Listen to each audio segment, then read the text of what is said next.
Le tuae lo mātou tamai o le langi. E vi ia pēr lau o fio le dei Taeao fōua e fōa I mai a I mātou lau whanau. Wala whai mai lau noo maloa tunoo I whangunga le lei o le dei Taeao fōu.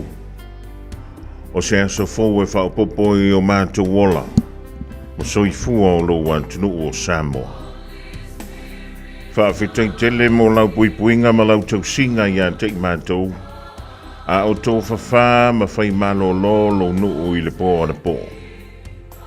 Inisi o tunuu o loo malama pēle susuluane o le la I le nei vaenga o le aso. Peitai o I mātou I nei New Zealand whaapefo I lo mātou whaasilomanga I Samoa. Wato e o se anga o na mātou wa ia fo I leo le susuluane o le la, ia po le oso ane o le la.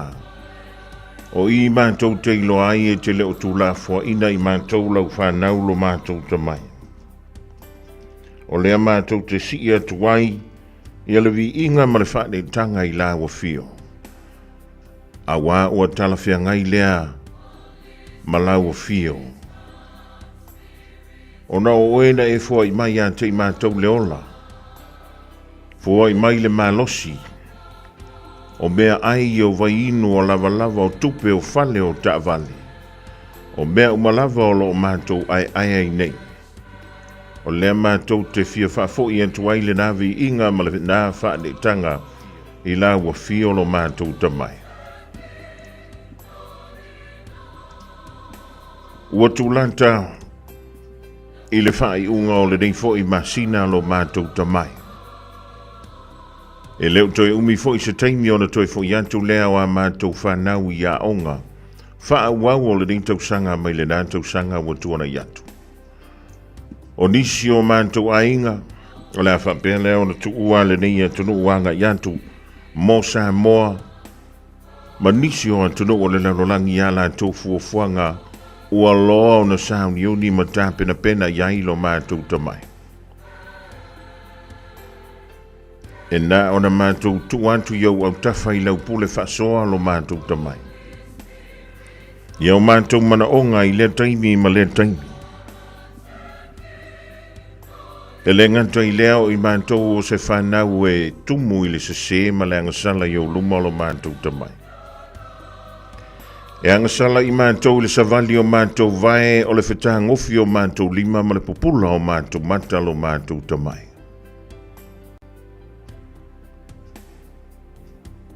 O lea mātou te whaato ese atua I o luma I le nei Taeao fōu. Ina ia o ngā le maliu whaalawa au o le mātou o li whaola o Yesu Keriso lo walu pele. E lunga o le Santauro. E whai lea ma o mātou tongi sala I o luma o le mātou tamai.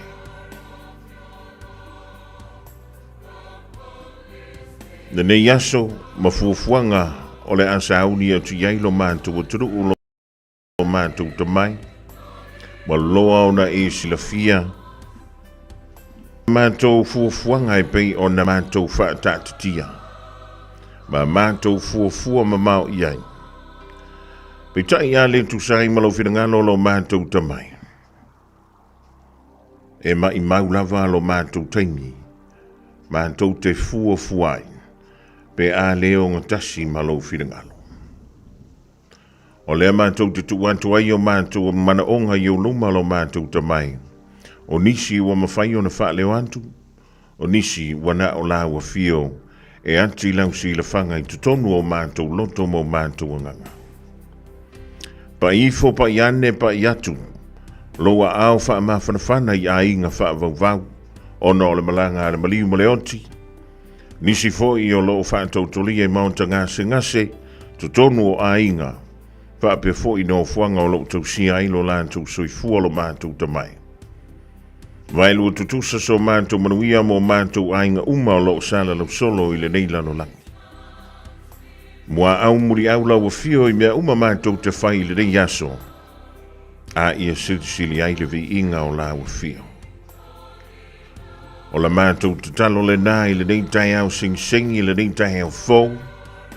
I le malei fua mai ai I whangunga le lei o lo nuu o Samoa. E ala atu lea ia Yesu Keriso lo mātou ali I malo mātou whaola. E maise I le whautua te tano al tina pa ia ia Maria lo mātou tina. Amen. E sili lo matai Pesa mai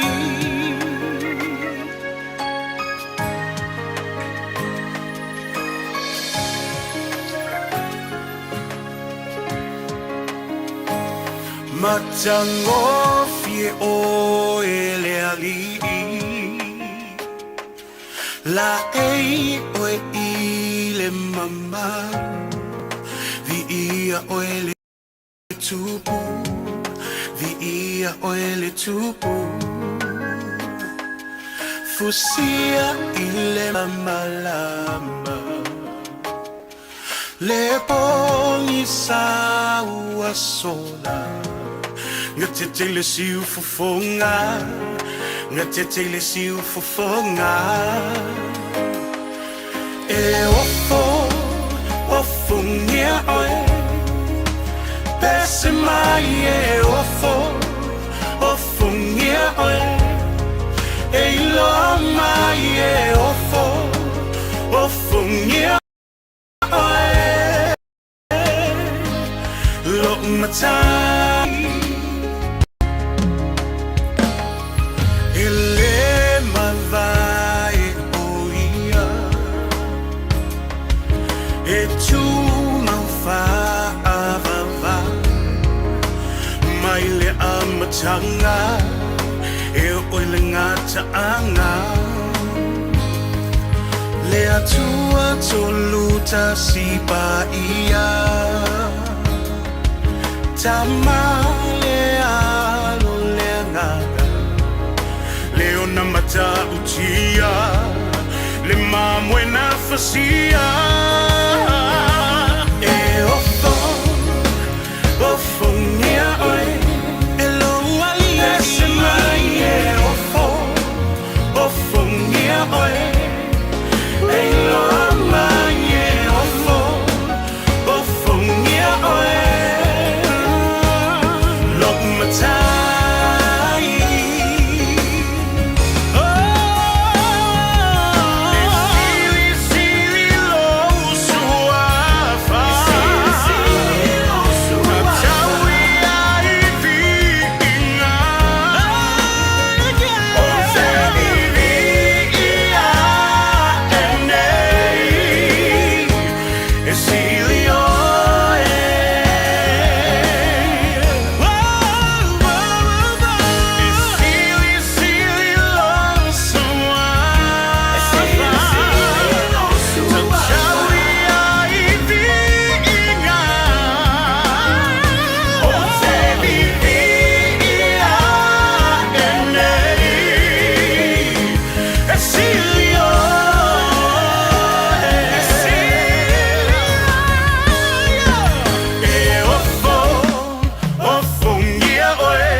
Mata uti lava oe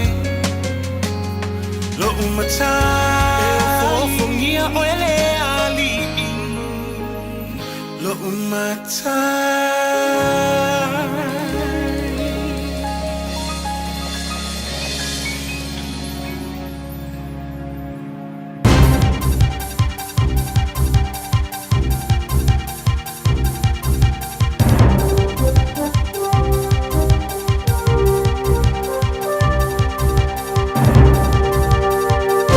In this update, a precautionary state of emergency is now in place in Whangarei ahead of more expected heavy rain.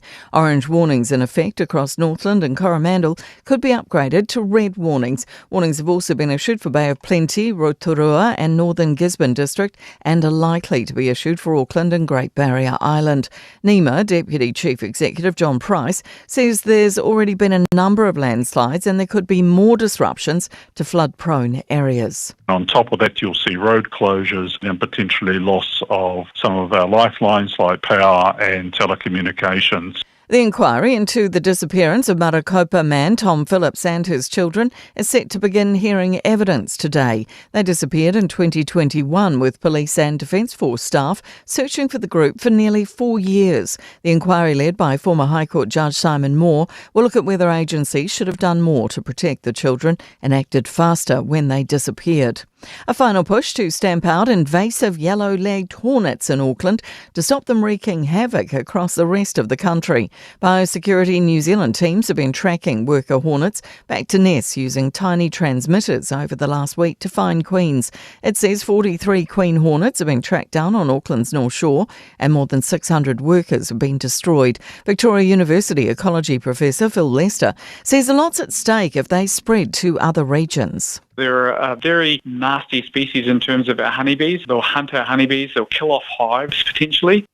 Political pundits are betting the election will be in November this year. Prime Minister Chris Luxon's expected to call the date today. Massey University politics professor Richard Shaw expects Luxon will want to give the economy as much time as possible to recover before voters hit the booths. He says when you eliminate big rugby games, official cash rate announcements and long weekends, November 7th seems like a good bet.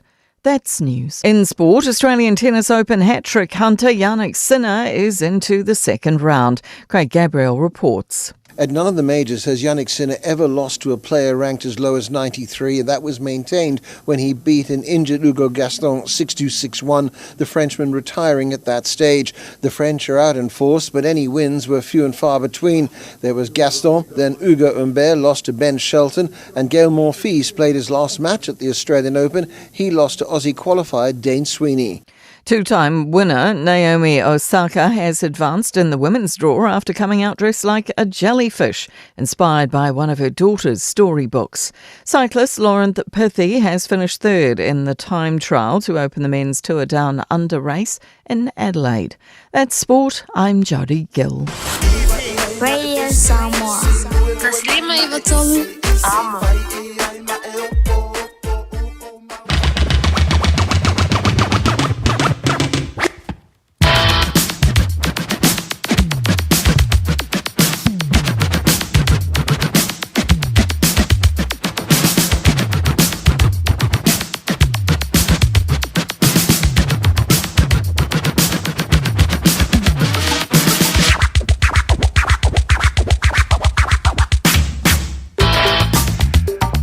Lewa tolo mala fa biru tse tse ne yele chulai ono le divang ole Taeao le yole solulu a solu se fulu mala tasi ne yole masino yan wari lua fe lo se fulu male ono le onga tonu gale mu ole difo ivaya solo na tolo ja o senso fu fa populo to so fu mala ba to wala the yele lo fo le tua o te mai lo fenga malanga Samoa le difo ya so fo ile difo I Taeao mruia o tato woria a fai ala fai mai nisi o le tato to e lo imanta malingi o le fa no normal no to fa va pa yantulo na au fa ma fa fana ya ona o le nei vai tau le tusanga ya tanto manatua e o le langa le dei e le aso Fiafia e fo ia so tanto te fa no ai a tanto le langona ina langona na e lua ia ma le tele o maulagona tātou te whaalongoina I lea aso ma lea aso o lono winga I lea o tātou ni tangata soifua na al masini computer te tangwa o e ta I tonu le whaatonunga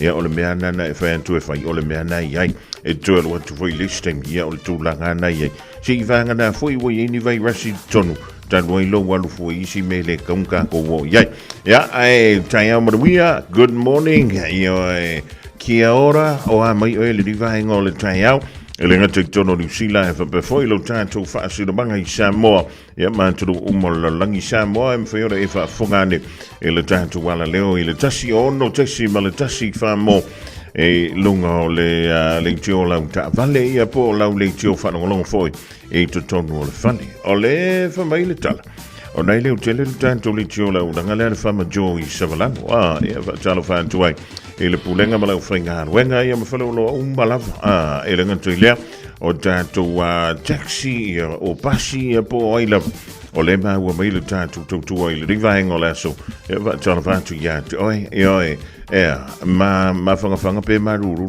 lau kofer ngai kai ai ase pani keke ia o le mea tāua ia o le whai o sau Malu Taeao ai ia mua lava o na whai sau lotu wala a whina e misia ia le tātou tatalo I le rei Taeao maua sau wanoa I le Taeao ne ai le ifa wa wina ngā ruenga tiute ma whai valo filim ia ona whai la ia lau sau tatalo e kere ka walu fue kokongo le whatsa ele e whai ale mea nei te iai paua o lea ia na o e rawa maleri kusa pe le iso leo ai na o le memo lo fufonga o le mepi to sili na tau o le naua e whaaftai le alo fole tua ia waulia mai le rei Taeao fo e whaatalo whaantua I le rivaenga o le Taeao ia wauna pa ia le tua I so se whanta whaitaulanga lava ia malo le te talo malo foi le ono sai tamamu tina mātua pa anga masani le tātou wala leo I le aso mre aso ia o amai o lua o amai oe o amai o tau I le rei fo I vaenga o le Taeao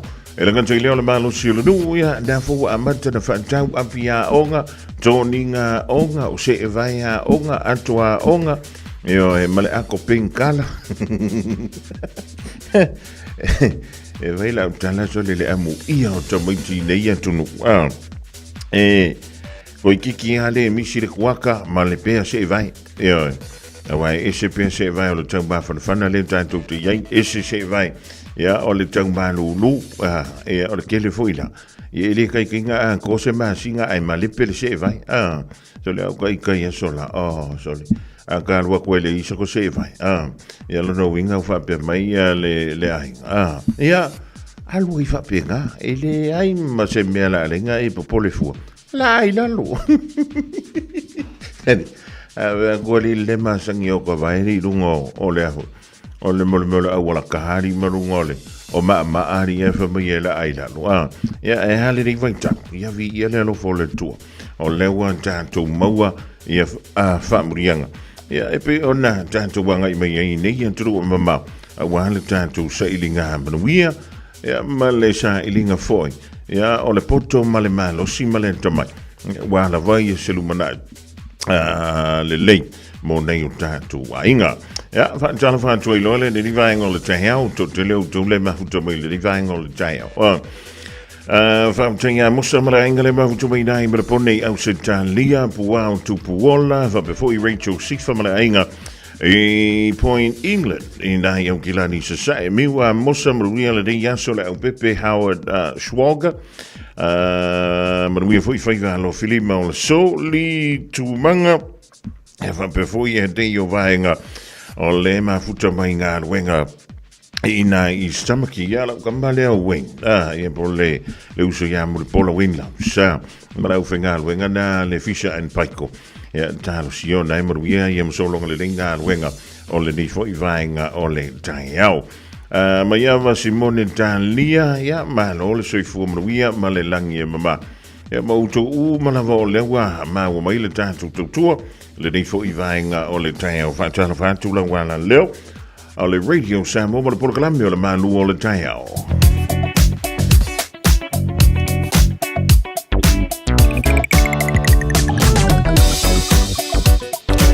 Tātou o sisi atu lei lunga o tātou ala te tele le rivaenga o le Taeao, whaisi ma ulu o le Taeao, ma se lunga o tātou awala e whemalanga inga tono au ki lani nei. E langa iantu mai manu kahu wha solo antu ai i le siti alu antu ai lunga i oi Albany le rivaenga o le Taeao. Lua se furu ma le valu minute le umi o lau whainga malanga. O langa i mai Albany anga i le siti ma wha solo mai ai mo manu kau nei e lua se furu ma le fitu minute.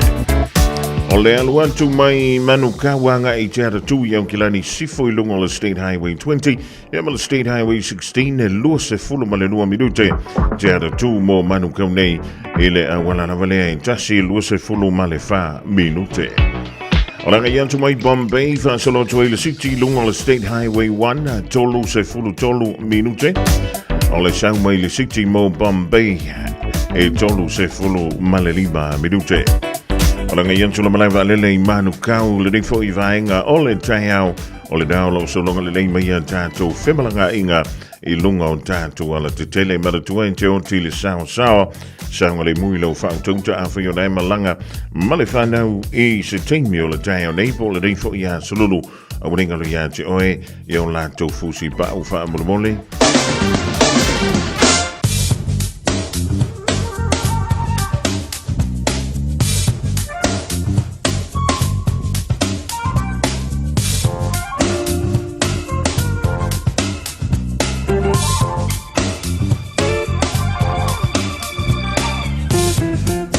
Toi e whamaro atu I lau mai mo mala whaafunga le rivaenga o le Taeao le ringa le solulu a solua se fulu ma le tasi nei o la masino yard wari lua whelua ono le vainga nei le tātou tala o le tau mo le somla so an Taeao e langata mo au ki lani e whapefo I lo tātou whaasirmanga I Samoa.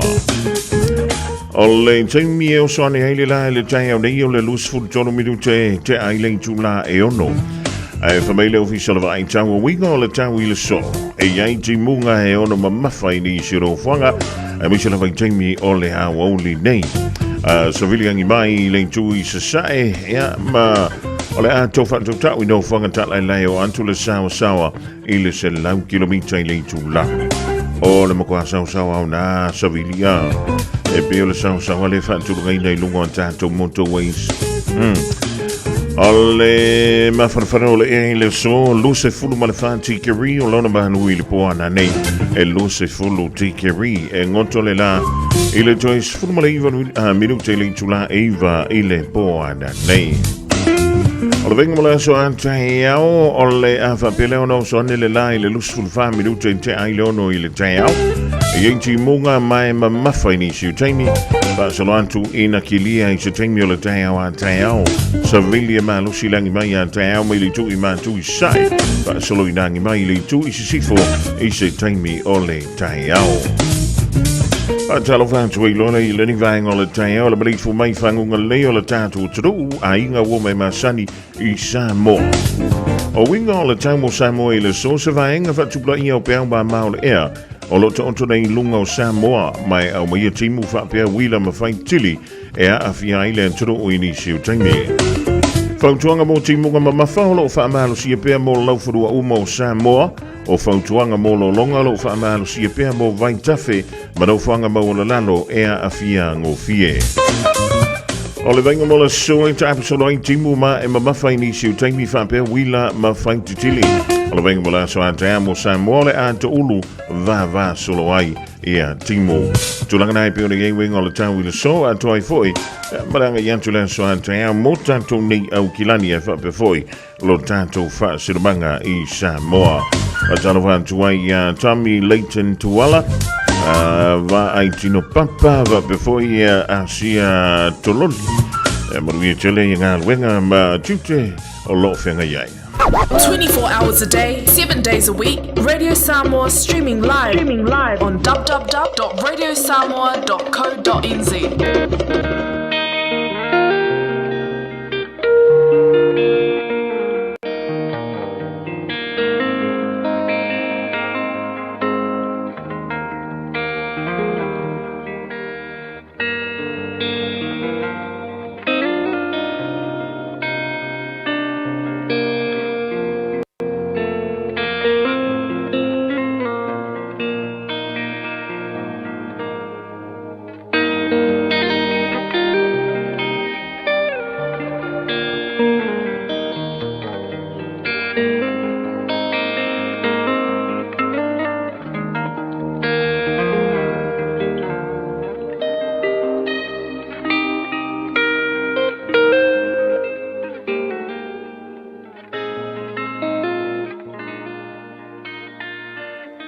tau mō le aso. Mō li mau tau whaasese I upu matala. False witnesses to our words and our sayings. Lua le koronito, olona mata upu e wha, a olona foi upu mua mua. O le mea lea mātou te le whaavai vai ai. O I mātou ua iai le nei whaiva, ina ua lofaina I mātou. Mōri mau tau whaasese I upu matala. False witnesses to our words and sayings. E iai nei tangata toa I titi I totonu o le e ka le sia I koronito. Ua lātou ave sese ina a oa o ngā paulo. Ua lātou whaawinga sese ina. Upu matala paulo. Ma nisi o whaife au. I a lātou launga. Whai mai le whinaua paulo I lana tusi I le e kāle sia I kolonito. E māfua ona whaawinga sese tangata a tātou upu matala. E māfua ona o totonu o le loto, ina ua leanga. E pōngi sā loa lou loto whaaleanganga. E tā waso loa lou loto whaaleanganga. O ina, e te nofo ai ma whaawinga sese, ma li liu sese, upu, tala, masau noanga tangata. E pōngi sā loa le loto o le tangata. E tā waso loa lou loto. O le āmatanga lena o mea lea malava. Ma o ai ina e avesese upu, tala, masau noanga nisi tangata. Samoa ua toa tele tangata, lātou te avesese a tātou upu, ma a tātou tala, ma a tātou saunoanga. I to tonu o lau whai ngā mālo, I to tonu o lau e kālesia, o lau nuu, ma lau ainga. Whai mai paulo, e māfua, ona o le loto ua leanga. E māfua, ona o le loto ua pōngisa. E māfua, ona o le loto ua tāwaso. Whaalea tua. Mana ia le whautua ngā paulo. Whai mai paulo. O te le whaavai vai. Ile ngā ruenga lea tua. Ia I lātou te whaali liu sese. Upu, tala, maa oa onga. Ai whinau pea. Ai ngā lue pea, ai tautua pea, au auna pea, mō le manuia lau tele o tangata. Samoa, aua e te whaavai vai.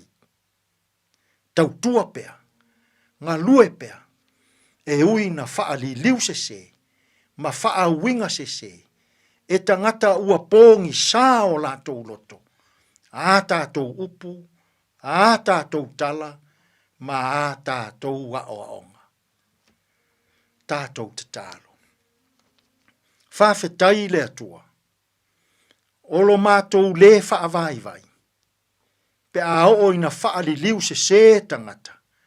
A mātou upu, a mātou tala, ma o onga, tau I lau o fio. Tātou malau o fio, ia mātou whi au mga ruenga o lene yaso. E manu ia ai mea uma. Lo lava suafa Yesu lo mātou alii, ma lo mātou whaola. Ua mātou tatalo atua I nei. Amene.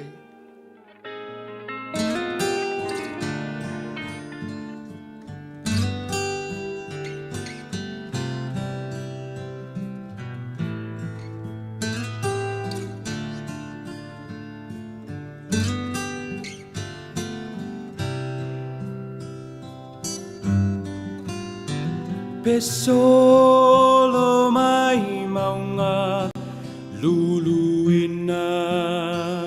mea uma te tele le ngongolo le sami o te le fefe o tahuntai o e loa tua le pule i le ea le sami le fanua pesolo mai maunga lulu ina mea uma te tele le ngongolo le sami o te le fefe o tautai o e loa tua le pule i le ea le sami le fanua o te malosi Malu e pea tatalo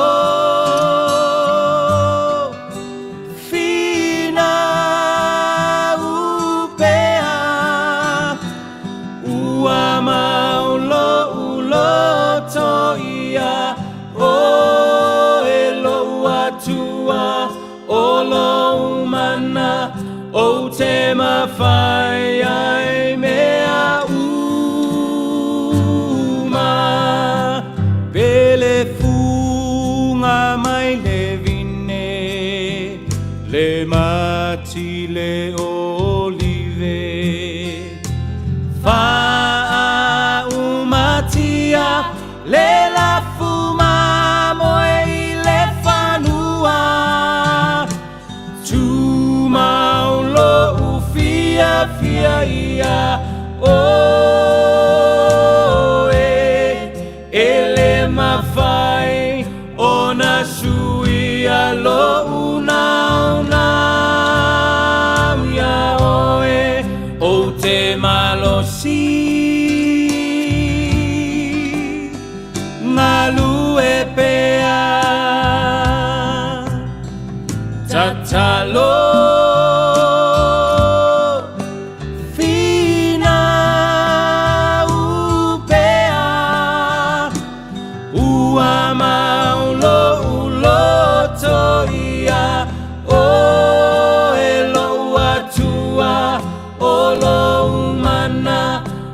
te mawhai ai mea uma o lo o soi fua oe e ufi mai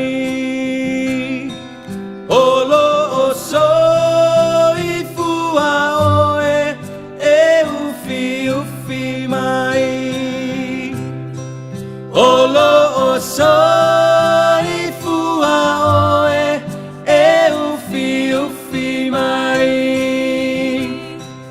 Olo o soi fua oe e ufi mai o te malosi Malu e pea tatalo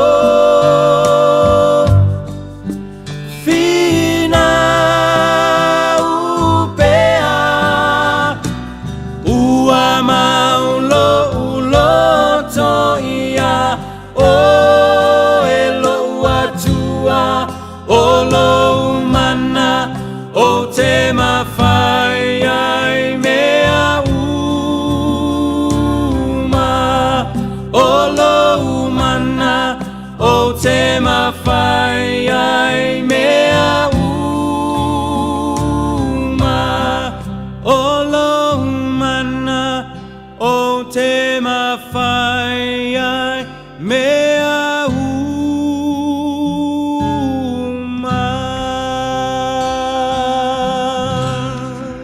te Malu si pea mai le au whaipese le pi sapo I Samoa e taulunga tu I le polo kalapena o le lutau mo le aso I le nivainga o le Taeao I le malifu mai whangunga leo le tātu o taro polo kalapena Saudi e le sunga le whawhinga ia Reverend Eti Sone Ngafa ala e to mose isi o na whawaponga I le aso a Taeao le tautua ma le wadangada I le radio Samoa tasi lima I watolu a mo ia e toi whatalo whantuai le dingvaing o le Taeao I lo malifu mai whangunga lei a si uko vai a kua I polar ki miring wha mai e o sone ai lela. Ia o naua matana o sone lela o le pausi o ngaponga. O lea e puni tiale o sone lela I le Taeao nei. I le maa ulu na I wanga I amati munga foi. I le whale tonu o winga o le tau. E pei o na moli mawina I to tonu o au ki lani nei. E misa le walanga I antu lei lunga I o e whangarei. O le utala I lunga o se tasile o tustusinga I lunga o le penga tawha I langi a le TV tasi New Zealand o whaapea mai o lea o lo o fua mai ia le tau e matua wha le tonu atu nei lo le tau le tātou moli mawina I lea soa na nafi o le wha wha mtalanga o lea soa na nafi e pei o le whanga au fuele le se tulau o le fui ai ia lau pala au le whanga au le whafo le whale ai o le so ia o le aso lulu nei whai mai o le whanga au la le whaonga e le au fui mu le la sang o lono winga e ma wheo lolo ti munga masawili le aso nafi o le so la ia a tonu o le la antanto moli mawina I lo le to inga timu foi lele e pe ia la masa mai le pake ke vai a te oi ia wa fa kuskusa whanga au nai lua si tu lo fa whanga ngale tu ia vea ngai kai le o I fa whanga au le fa folo monta polo la an tantu tala ronga loi le whanga au e whanga ina le ufuimu ia e mwhaianga li whirunga o e le whanga au ngā pēa le kuleo ia o le afo le tingmi nei tala mai le tulai whae le Fiafia Nafio le na wha la wiloa ai le tūlanga o le afo o le state of emergency, o le menta o le precautionary state of emergency. Lea sawa pelea ona wha ala wiloina.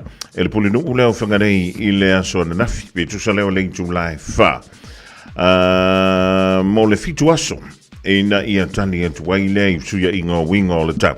E pei ona moli mawina. Ia manisi fo I o vahenga o le atutupu mai le so. E le mengta wantu lunga I oi whangarei nisi o anta I alo tu mai lunga sole. O le palasi o la au ia ma le to ulu o la au. Ia e mise I le palasi ane o timunga I nisi o no fuanga. Ia o le amatua wha le tonu ai le so. O Northland wha before ia le Coromandel Peninsula.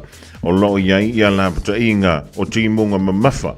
O lo anu wantu lava I le so se ia rile so a Taeao. O nisi o no fuanga e ono iai ia le swinga winga ia o le tau mai ono se antu mai le lanu moli la ia le temine ianga I le lanu mumu o la pata inga o le a iai ia le pitonu o leo pei plenty e au fiai ma Rotorua o Gisborne fa before ia toko Malu Bay o nisi na vaenga leo wa fa ilo mai e ono fa le tonu fo ile le mamafa leo timunga amatatu lea ile so ta wa mai le pulenu ule o whangarei o wha la wiloa fui lele ma le wha iloa mai ai o fuafuanga ia mole ni vai aso ma le isi fitu vai aso ona o le tūlanga I pi o ne eifsu ia inga winga o le tau sea la voda tūla I mai leilunga I oi whangarei ia ma o le mafuanga na wala I ona wha iloa ia le lātou precautionary state of emergency ina ia matitu wina eifsu ia inga winga o le tau e pei ona iai I le nei fo I vai tau. Ia o tātou lai nei au kilani I au kilani. Ia o le ana vai feo lolo tātou e misai nei au kilani saute feo lolo fo ina e au kilani sisifo na pangwa o lea. Ia tātou whaai tete tātou o no sai. Ia misala valunga o tātou moto weis te ua tō whaafua se ia matangi Malu losi. Ia o nei saunga le mūlau whemalanga inga I le nei fo I vaenga o le Taeao. Le leit tala fa tu ai ai foi o ile nga ka mai nga ko fa malu ia Asia o yang ha we o lalovi tia e o le mafutomi le rivainga o le Taeao talo for Caroline tuala mala inga nei mangi le sai Nico le wea mala na fangu fuala au leo pepe pilione vai mala malo yopu leo pepe inga e mara tuau au fuala au inal protection Samoa Stiva Tyson Levy e amala inga le mafutomi nei Sydney Australia le fitalenga ya tupa u ia po lau fiong tuala lau fiong al saori ma lo lus o fuala aua e ka ko ke kua iai I vai te mine o le mai ini Fiafia ai lo me lome lome e ulupo lome lome e fusu foi lome lome e sawa lome tafa mai ata leva veau o lome ua alue tafa ova ai se tagata ua vela o se ti e inua I sana I puti aole matai ua tilo mai fea e aluia I le taule ale afa alogo mai le asemeana e sauai lauto fa se fa amole o italene I olome sina fa lawa se italiane ai lo tamanava ua mole sole lome se ua auga tete foliga peio se panikeke e sa mua ave o ua fuvae toi ave mau se vae e mastala lome e lo tu foi lome e mativa lome ole uso lava lome mali e lo to telemo e tolo o lome lene e ulupo e ai le si lome e no foi uta o lome tonu la valena lei atali la uva ai ole ana e sauai tagi fa luluga ole mago a o faila utatalo le ai toina fa atalia ua sasia awa te vave au fika gae fai te ai pole si ai tata ulava na iloa lome mai au te alo e ai le lome Samoa o lo otagi peisemo ua mawa nei lome e ulupo lome e fusu foi lome e sawa lome hey ha chino lome pipa chino hey ha. It's summer, a time for gathering and reconnection with the ones we love. Right now, measles is travelling across the Motu too. It spreads easily and can cause serious illness. We can show our care for whānau and protect them by making sure we're well when we see them. The first symptoms of measles can be a fever, cough, runny nose, red eyes or rash. If you notice any of these, get advice straight away with a free call to Healthline on 0800 611 116. Talofa Samoa. E mawhairup sosoani atu Dr. Chen I ngasi o le maisoka, toto maulunga, ti ngā le tino, whapaui no pauna, maisela, mangeso ma le kānesa. Maua le tia whaamamai lo puta ma le paste mo nifoti ngā ma le whaamalongi no lo fufonga. Whapea product po o loha e sosoani e whaala ma le mole ma dark spots o fulinga. Ua tele ungali ua mawala to pepe o nar sosoani a Dr. Chen. Ala au noi le lua fituono tolu fitu, lua fituono tolu fitu, pea fiuane I le lua ono, Great South Road I Otahuhu. Mole manuia o lo lumanai, o le aonga o le International Travel College, ua tatala nei le sitala mo le lua awhilua ono, I matatau tu risi ma aonga tau waalele. O le ITC e iai ona la alai au kilani ma whangarei, ai ma whaifo I one e aonga online, mai lo whali. E leise taimi whaatulanga I nei te aongai. Sa ili nei loa so lumanai manuia, langolango ina maalosi le ITC o e malo ainga. A waa wa onga, asiasi lupenga te whailangi, itc.co.nz. Radio Samoa Tasili mai batolu Amo Radio Samoa Tasili mai batolu Amo Og de siger først så langt fra pisse, de siger, at det ikke rænger alle tager, der vil løse for længe, men det er jo tale og længe til at fitu, lad det Taeao, lad så lulu, altså løse for det sige, eller bare sige noget, ja, worry, tale for Malu, så ikke for at fri, og lad for at mig til mig, lad det rænger alle Taeao, sige vanlig, basis, tale for at i Long Beach i California i Amerika, eller til vi laver, så de var på lov fra Lilo, Filonia, Sao Pita, og lad mig til mig lidt tato på men junior for mor mal eng lad mig til mig der i Brisbane i Australia det ikke var eng alle der så er cirka på bord Malu han er fra Malu ja Malu for le for nogle ting det ikke var eng alle der bio der tager 1 2 tato telefon le der nej og lad så der mate jeg lad tu stelling tono New Zealand og lad for bella onna saunai eller fjole lidt bare mere eller Malu New Zealand eller Christopher Luxon ma fai lo ma jeg på lad tu nu lad så lave af for jeg finger filfinger eller Malu New Zealand til tonu og lad de få til sanga fa balota lua fe lose fulu maliono Ila lo le tu la fono o na o le pale mia lava po ai le pale mia ia le tu sanga e te tau fa ia le palo te tono se fulu ma le lua masina wa na o ia lava e ma fa ia fotuina ia le kovana ila lo le tu la fono o le malo ni sila ile aso ma le taimi e ala nga te tau wai ona fa ia le finga palo te po le finga filifilinga ale malo ni sila ile dei fo I te sanga Alo yela le famo moe fai mai pe tu so le afol se fulua ile a wolio le so. Ole a sauno aile li pa le mi ya Chris Luxon e fai lo mai. Ya po le ale so te we ona fai ya le tato wa pa lota. Odisi lo fa pe mai. Ya te tawona fa to wina le so fito November.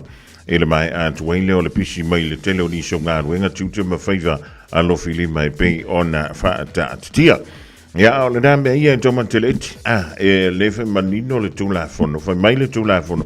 Der pa war kan kisila fia, mai na te fa ilo mai, le asoma le ting me fa il finga pa lo tani sila. Wa na o le pale mia la. O no wingala. Isi tato fa tal. Yo o la le ting mulmulina pa lo tai tono ni sila. Ale ole da e pa lo tatalu na e tonu mai tono le ringa tono pele. Ua fa sala se si o kako. Talu mai ia fainga pa lo tai e fa mai fa sala I tanga tai tono ni sila.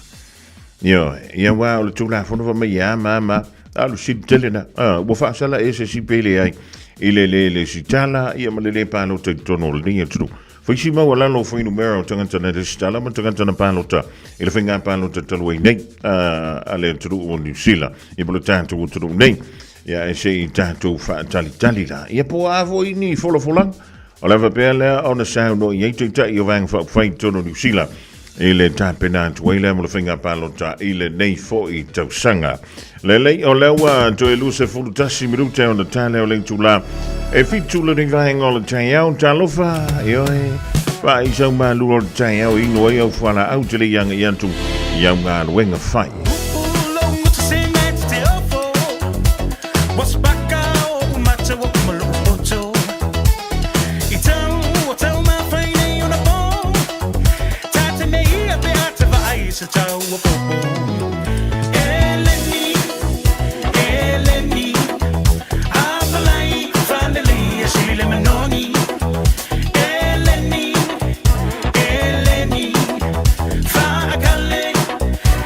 Let me know.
e saka Tau mama faina leo mama fa We are tata tata we see ya tiki apa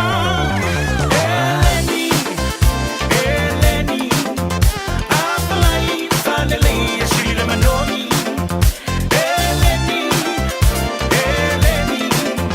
Fakale Shila Manoni Finally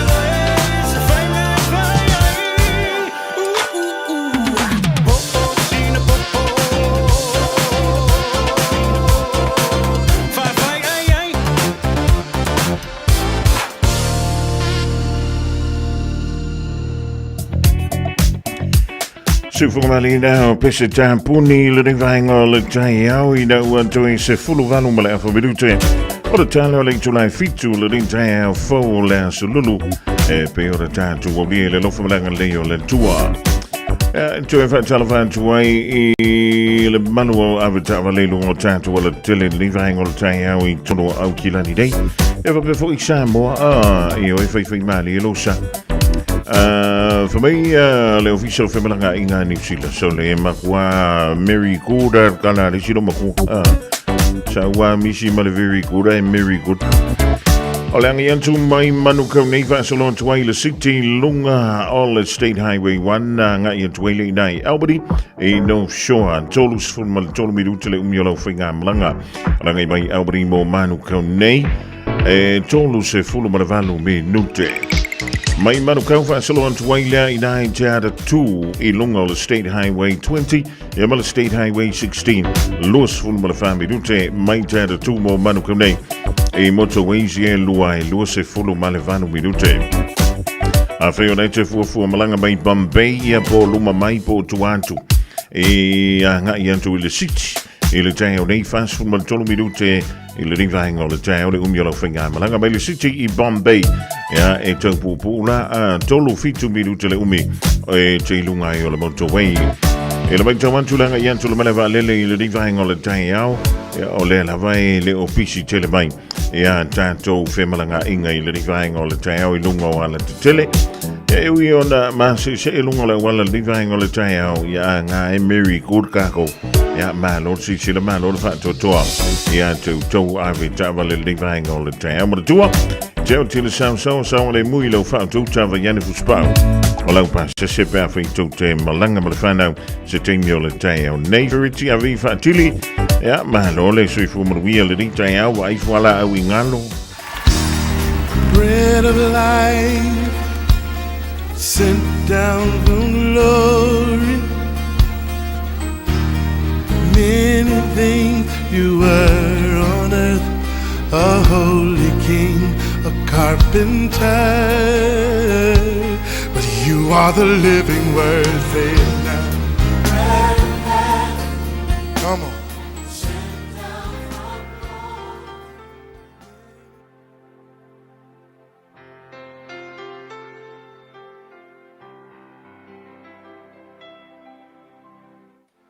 Paile tatou por kalame ole arito leola ile nefo yaso te Fiafia fa filoa ile tatou tunu ya ile swafa manu malo tatou ali fa ola Yesu ile amatango le nefo yaso ole mo tu pas fruiva al fa upoiva fa pea wo o mai le fionga ayova ya Elia wo fa pea mai Elia se ala me fa ina ale upula mo ole asol na fa pea sasa ile tua lo watu vale. Tell God your frustration. In meleo ofo I tangata le tu meleo le tu vale. You know tangata umalava o yai. Afa o se tangata soifua. Tu salava po o se tangata fatu tua ile tua lata ile tua. E fale na tu lava lisi taimi. Ona o maile melea on le tu vale malele mauton. Ina wasola ya Elia wa aina il tala le mta upes fuluiva ole perfecta longa le ta o tato tu spaia ole perfecta le afi kama sao kama ai wi le nafa unga fa pitoa perfecta le afi o se au na va ai va venga ole tua ai na tupu lo fa la vela velo no langa makwa kwa kwalea wa ai ina u fa fe vine le sepela ia le au na le tua o Elia pe mai sola lo Elia o ka se mamao le men sola wa i tala pe mai fast full po o sola Elia ile mamao le nu ma sola ia sola Elia ru lo le ste mi moiliana ai te ia la moiliana ai la tu lo le tua wa fesili quale tua fa soli Elia o le ala u mea e fai ai nei o le fesili la ai se ana fesili ai le tua ia Elia o le mea ele o iloa le tua le mea le kupia Elia malonga fefe malonga kuak vale ele ai o le tali o le mea ngā ling fesili le tua ngā manga o le tua se ikango Elia e sa aturo na whaafita audi le mea le atua tu vale ai ina o le atua e whapena whape umalawa le temi fo ilea ngā solai atamu ma eva lafi sau fo ile atua whai mai so le a kamu fea oe o le mea ngai loe na le iloe le atua le ai ngai loa fo ile atua wai le ai se tasi e lafi lumo le atua a le mafua anga na ling fesili le atua mana o se i sa saa mai le loto le tangata saa mai le mele ya akam whapena uma fo ila le mena whai le atua ya Elia pe mai Elia ne alau mele whai i ia ke rola le amangonga o le fesili le atua whaasanga mai lo Elia sa saa mai lo le mele frustrated ai ia frustrated ongo o feoki per feka le atua wa sa wa kele ia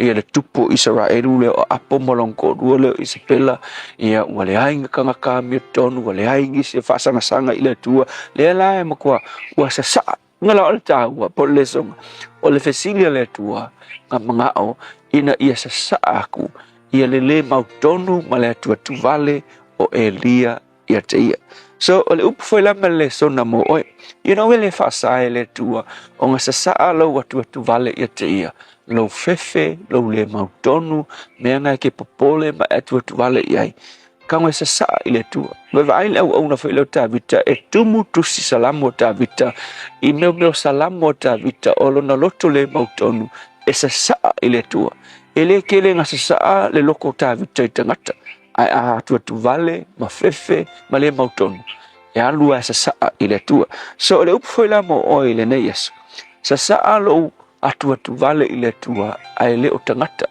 awa o kangaka sa manga i tala le Fiafia au ilonga le ilunga le YouTube e ila ne tala whapea awa le sa saa ina lo whawhita uli i tangata pe mai lo malangkala awa whai mai o le iwa se furu pasenge o tangata whai mai e Fiafia ma le o ye le kea e iwa se furu pasenge o tangata e le kea i lo whawhita uli na le fōringa mai foi le piango mai pefa makare lo fafikau e ke alu eselwa ele kai hango foi lo fafitau li mal mele ki pole ai ave mai a le se fulu te pasenge o isi tangata vai mai enga onga pupula mai ma pe lo rofa mai i lo fafikau ai se fulu pasenge na e Fiafia inga ua e uia fafitau li ma mea ngai te atu vale ai so le upula mo o le asulena nei sa saa i le atua mea na e te atua tu vale ai aua le sa saa ina i tangata le atua whaafitai la upu soasuani e o atua tu vale le nei aso ma le mautonu o oe o lo matou malu a papa whaamawia soasuani i a te matou ona o Yesu amen.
Sufungamali na le fi pesel hallelujah worship team le divine o le Taeao fi o o lo o malosi e tolu wan toile por la mina le are tole o la mo o ma e le rifo I vaenga o le Taeao mo le tola ngang fa taile sunga le fi au ya pasta la fa le copa o le Assembly of God I lanu I savai mo lo na sao ya bal program fo la are tola mo I tato uma I le divine o le Taeao o le wan toe o no la fa bidu tona tale o le July fitu I le nei fo I Taeao le aso lulu a mai oe a mai o lua a mai o tau.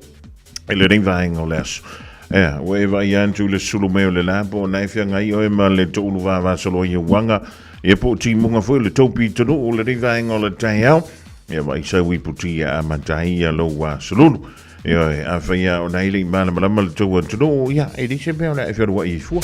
Se I vanga na o nei te anu I te whainga wenga. Ia pe ye fu ni fu fuanga o nai tau e ona e whenua I le Taeao.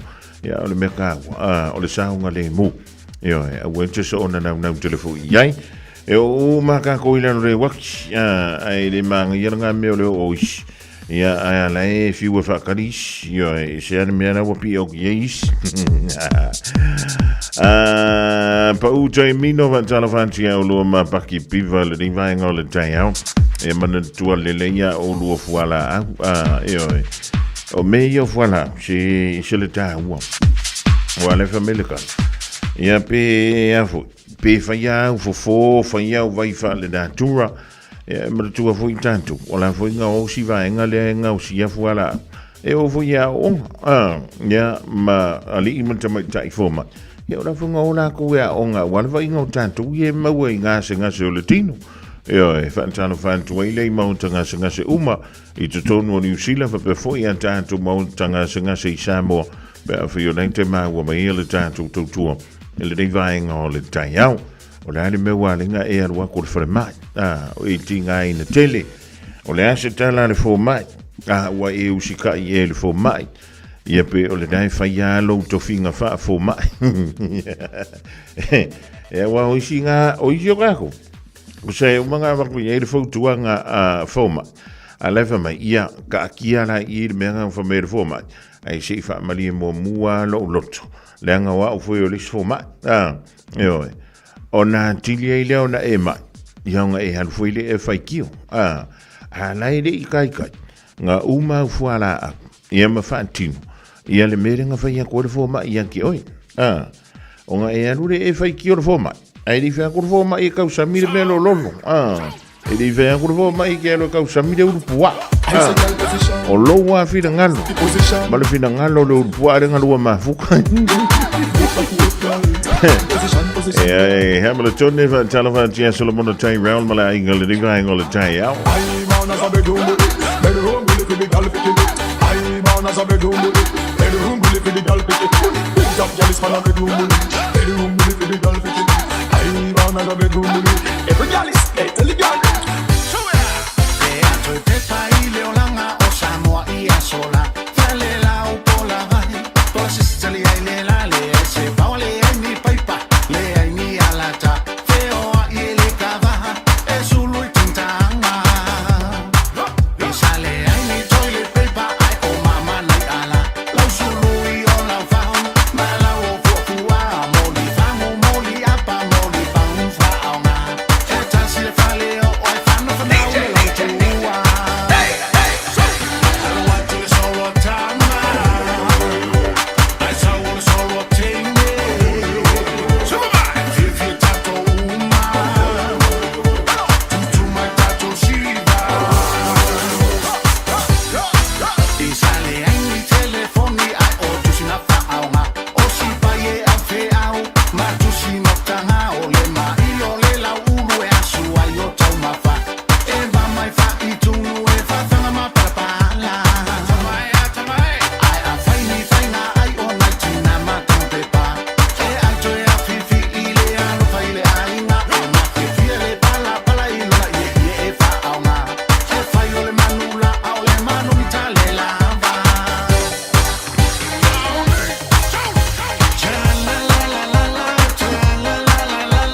In this update, officials are urging people to be prepared, with many parts of the country in line for yet more heavy rain. Many areas are under watches and warnings, with orange rain warnings in effect for Northland, the Coromandel, Bay of Plenty, including Rotorua and Northern Gisborne District. Northland and the Coromandel could be upgraded to a most serious red warning. NEMA Deputy Chief Executive John Price says there's a real risk of surface flooding and landslides, and people should have a grab bag with medical supplies and make sure their phone is charged. Knowing that you may, worst case scenario, have to evacuate from your home, think about what is your plan, where do you go, who do you keep in contact with, and what do you take. The rules-based order is fading. This grim warning today from Canada's Prime Minister in Davos. Leaders are descending on Switzerland for the World Economic Forum, meeting right as Donald Trump pushes full steam ahead with his wish to buy Greenland. Canadian Prime Minister Mark Carney says countries had hoped compliance would buy safety. Let me be direct. We are in the midst of a rupture, not a transition. Great powers have begun using economic integration as weapons. Tariffs as leverage. Housing advocates are reigniting their criticism of Move On legislation. Last year, the government revealed it's considering enforcing a ban to push rough sleepers out of a city's CBD. Community Housing Aotearoa believes it's on the National Party caucus agenda today and will be put to the House next week. Dietary fibre could soon receive a long overdue promotion. Otago University researchers want it recognised internationally as an essential nutrient, as it's proven to lower the risk of heart disease and type 2 diabetes. But New Zealanders average just 20 grams a day, below World Health Organisation guidelines. Associate Professor Andrew Reynolds says intake of other essential nutrients like protein and vitamins are adequate. So increasing dietary fibre up to the recommendations should deliver the most benefits possible to the population, more so than any other essential nutrient. That's news. In sport, player of the match Finn Allen has led the Perth Scorchers to a 48-run victory over the Sydney Sixers and a place in cricket's Big Bash League final. The host posted 147 for 9, with Allen hitting 49 off 30 balls before dismissing the visitors for 99. The loss relegates the Sixers into a must-win Challenger final in Sydney on Friday against either the Melbourne Stars or Hobart Hurricanes. Pace bowler Mitchell Starc is in doubt with a damaged left shoulder. Kean Watts will relish wearing the orange jersey for this morning's fourth stage of cycling's Tour of Southland, but only expects a brief spell in the garment. He says his efforts will now be directed towards teammate and defending champion Josh Burnett's title hopes. That's sport. I'm Jodie Gill.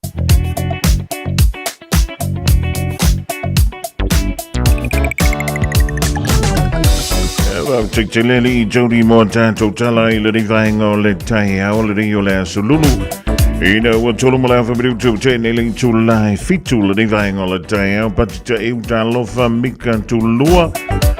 Maftimunga Hastings Ma Napier, ole winga now the town. A bit of town where my song. I enjoy Fatal to Le Malu Avatar Lady Vango Le Taeao. Michelle Valungo Tanto Moto Waisa, or Mailungo Le Awala Le Taeao, Massa Timu. Lele, I was so being oi killing. Langian to my Madukam de Yanga, a city for Solon Tway, Albany, Tolus from Maleono, Miduchele Umulfinga, Malanga. My Albany Mo Manuka, we Lunga level State Highway 1 Fasa Fululua, Minute. Langian to my Manukam Nay, for Solon Twayla, Inai, Chad 2. Aukilani Sifo e Luas Fuluma le 5 minute. Ola samai tada 2 mo Manukau e tolu lua minute le umbi. Mai Bombay va solo to ile city le divang ola Taeao tau umi le titi le taimi fast fulona minute. Le anyo le sauna ia yoi. Ola sauma le city mo Bombay e lunga la State Highway 1 e tolu se fulu maleiva minute. Alanga yantu I le malaiva lele manukau o le nao lo solonga le leipe ia tato whemalanga inga le divainga o le Taeao le solulu ia wala vale no si le fia le pinga malo le tato tunua mise ia utou aveta vale io vai lo fuspa upo wa fa mau ia ma fuspa ulang pa sese mise le fa nau pa to wo fa tau ia la tau mea onga I se teimi o le so.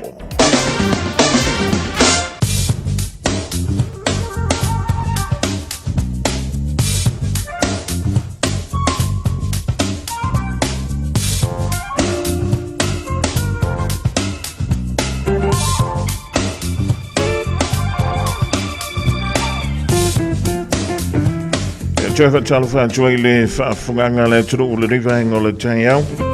Malu la vlegu suma le fa malosi fo inga wenga. E pe yo tofie yai.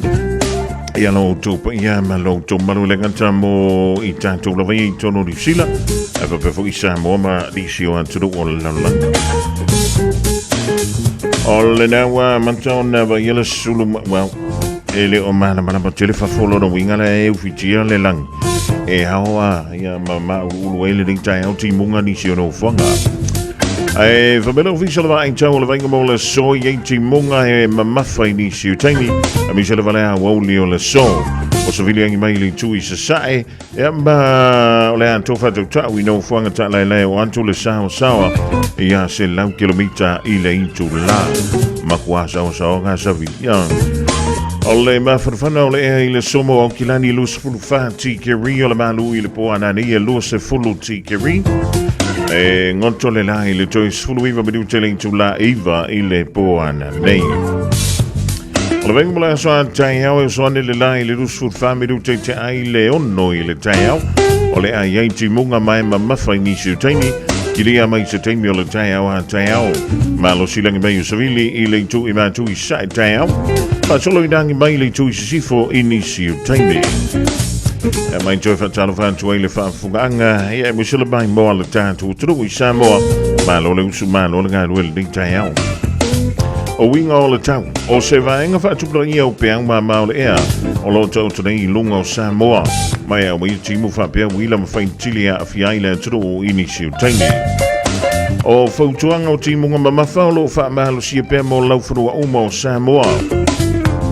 Fautuanga mo lo longa lo wha mahalo sia pea mo vaitafe mro whanga mo lalalo. E ono a fia ngofie.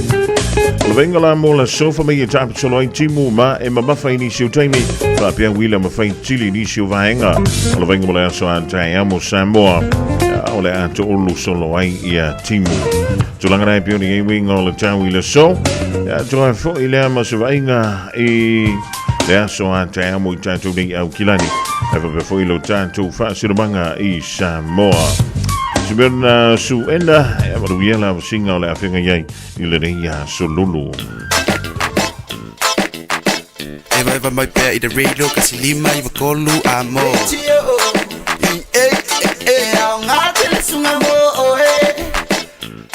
O le wawanu midu tau tēne I le tulai fitu a wha le fitu le tau nei te tala le leina mo e tolo fitu ta si lima I watolo.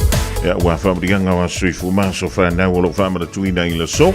Whaiwhore e wala wai whaione I mili baile on air at radiosamoa.co.nz. Ea pe whai lo mai lunga le Facebook mo le YouTube alau Radio Samoa.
think a minute. It could change everything.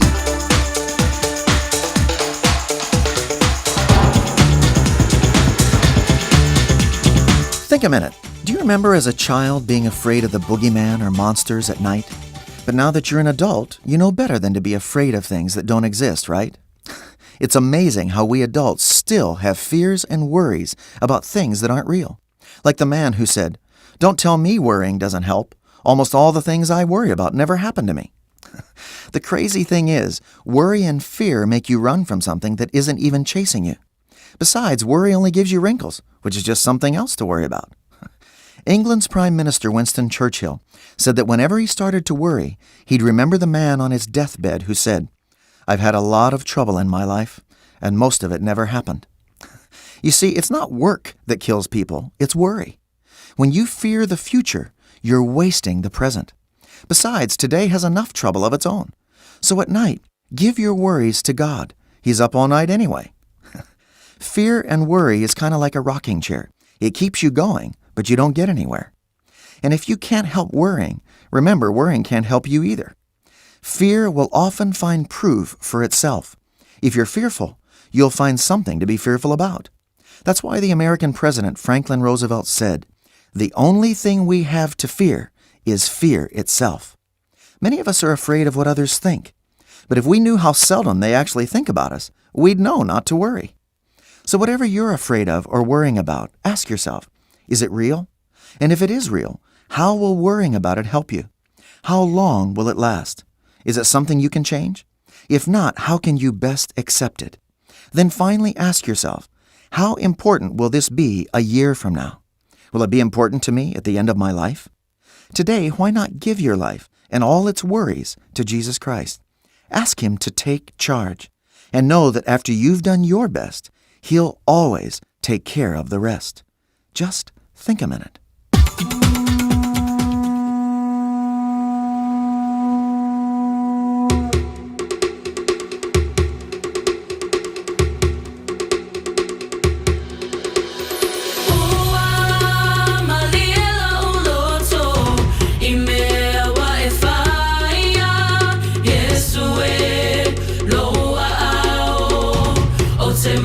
Malu, ele mafai, ona fa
le temi ala radio Samoa le rivenga le Taeao le walus fulma le lua miru te wate nei ia le July fitu toe fa telefon tuai e lau fa funga anga fo i le tatu tutua i le rivenga o le Taeao.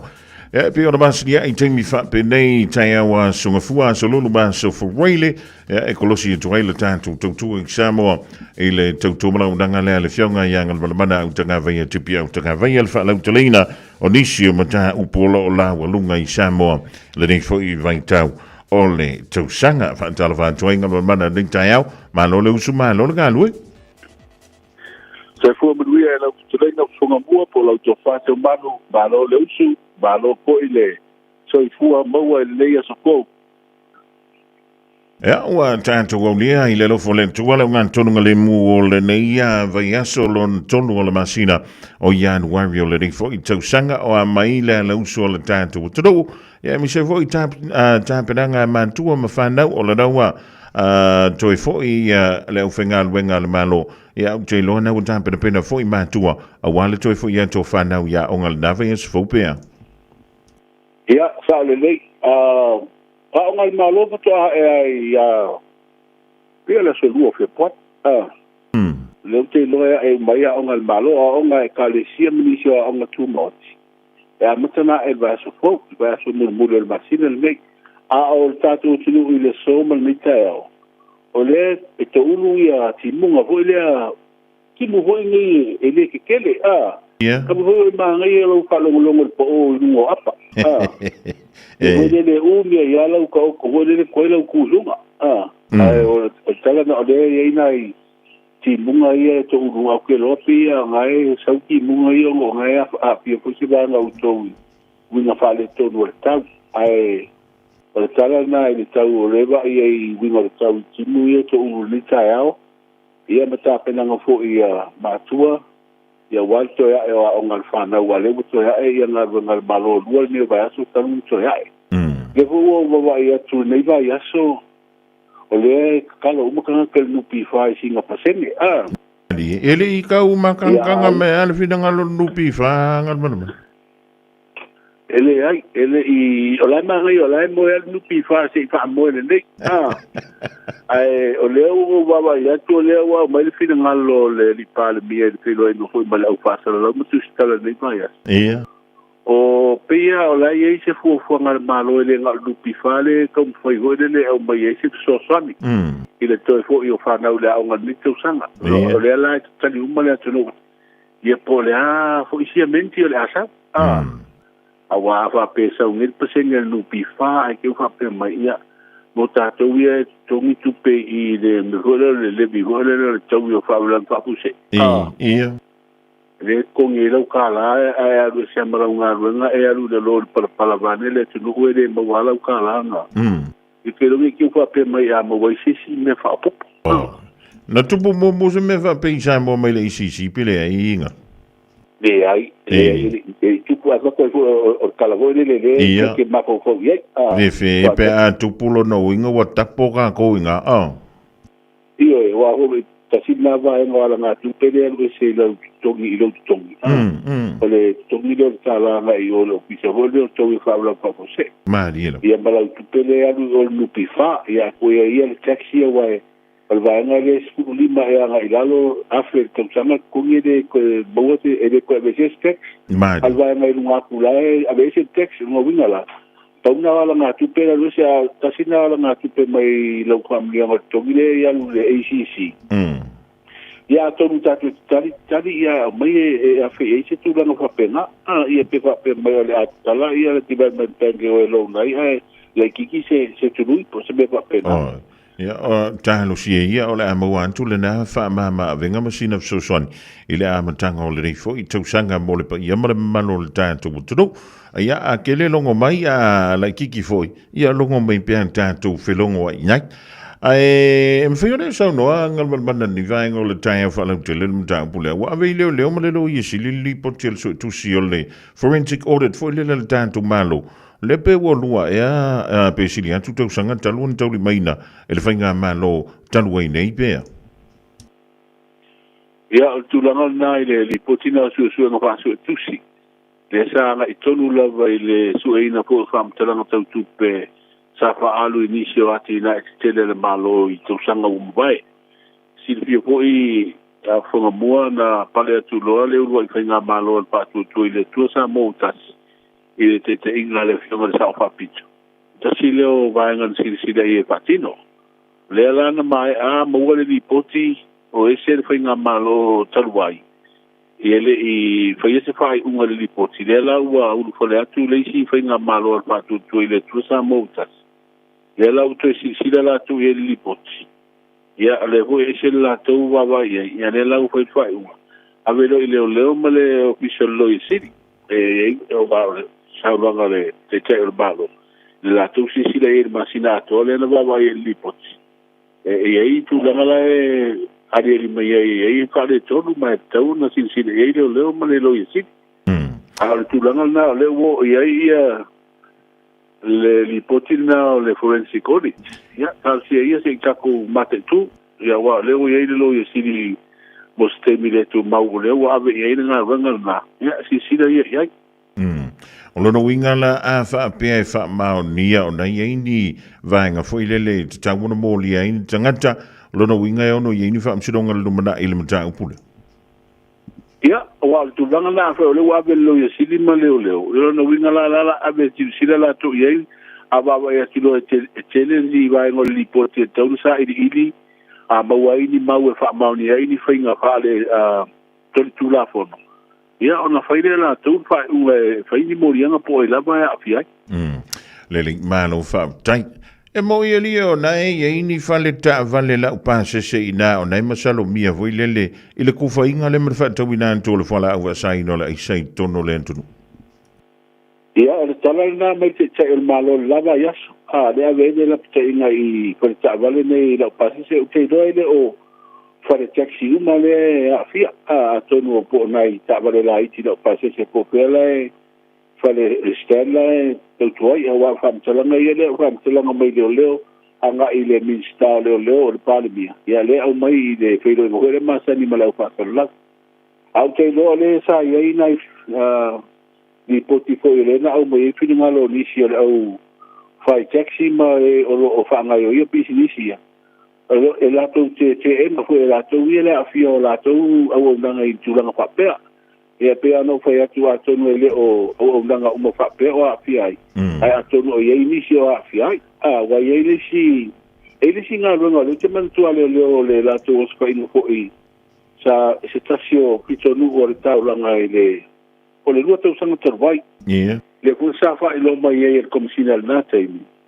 E watu e whaile lato su no le sori tūla fono. Roe le e sele sori tūla fono. Ai watu ai whai mare o spa inga na maua i mo o le aisa. Ia e whapea e whaile ngā ruanga la. Ai maua koe ma taxi. E pe fōringa mai la o taxi. O le ngā koe ave mei ave kule.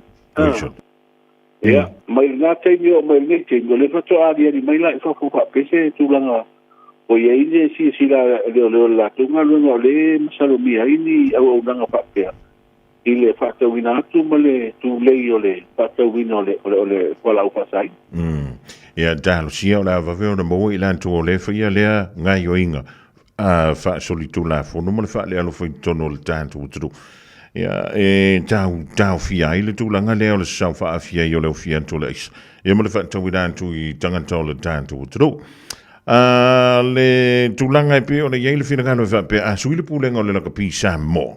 Ia, ua matala mai fsoswani mai le malo. O a fsoswani e pe o le tā ua i le vaenga le angal malmana whamulmule. O le whinagano na le palemia. Ina ua pisiri iei lau tu stala ho i le tā upule le fsoswani tau tupele o mai Australia. Le ala mai whinagano le te el malo. Lai fai so te inga, ma ole nano te inga, ia awe so swani de i la tina au tātou tālonga la kapi. Ale loto i whale la ia o le wāwhapenga ia i o le malo ma le pulenga le tālonga lea. Ia on fina ngalo na wau mai e le te tai o le tunu. Ale ia i whaia ni suinga i le pulenga le kapi. Ia, e le te mamuru se so swani le malo o tātou. Kono winga la. O leo mori atu ieri whi au, whai sau tau fuafuanga i le pūlenga o le kapi le tunu. ia awa leu fa mai fo ia le palmia sa fa isa awa ia i le presidente o le kapi i se latou pelo i ele le ave se o te telefono ma le poa ma mai latou o iai a o le fai o se galuega lelei ina ia siiti ai le tulaga lelei o le taaloga le tulaga ia isila ia i tu'uia na e tulaga o lo'i ai le tatou au la kapi nei teimi o le manu Samoa sulima ia ma le tatou au taitoafitu le rumai atu le tamisaga le sa fai nei tupai ia na hu mori mauina le tulaga le taunu'i ai na hui tausilioga ia tonu o ila le mafua mai ai se finagalo ia o le malo e tauna silasila le lakapia le tatou tunuu le latou pulega po a tulaga e tau ona fa'atino ina ia fa'alelei ai le link malo fa'atai ia ma le vaega mulimuli ia o le aso nafi lena toe au fanga poto ai pe toe amatali ai ia tolumanga o le palemene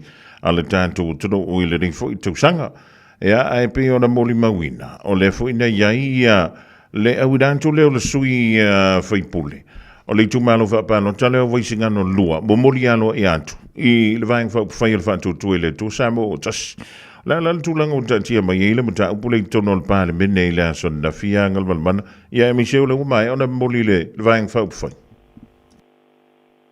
ia alo manino ia au la pe fo io tu la fono tu mawal pale mene mai ia ingole tu la fono fa na palota wa na foi ia te uma foi pasi el parlamento tu langa le tau fiole le tau si o le tu langa ma o mapo male ma popo se foi nga malolo tu e no foi te uma ia ele foi a uma lona fa tu o a foi tu tasi a foi al partina na ia te mina fa tu o tu foi pule ele foi la le to ese o ia nga la ma la te ese do te fiaru de si pati io solo io lo fo e fo io to fai palo tele titi le ala ta o to atu tunga na upasi el pal menele we ia ma wisi le fia uma e sui fai pule ma vanga fa fai ai ina na o te lo hola le ana si le fia ele te tai o le tu fa fai lo tu nei le malo a me se le fai pule tu to tansi wa solo ia nei lo no po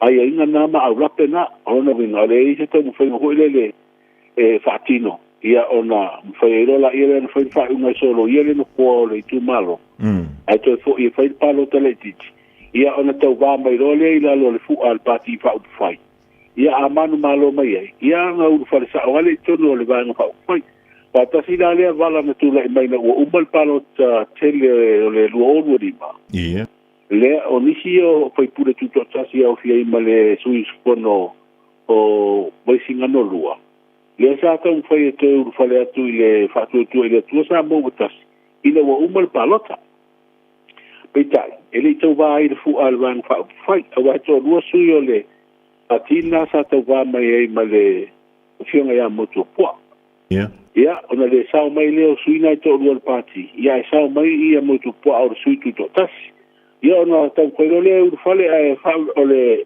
whai una sa whai le safa i lo vo il pale mia ma te ta i le parti e le si o so tu fa blama o le wingo na tala e tele no fu wala o pa ma fa kan kali ai te va kulo la ua mo o le malonga se o le tu fia ia le kele inga lue ma tele ia lu la lo fu al parti fa o fai o tu la na wa o fa singa no lua ma o isi le sa ta un foi fia o fa le parti le o mo palo ta tele a o ia ina na ele foi ina na tadia ona ia e pia tiki o le tulanga e va o ma u fo mo mari a foi o le kele ina lue ko i ka ku fala ko nga kenia ko ia na se lo ia o ia mo foi o me te tu ia ki mo fu mo ko fi sau a lo ka pungi fai ko ia ia alu no le como mo va no le sa ki gai o ia la sa wala le dinga ia sa wa le sa ma ko afu kele ia wa tulanga va pena le la o fatino ala ia inga ia mo moli soli tu la fono solo ia le no fo i tu le tu malo to fai filfilina a manuia mai ai ia sa no le ur fare lo ai il pati fa up fai o wala sa ta wa i fo ia pio o tala na o na fia na no fai lo fo tala i o soli ia inga le tu la fono tu mau ma le tu la fono fa na palota ia a mai le finagalo fo'i o le sui la ua ia silafia ia mai atu alo ia i rolo na fo le tumalo e le rola se aso e apo e fatino ia le palota le titi ko ia waisingano lua walo no winga la le tula e mai nei o le lua palota la iti mo tino le la fai o i sa fatatasi ia le ua solo i fo no fo no pai un or fam sinonga o palota ia male mta upula le no fo waisingano lua solo ia no le sa mo moli le si fai pule tutto tasi o il pati ale fatto tu le tu sa mo tasi soli e lo mai e ingol tu la fono le link malo fa e lua ufisili tutoi fa to pe tu foi le lo vionga ngol manal divai ngol Taeao mua ile momolinga le o suia fai pule le o vai singano lua i le vai fa tu le tu sa mo tasi na mo yeme fina ngalo le tu malo e fa pe e le mana mia ona faia se fainga pa no tele titi tono le tu malo o le mo tasi le tu malo e ile lanto suia fai pule le o lo ia ipea ile taimi nei o le family longa ile sila fu ile le tu la fono ile fina ngalo le o se tu malo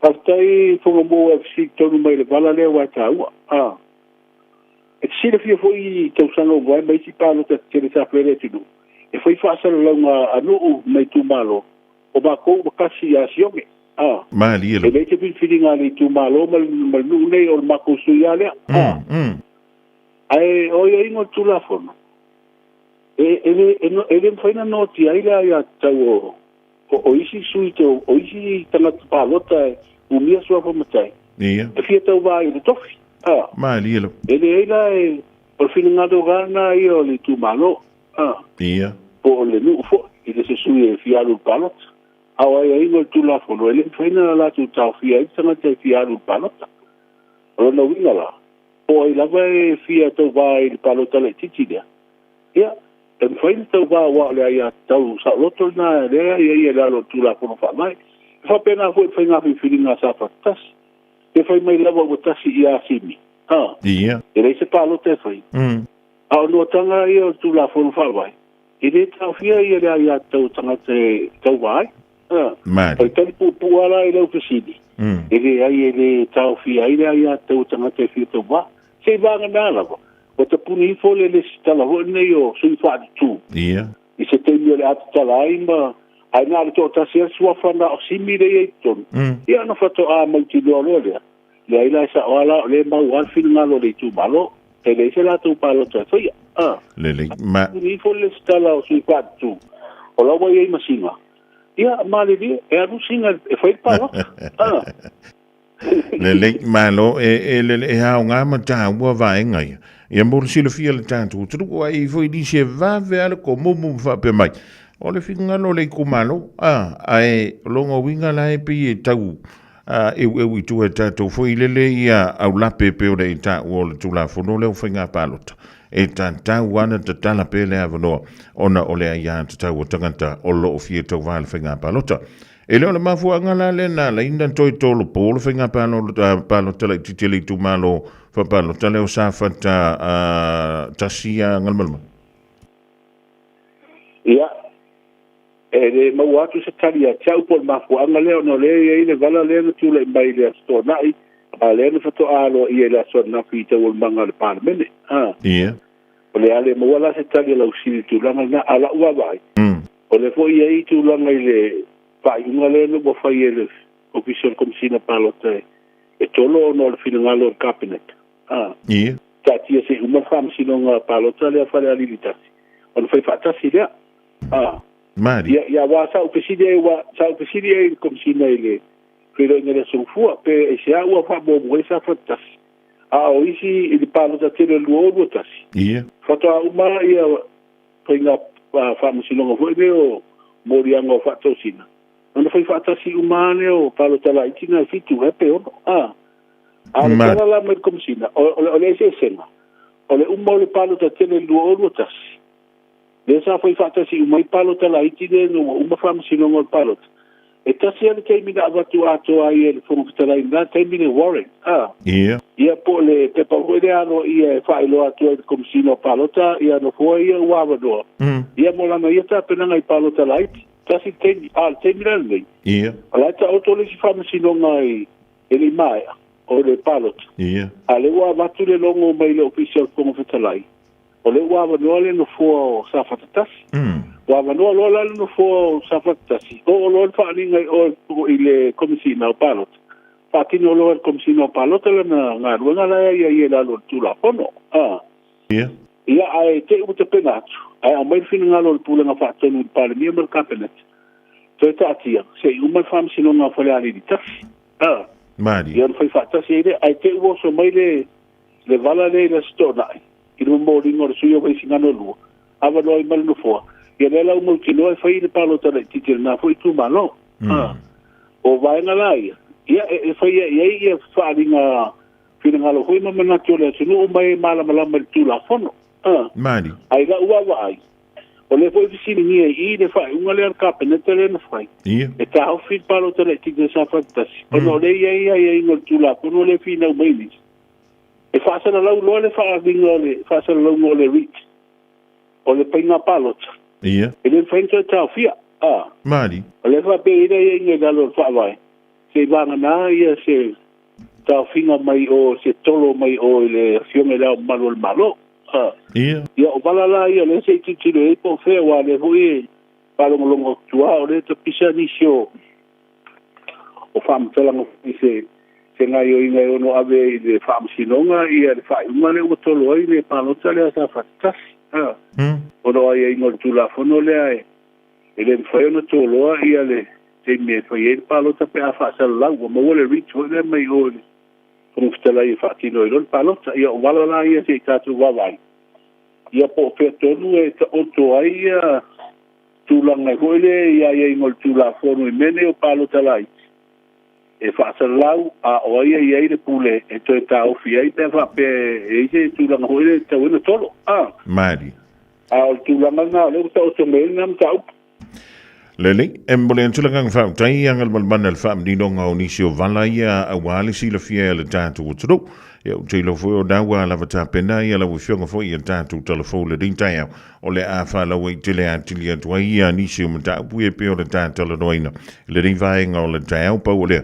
Ia mau pele malo si o le tino whape fwoi la le nganga wale wha ua wina o le tautorina o le pa ia ma le malo le tātu o taro. Ina ia solo o tutoe. Ia o le nei fwoi vai ia solo o tolo o tātu ngā luenga whai pia. Ia mai ia sofi ngalo I tolo ngā ia tātu wa sota inga I le Taeao ni. Ia e manuia tele la singo tō le ring Taeao. Ia, le hai e se tala tere konga bua le ring Taeao ta whaasoa masani te solulu. O wa lea, ia, tātou watulu. Ia, manuia tele, ia, lava singo le apea iai. Ia, alofa atu fo I so se tuli manuel lalulangi o tātou makuta whatasi.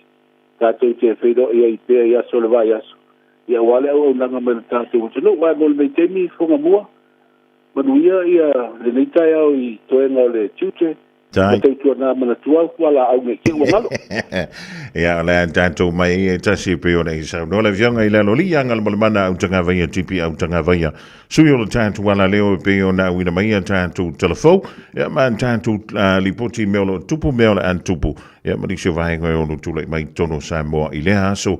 Ma le aso, ma le vaiaso, ma le foi vaiaso. O le taimilo wala wanti o le wā toe fia, toe sfulu ma le whāmidu te. O le tā leo leitu la e valu. Radio Samoa. Taslima ivatolu amo.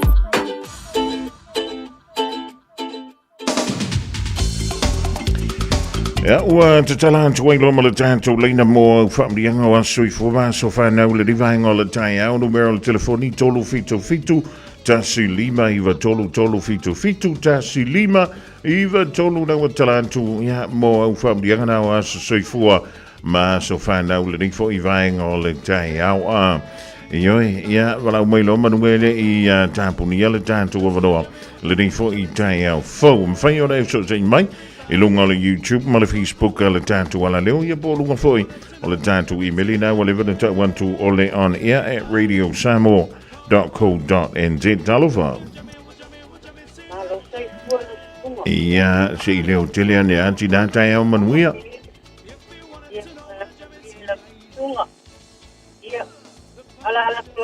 Ia, saunoia.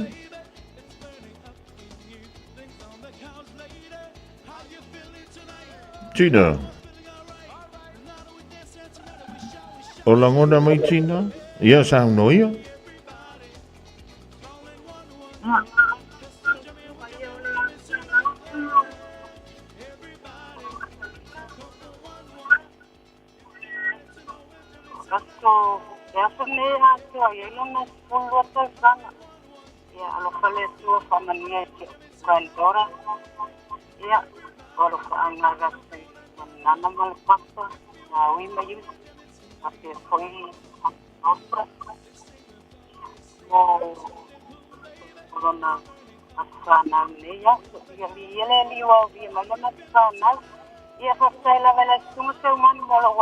Lele, ja, maar weer voor je gaan wengen of je le rivang o le Taeao.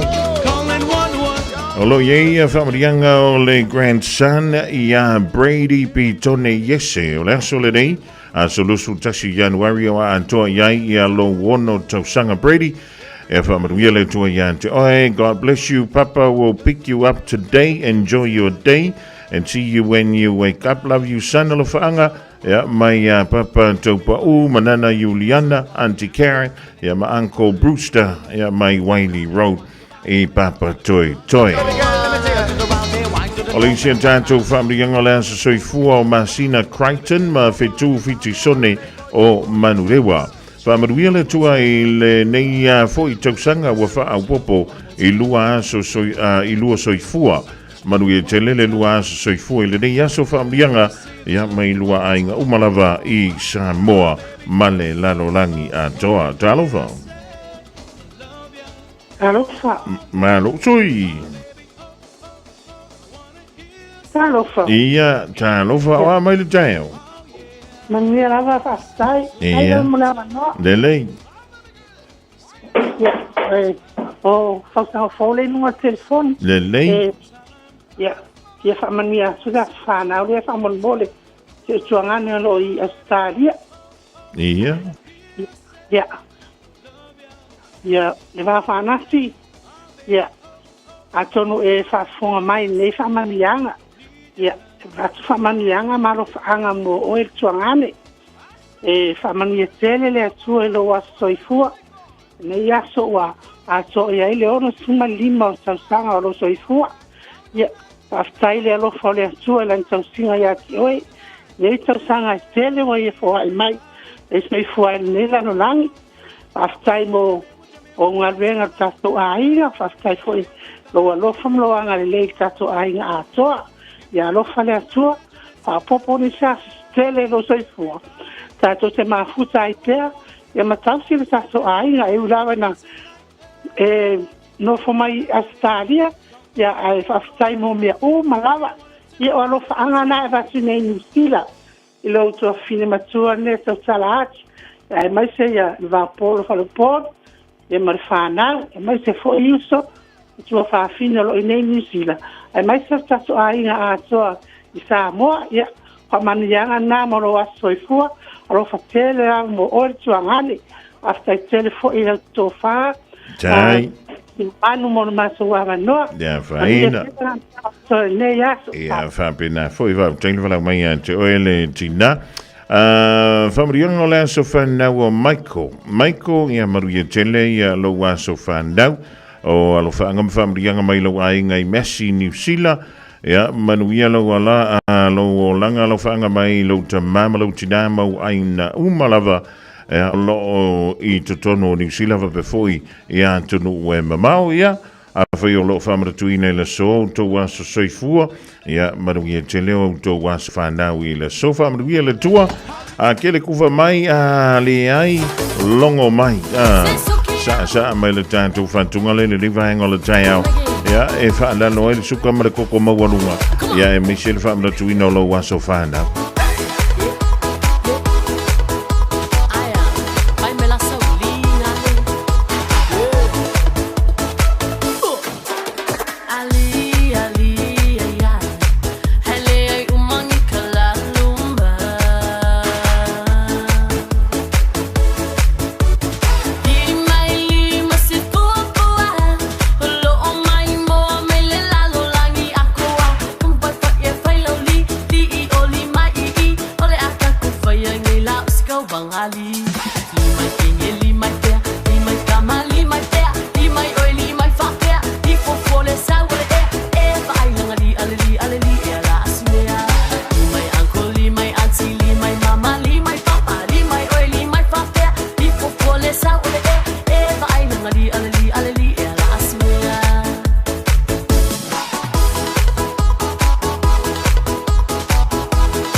you and your whānau fully immunised against measles? Measles is serious. It spreads fast and can cause severe illness. Your best protection is 2 doses of the measles vaccine. So, now's the time to check if you and your whānau have received both doses. If you haven't, it's not too late to catch up. Book your immunisation today. It's free for most people. Find out more at info.health.nz/measles. Ua mawhaina i o na whaatau wantu tōpapa le Digicel i lunga o le upenga ta wha ilangi a le ClickX Pacific. E mawhai fo i o na lafo aise leni i le MyCash a le Digicel i Samoa, tonga fiti mawaruatu i le na o le 5 ta la. E le leile reiti aso taitasi ma e whaingo fie fo i o na e listalai. Asisiane i le clickx.com e lafo aisau tapa a le Digicel. Pe lafo i fo i sau tupe i le MyCash a le Digicel Samoa, tonga fiti Vanuatu. Morisi whamtalanga vla au le olua tasi 5 tolu fafa. Olua tasi 5 tolu fafa. O fia maua sau ta avale po sau piki apu. Ai tongi ta iwa yaso, lua va yaso. Pe ta imasina. O le sleek cars o le a maua ai le fsoswani. Ua ta pena le au whainga ruenga a le sleek cars mo oi malo a inga. Au ai te popole i se mea i tasi. Te tala fitu aso, mai le sfulu i le Taeao, angai le afo le ono le afiafi. Tele la lai au kilani i saute. Vili mai loa i le olua tasi fa, fitu lua selau. Po le olua o, fa 5 tasi 5 tasi. Hey, don't be that guy or that auntie ignoring a sore throat. This isn't just some drinks and lemon tea in your sweet situation. Untreated sore throats can lead to rheumatic fever. Nobody wants that for their family, eh?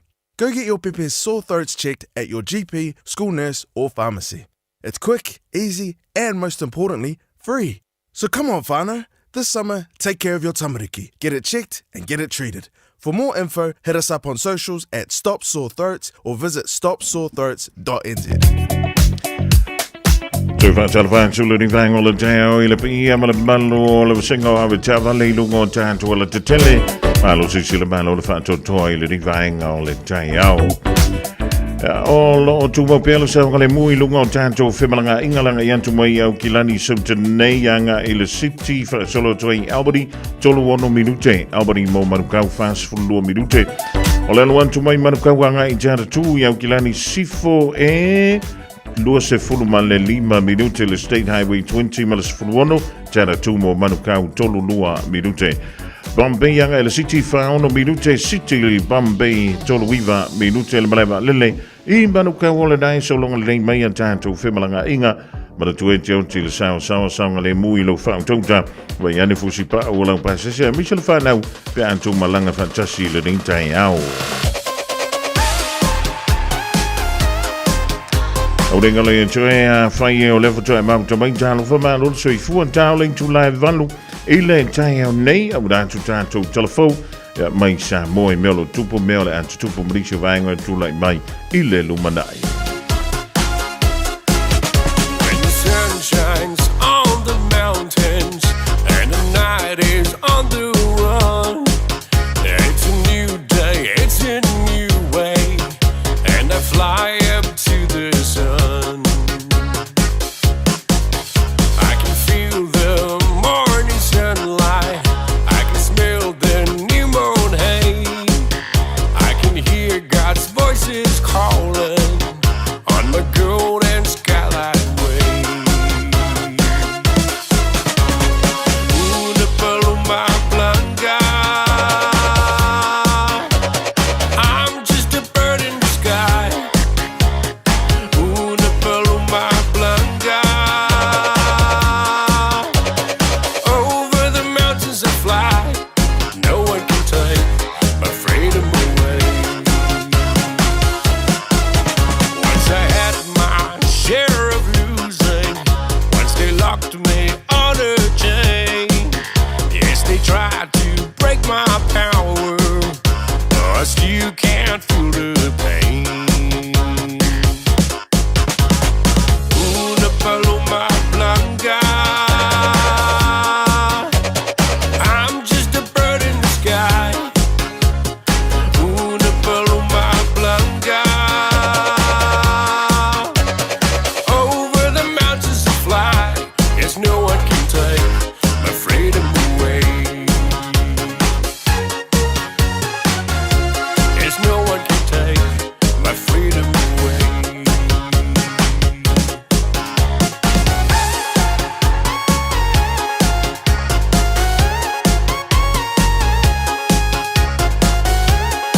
si mai alau whaafofonga o le whaapoponga fo ele nei o talafau mai Samoa. Awina sa mai mo oe e lau leiti o whalongolongo le Radio Samoa. Tasilima iwa tolu amo. O te whatalofo e lo tātou utinuu, wheloa i lo ngā tutonu o le vāiaso o wāle ngā ruenga taulongolongo i au si mai alau whaafonga.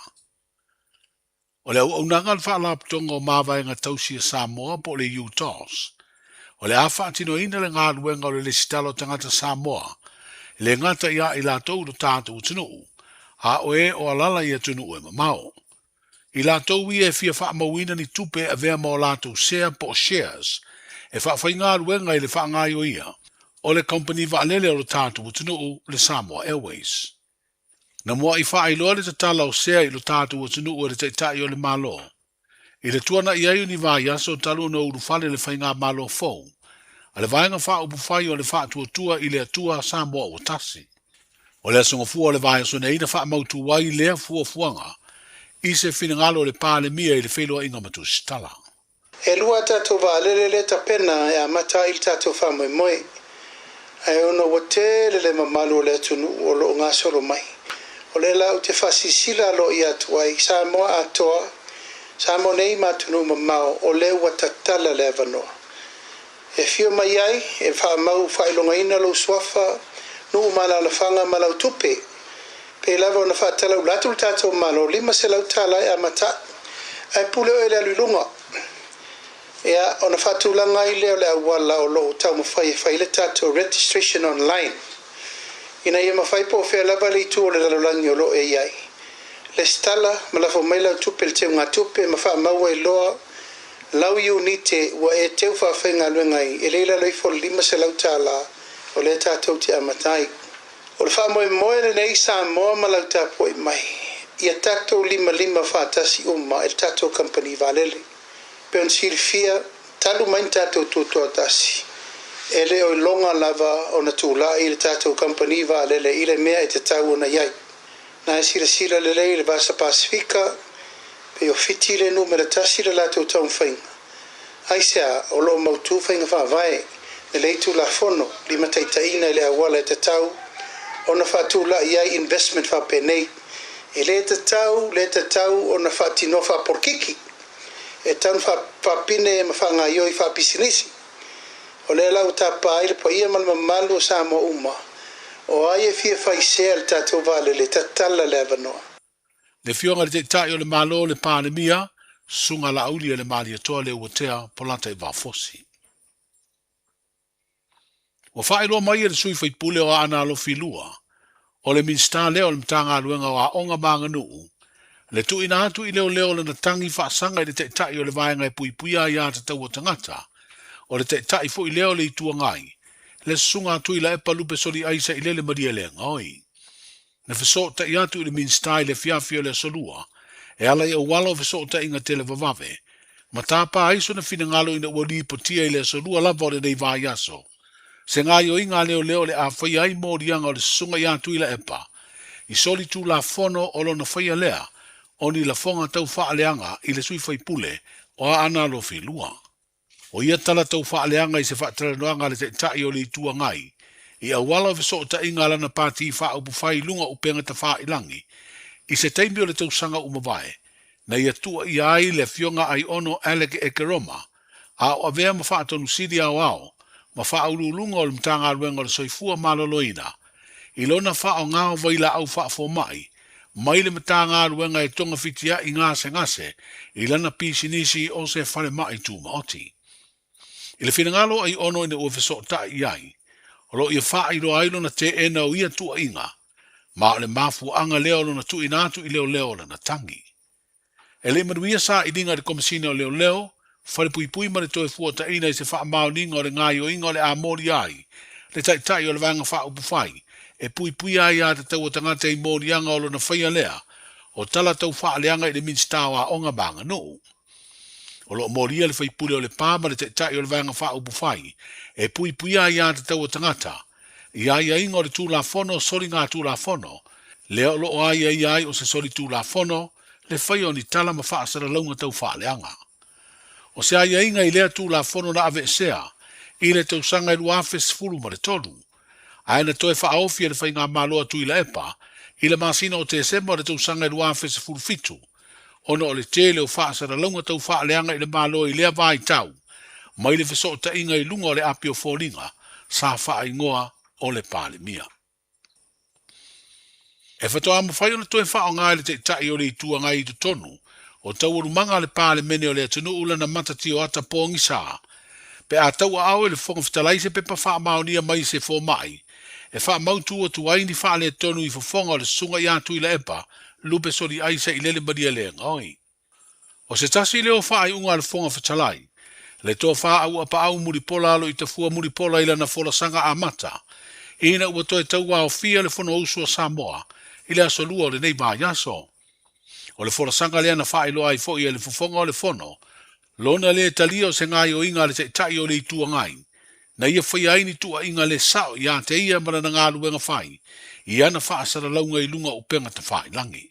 Ai pe a fai foi le lifa sa mai tau fa tarta no anga lo fionga le tai le tuanga angai ma wa le si fa sa lau olo o mai tau ina lo le fa nga ina lo mata tiota po lau sun class olo no winga lo ato to le lau sila ma lo si o fonga ai ono lo na tai le sila mai le tunu i lau fi au tau mo le mori le fa tal no anga ma le forsa pe tai o mai tau ina pere no foro whaunga ina o lau mata tioata.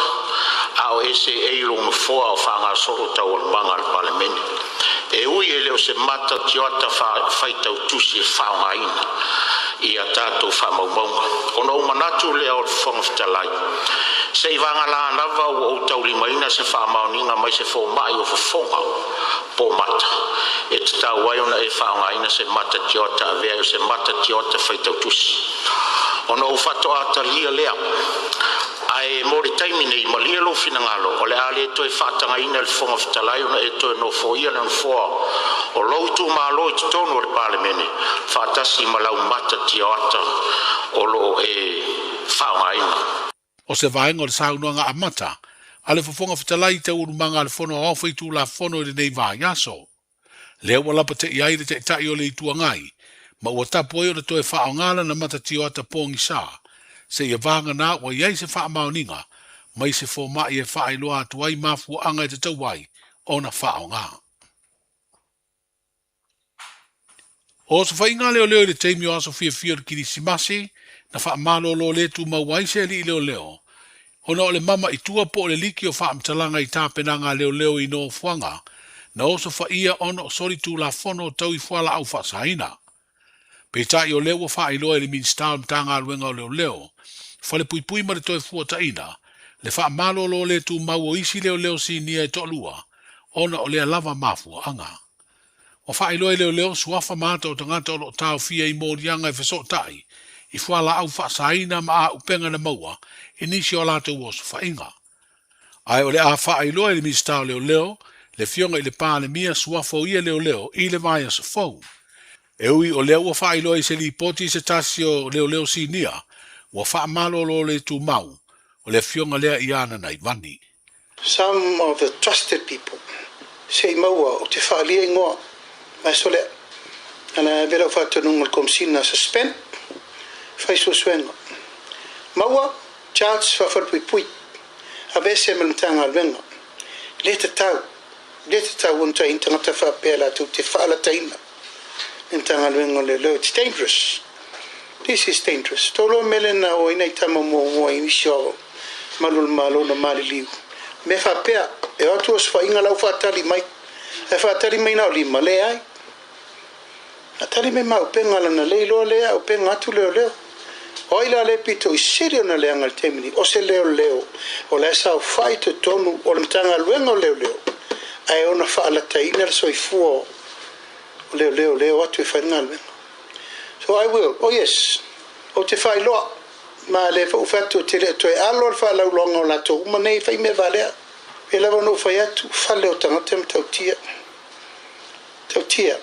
E ua a vela o whatu nunga i le loia siri whaule i nei. O oi ta vale o i whale tupe me umata sei uma mai. Tupe palpala nei. Na e ola ma whai lato sauro tonga i tupe le tunu mea i e tauna mai lalo le malo. Paulo la ingo tangata nei, they fought Samoa is a free nation for drugs, they ai. Sunga la uli le mali e tole o te apola te wafosi o le pāle mia ma le minsta o le mtanga aluenga o leo leo fale pui pui ma le toe fuata ina. Walo ia nei le avanoa i o le no fō le tofi fai pule le pāle mene o le tu malo fa palo tau vaisinga no lua. Ina ua fa ailoa le fonga fitalai le pāle mene le solia ai o aia ingo le tu la fono whinga palota ma tu la fono tu mau o le maota.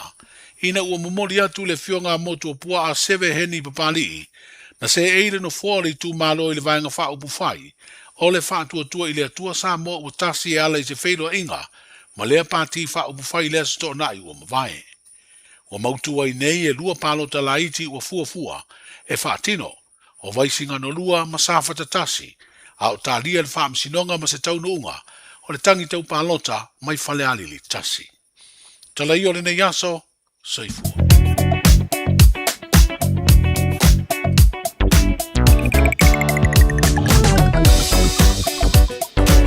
Mole atulanga nga wha taile whionga i ngalamalabana au tanga vaia moa tātou tala mai Samoa i vaenga o le Taeao. O la mwhiora e tue whaafunga i le tulai se fululua i la o le so. Ia antoai fwoi ma le tulai fitu i le Fiafia na nei. E manole ala usu i whangunga le lei o le nei Taeao fōmalanga i atu fwoi ngā ruenga tutu ma whaiva lo filima. Peo tofi e ilo taupa i amalo to Malu tonu o New Male lalo langi a toa. O lupa o le tātou o le tele le ni vaenga o le Taeao State Highway 1 mai manukau nei whaasalan to le siktianga i tuele lunga i oi Albany. Lima se fulu ma le whamiru te lewe i tātou le Taeao nei. O le samai Albany mo manukau nei. E lunga o le State Highway 1 e lima miru te le umi o le whainga malanga. Alawatu wai manukau nei mo te ara tui au kilani sifo i lunga o le State Highway 20. Ma le State Highway se fulum leono e tolu se fulum le tasi minute. Sangwai te ara tu mo manukau i lealawa mga ala i tasi e wha se fulum le fitu minute. Bombay anga i le city o le wai tu lama leono minute le umi o lau whainga malanga. City i le pituru o Bombay e wha se fulum le tolu minute. Ya wa silo mai foi langa yantu le malaiva lele nisi motorway se pe ona wia ele mano le tru a wafa e nga va ma talinga malanga ele ni foi vaenga o le Taeao ma tua e te oti le sao le muilo fa tonta a foi na malanga ya ma le fa na le ni vaenga o le Taeao po se timi o le so ma tu le le sunga la ta vale o la to fusi pa fa mole.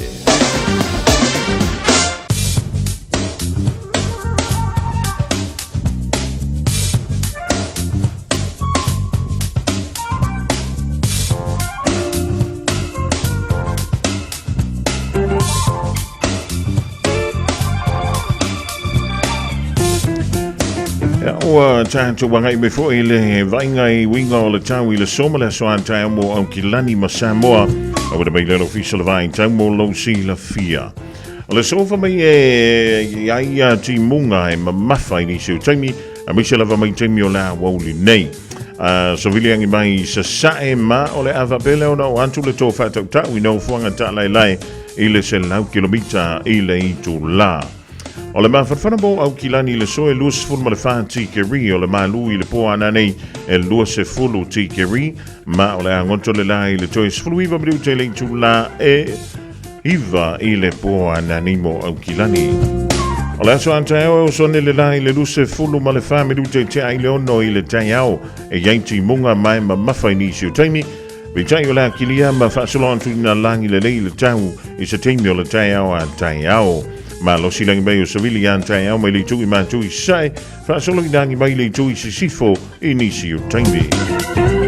Tue whaatala whaatoi lo tātou o toro i Samoa i le ring Taeao ma lo le ala usu maruia fo i ngāru wenga ma tiute o le awhenga iai. O winga o le tau mo Samoa i le so se vaenga whaatupra i au peau ma o le ea o lo to rei lunga o Samoa mai au mai a timu whaapea wila ma whai tili e a awhia i le antoro o i nisi o taimi. O whautuanga o timunga ma mawholo o whamalo sia pia mo lauwhanua uma o Samoa. Whautuanga mo lo longalo o whamalo sia pia mo vaitafe manofuanga mo lalalo e a awhia ngō fie. O le venga mo le soi Samoa ta absoloi timu ma mawhai nisi o taimi whapea wila mawhai tili i nisi o vaenga. O le venga mo le aso a Taeao le ato ulu va absoloi timu mo Samoa. Tulanga nai pe ona iaia winga o le tau mo le soma le aso a Taeao. Awa lava ia le nok Fiafia o lo topa ia malo o tō Malu. Malo antu le ni Taeao ia le aunga utomuli ma le ainga mahuto mai mangele tone tu lima. Le mafuta mai nai Griffith i Ausitalia e manuia tele i fuafuanga o loo fea na iai.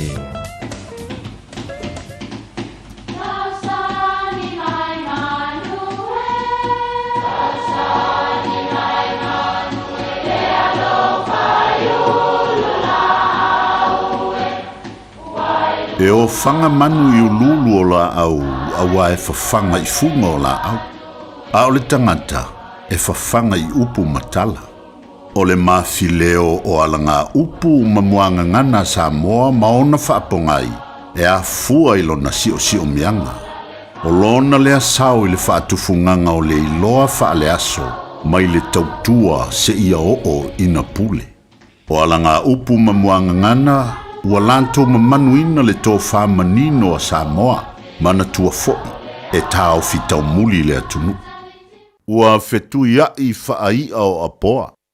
E whapea o le ia lea o le apoa, e tolu niivi maai e ilona ulu, e lua i au tafa, ma le tasi e tū tonu ilona atingi ulu. O le masani fo ia nei ia, e masani o nao mai whaatasi, ai a whaatasi la, e femisa i, ma fetu ia, mai ua i lava ina mamate, ona e toi tuia lava la tau, ia la tau tala maai. O upu e whaamatalaini winga lele lei tu tonu ni ainga po ni maftanga. E ua i lava ina tau nuu i se le manuia. O loo mai tau ina pea, wa lewa tau sanga talu o na whaavaele nei so saiete. Ai ele o tula i mai lava i se le lei o na talu ai.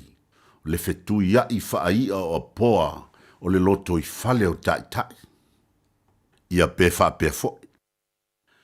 Ua mai tauina i li tele, ia, o whaatau o Samoa, ia, mai se lama tātou i au kilani nei, e iai e kalesia, ua mai o i o le lei ma file mū le wā whaatau, a wale sa i linga o se launga o le aso, ma nei e tele lea. Ai panga lea, ua iai isi o whaatau, ua amio ai i le lei ua. E masani ona tele le manao. Ona so ona whelafua ia i leo upu ma uali ali ai le fetu ia i whaai au apoa. O sa a Fiafia lava wha matua moe po i tauto o le atunu, ia, se alolofa seu le manu ai tanga i le ngalu. A le malu a inga ma le tala le lei le tanto fatu a inga tausi wha fale upolu. E a e fua le tātou launga, e le aise winga. Tāua tele o na malama mua i tangata e ana ina le wha moe, ma le autu o le aso. A o fea foi e o mai ai, a o le i tūtū la i le wha tau, mana tua. A wani ngalo le tamaloa wha le wha e whai ele upu. E tū le talata ia iuli, ai le launga, na o iuli lava e launga. Whai tau ma tau, le aso, pe te tau ona e tū lai ma le manunu o le to au ma whaatupula i ai le whe ese ai. Ia, ma le maua i lava se tasi. E le lei ona whetu ia i whaai o apoa. Ia, manuia lau whasau ma le nei aso.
mea uma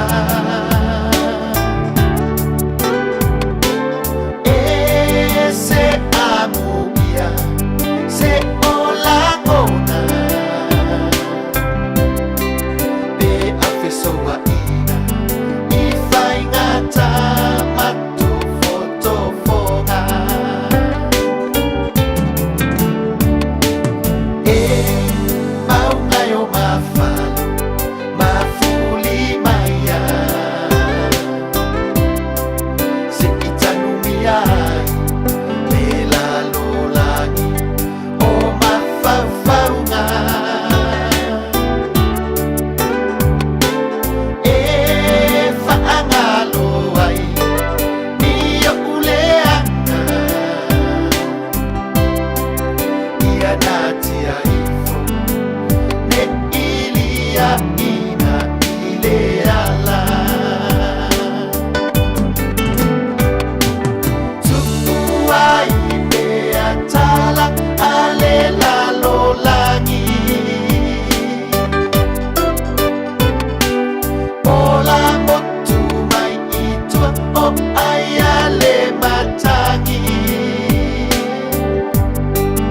Ai mana tua ole alofa e fa asili mea umalava Ao oyo tina o te tu iyo autafa Tupuai mea tala alela lolangi Ola motu mai itua o ayale matangi Ai mana tua ole alofa e fa asili mea umalava Ao oyo tina o te tu iyo autafa Ao oyo tina o te tu iyo autafa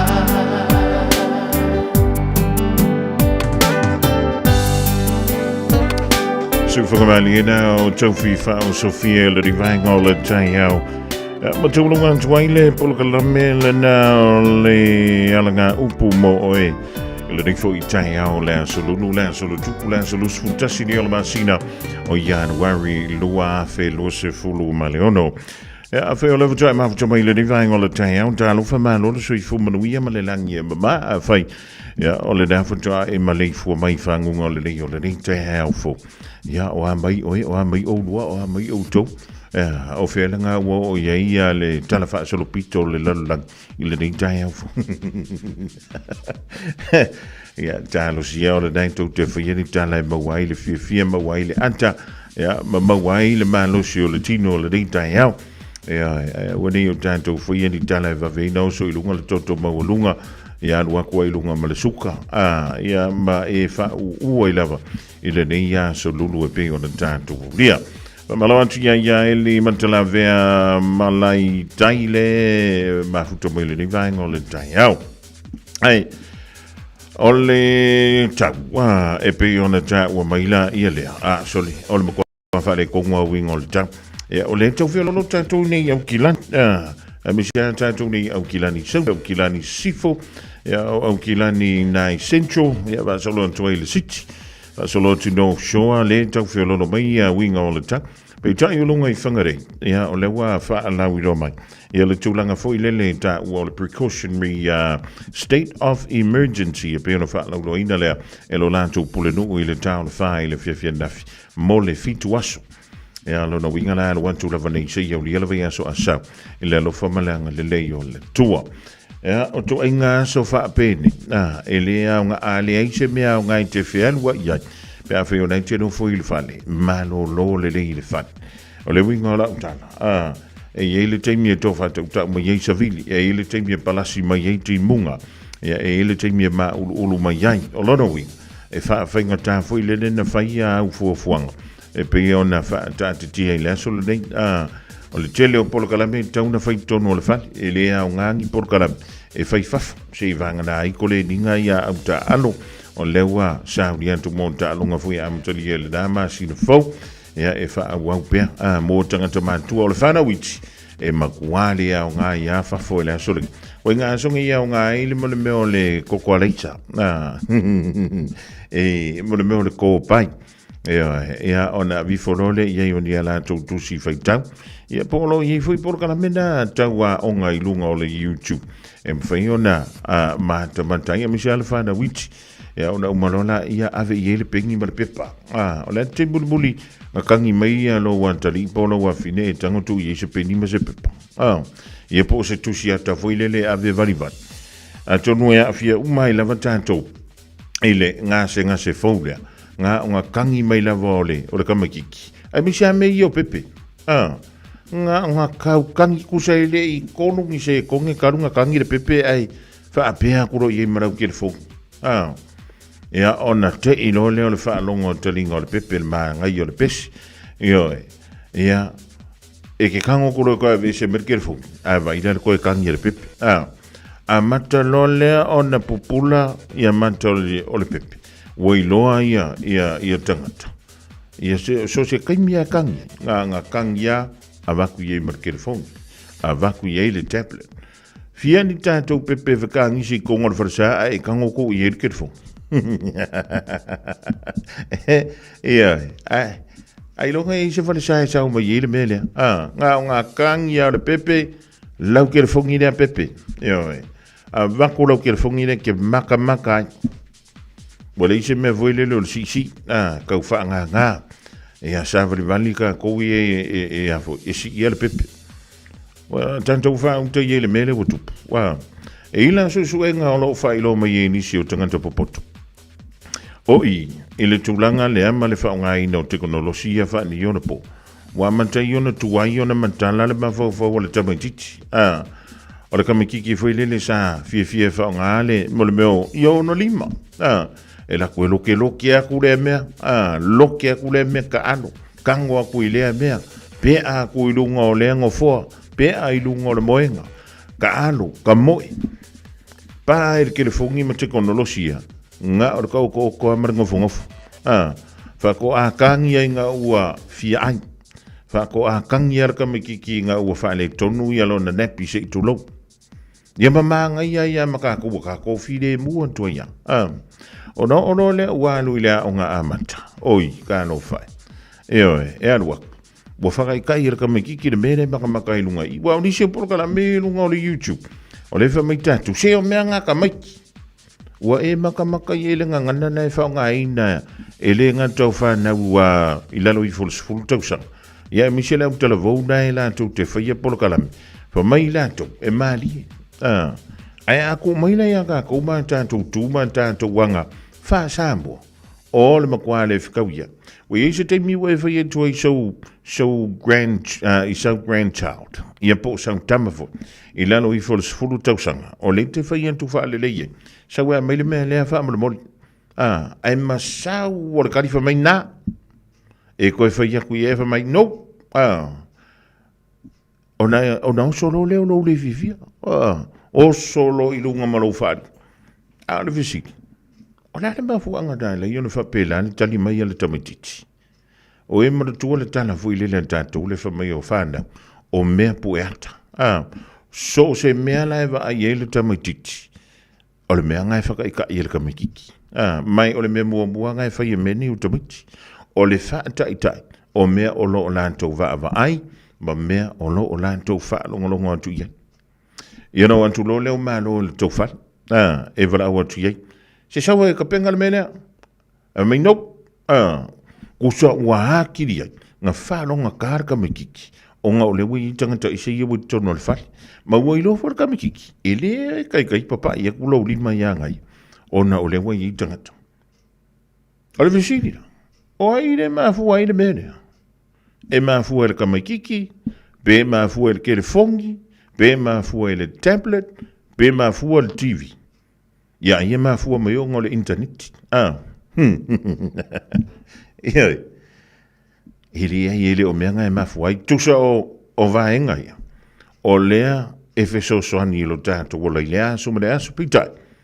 Ia pia o le whaamtalanga fuile. So se mea ke so o ngā wha o ngā inga, ngā amaka o le lei ai umange, ia ua makuale au ngā ia o tātou o langa. Pe a so ona wha o ngā ina. Ai a wha o ngā fuile le se furu mi nguke. Ia umarola ia wha ia vai. Ia ua umar kei mirea. Pia o le lea o ngā le tamijiti. Ia ua umar se furu mi nguke. Ia sauna ia le salu ka ko fali. Sau ia ngau mele tātou tanga mea. Ia sau ia fufuru sa wipu. Sau e whakaikai ngā solo se ipu. Ia ala le mire whakaikai e ngāmi. Ia. Ale winga o le tala. Aua e ke koe ika. I le mea ngai ke whaia i lau whanau. Aua. O lea e koe ika la iei o e ngai avea iei meanga. Mai au te whaia tue lea ma se sioka koe sao mai ai. Le ngai whaingo fie. Ua whaingo fie ngar ki anko aku iei. Ia le mea nau te whatu. E o i ko kongo ka ko wharisa. E o le porokiko le wharisa. Ia ngā turu baby shark turu baby. Alai whai me lau. Ia o ila la ka ko whai kio ia. Ia ua tau i fwoi ma, leu whai ngālua. O lai ua lewa na tāpena le lau, nga le upu fola. O lai ma na o le au nā le tua. Ia e kua ko mau kā ko karinga, mau kā ko loko, mau kā ko wang. E le isa whai no le tangi le pepe tono le whasa. Kak. Alanga le benga kaunga kangi le kamiki. Ai alanga kang. A le o le fia ai. Ia wale la vaka oko. A whai ang ka oko le po ako. E manga o mi forka mi kiki le kūrunga sa wharivan. E le fia ngō forka mi kiki se me se kasi se kaimi ako. Ia po se i kūla. Ai na tatou whapenda whi tatou i laso. Ia langa e pangaka ko i vai kemingi. Ia na ngā kongoa le whani. Neo e. A whai lau koe ngā kaule le ie. Ia ele mawhai ngā lura mi kiki whawhai alo ka whaua. Longawi. Aso akoa. Kere fongi le aso akoa. I ngai umangi. Ua makuali usuawa ia le mawhau whawar kamiki. Ia, o le alar ka ko mele la whai mo le whanau le rivaenga o le Taeao. Whaapolkara me le me whai al whanau. A wā o le benda e o antoi le teimi whai le wā e a onga whaatekta inga. O le vei asfau. E o antu le aso lua pea umarka ko aso malo lo whai le o le Auckland Anniversary. I le aso nga fua o le vei asfau. Ia, ai whafango o kurkai o le aso lua. Ai whafango, le la wā. Ai lolo ngai. Ke whafangua kua e kangi. Ia nga e vililola ia le ia aunga. O sia o kama makua maa ia. Ioi. O ka se fiva. Alai le ima se fiva. Ala le mele o tupu. Walu le po ako, amale aso ako. Nga o le kere fogi. Ia. O so se mea o le tantou te whaunga ina le riva i tau. E misa me tau teknolosi. Ongi mea le lei. E whawhaingo fiei a wala o so ta inga. E whawhaingo fiei na whaian tantou ngā luenga. Whaingo fiei o na tantou fiso tai. Ai ahi kūla pe luai kūla alai maka kamikiki. Sole. O longo winga koe whaia ko iaia ingo whape markamikiki au. Lea i la aru e whainga luenga sa wai. Lea e oke ia ur whare. Ai. Ma se i kau kūra mea ngā kangi o le kamikiki. Avero i e markere fongi ko ngore wharesa. Kau ma whaiwhale ngā ki i lano li i leo ka ko kere fongi. Ai le ngā kangi o kamiki kua koe. Oi sori. E i wharesa o orui e ke whaanongo i ele bena. Ko sai, el koe ngā me voi lele o lailu ngā le leo le kere fongi. Karukaru ilo fie e ke whaikakala i lunga o le kere fongi. Ai ngalo ia oe, o le wharesa le pere ki. Ke masalo anga whape o le iele ri wha o le kongo le wharesa ai lunga le leo lau kere fongi. Longo winga wa e whako whai lau kere fongi. It's summer, a time for gathering and reconnection with the ones we love. Right now, measles is travelling across the motu too. It spreads easily and can cause serious illness. Before you visit whānau, make sure you've had 2 doses of the measles vaccine. It's the most effective way to keep the ones we care about safe from measles, especially if they are too young to get immunised. It's free for most people, so contact your healthcare provider or visit bookmyvaccine.nz before you settle into summer. mo le manuia o lo lumanai. O le aunga o le International Travel College, ua tatala nei le tala mo le lua awhilua ono, I matatau tu risi maha unga tau vaalili. O le ITC e iai ona la lai au kilani mawhangarei, ai mawhaifo I ona ea unga online, mai lo whali. E leise tai mi whaarulanga ina e te haongai. Sa ili nei loa so lumana I manuia, langolango ina maalosi e le ITC o e malo ainga. A wa unga, asiasi lupenga te whailangi, itc.co.nz. Beta Drive Doctors I le taulanga whaatau I maangele, whaapea manrua, mo le vainga o so ngase pe amana o mia. E whaatino e fo I matuipui o le whana witi, o tuipui le COVID is fluiva, mo I lātou is fuluan tausanga malunga atu. Whaapea matuipui o le flu, wala au telefoni, 255-25-valu, mo so wanoe whaatino I nei au nanga. O fisa foma I maangele I taftafane o le McDonald. A manrewa I taftafane o le Faletusi po le Public Library. Beta Drive Doctors Clinics. Talofa o waleni o se electrical inspector Samoa, tolsu 5 tausanga tautua ma o restaurant fo I mole waina o lo mota, falsam fatwhainga luenga, fa peli pe ino vai vela ma o ngaumu. Walau mai lo waleni o amos electrical il odua fitu, lua no tolu ono fitu ono lua, odua fitu, lua no tolu ono fitu ono lua. Ua na o le Radio Samoa se furulima iwa toru a mo e tautuaina o e ilaunga ngana fitu aso le vai aso.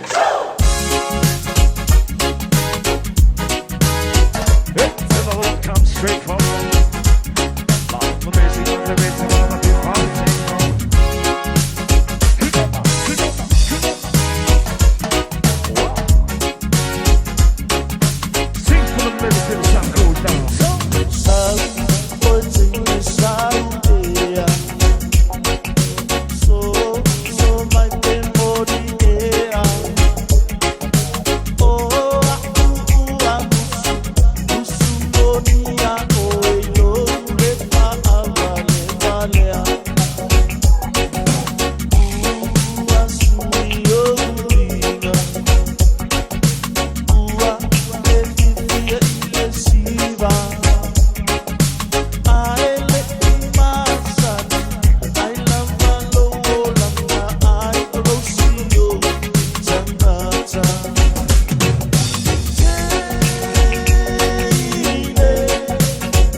Fiafia o le rivaenga o le Taeao mai le tātou whaelile na a le whetu eva band.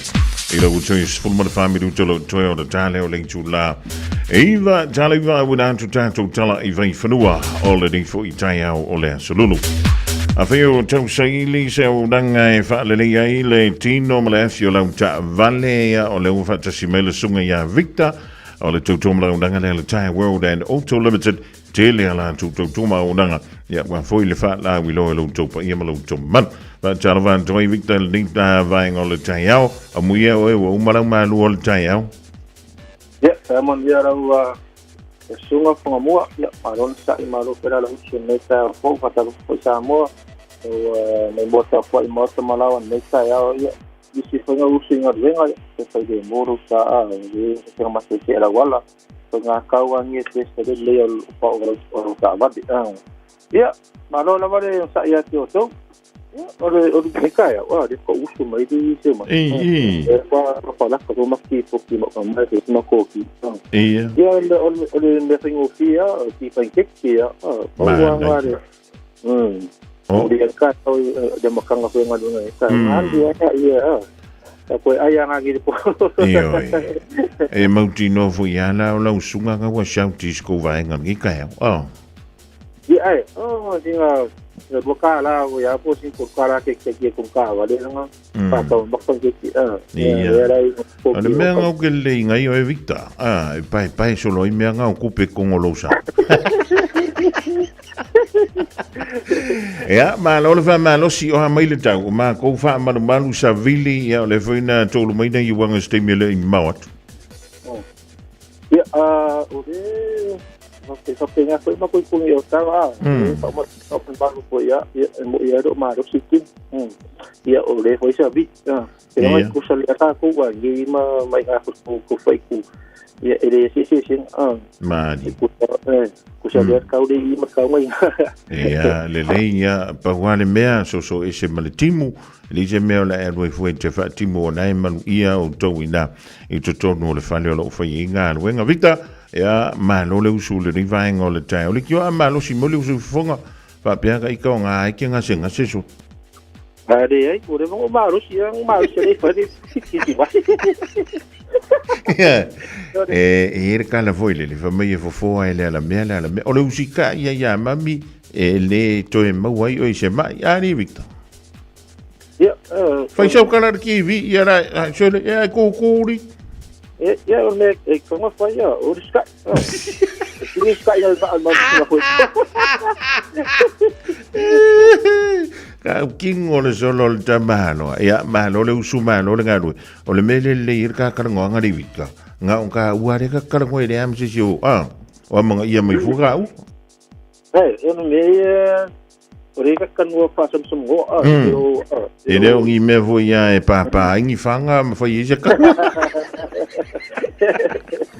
ja ma no le usu le ringa le Taeao o mai an tanto fa to ja wala wat no si le fiel pa ia malu si tanto tro fa mal bot pai ia fa mo ma to no ma se ma to pa ke sini su no se ne de se nei non Taeao pe tro sa ma to pambu iba ta si do sala to valu ma ko ti so le sala no va sendi wana ingalo no Apple Car taxi ma le telefoni ma le Apple Car e sai to ka to fa le no po pe tro sa ma to pambu aunque si LPG do su iba sala ile de sendi pe service lai Pato fo lea o lau tuafa matano mea tuna tato sei e te man malo e po si fo e dasa I pato molosa I a mato le mato konfensini o le mato farisinia le mato tuatusi o le kasi le matolu sta makigou pa lea rau sa pa mato li pea o fusede te umba o lo ka avari tenga fare tonu a un paso tenga li pea I mato farisinia Nata fo lea te fale woke lua sukala a whawhea fo ngai kau sua sau pupa, se whawhea matou pupa, so matou lifi,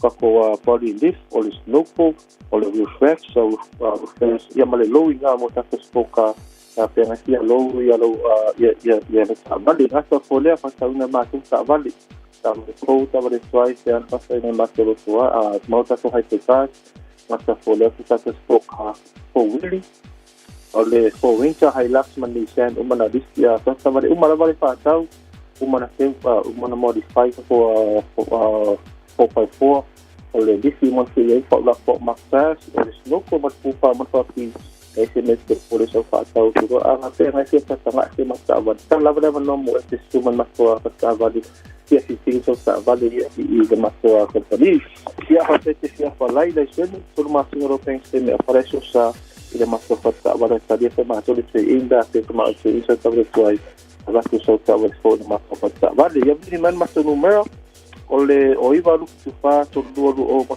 so san el mas pa pa o ile ta si tu suru pe o ta o po tu se ki me se mo ta va de la a ka me sa le ki se pa ka ko ri ka ko lu a to o ma la se ki me ke ma to te we ya la usa do su ta la te me i de aso un ma to ke ne sa to si pa pa ta vale ri de alignment di pa den il mato company ngasa fo le ta fa mo ta fo wi so tasi to lo to de mga lo mo de plan le messe so hama mai si ko tani i no atu ile ta so fa ya vedi man ma to numero ole o iwa ro tasi to o so san ye te suma ko ye fa si fo na ya lo samo na kinga venga ma to ile mato company ya fa fa mo ia tava foi bastante mensagem que foi na manhã que mo no fa bena fo ia le sunga ia Victor wa vela wo ia ma funga tamu mo lina le tautu mala udanga ale Taeao World and Auto Limited yona la lua ina o tara ia wa o e male fo ngai no fo le la tautu ia male la to udanga ile nei ia vai ngol Taeao ia po le ringfo ia sululu e pe ona tatu o lia o le mo to e fitu mala fa bilute o le Taeao le tu la va so avan tani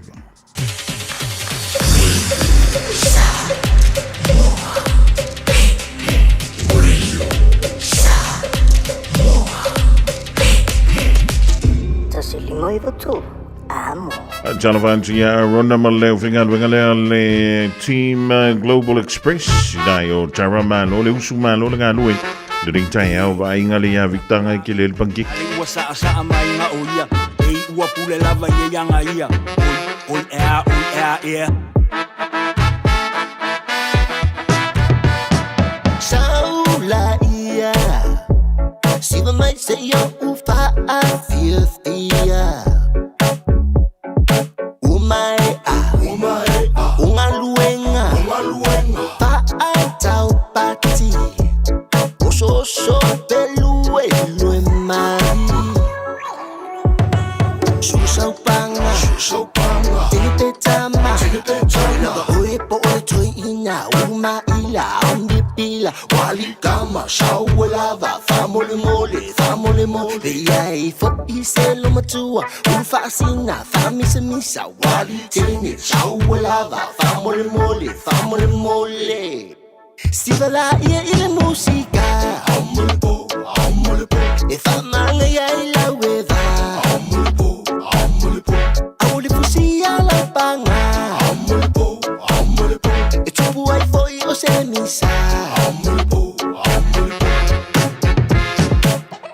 Au manipo Oi mafuko fo ke au manipo Oi a winga fo au manipo Boom chicka boom papa o Fa sexy low key no Kayla record yo Sound of the S-A-M-O A way night and day For my people the Malu people the Aussie oh my fight yeah yo my la iya Vika let's go Siva la ia ile musika Amole po E famanga ia ila weva Amole po Auli fusia la panga Amole po E tupu ai foi o se misa Amole po Ia i fo i se fafa finge Vai ma soa fa sopo moa Wali kama shaua lava Fa mole Ia i fo i se fai lele Fai sana sefe fa lai pankeke Wali sunga shaua lava E fai lau kama Siva la ia ile musika Amole po E fa manga ia ila weva Amole po Auli fusia la panga Amole po E tupu ai foi o se misa Amole po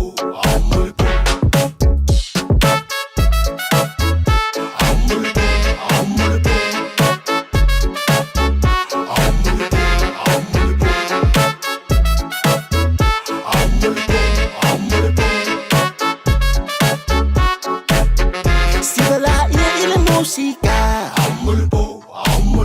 if I'm angry I love I will fusia la panga etupu ai foi o se misa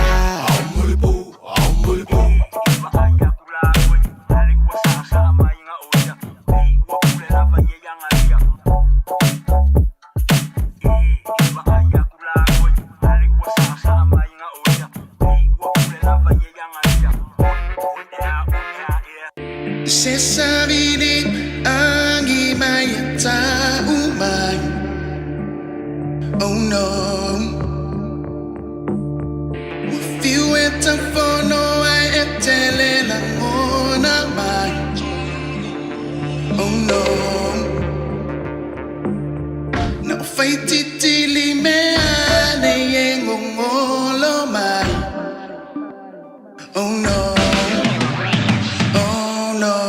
Mai maunga me sao falongo ai e afua mai fo I maunga le pule la o ai ai afua me o le bele mena o momo o ai e pe ofisanga o le savili ma mea e tutupu ai au le lofa na o lofa nei awa ele ai la vases tu salilo la le lei le la au tu tasi pe o le funga arasi wa ma e le matalasi o yo ta o watasi o le wala fo ina lo manongi baby wa ta so ni manu fe ai fo le bili wa wa tolo la o mai le pongi sa wa ta o fi e ma fo le lei ma fala no ofia tofole matango fie masalo ai wangalo sunga le fai ngofia wa o wi lo le e ai le pelu mama ai e tu fa mata la ole tu mai wala vai opo pule oela o bele pete musu awa le fua te lulu e le to e fua mai le fua te lulu e vale ai lo ulu se sabini angi mai ta umai. Oh no.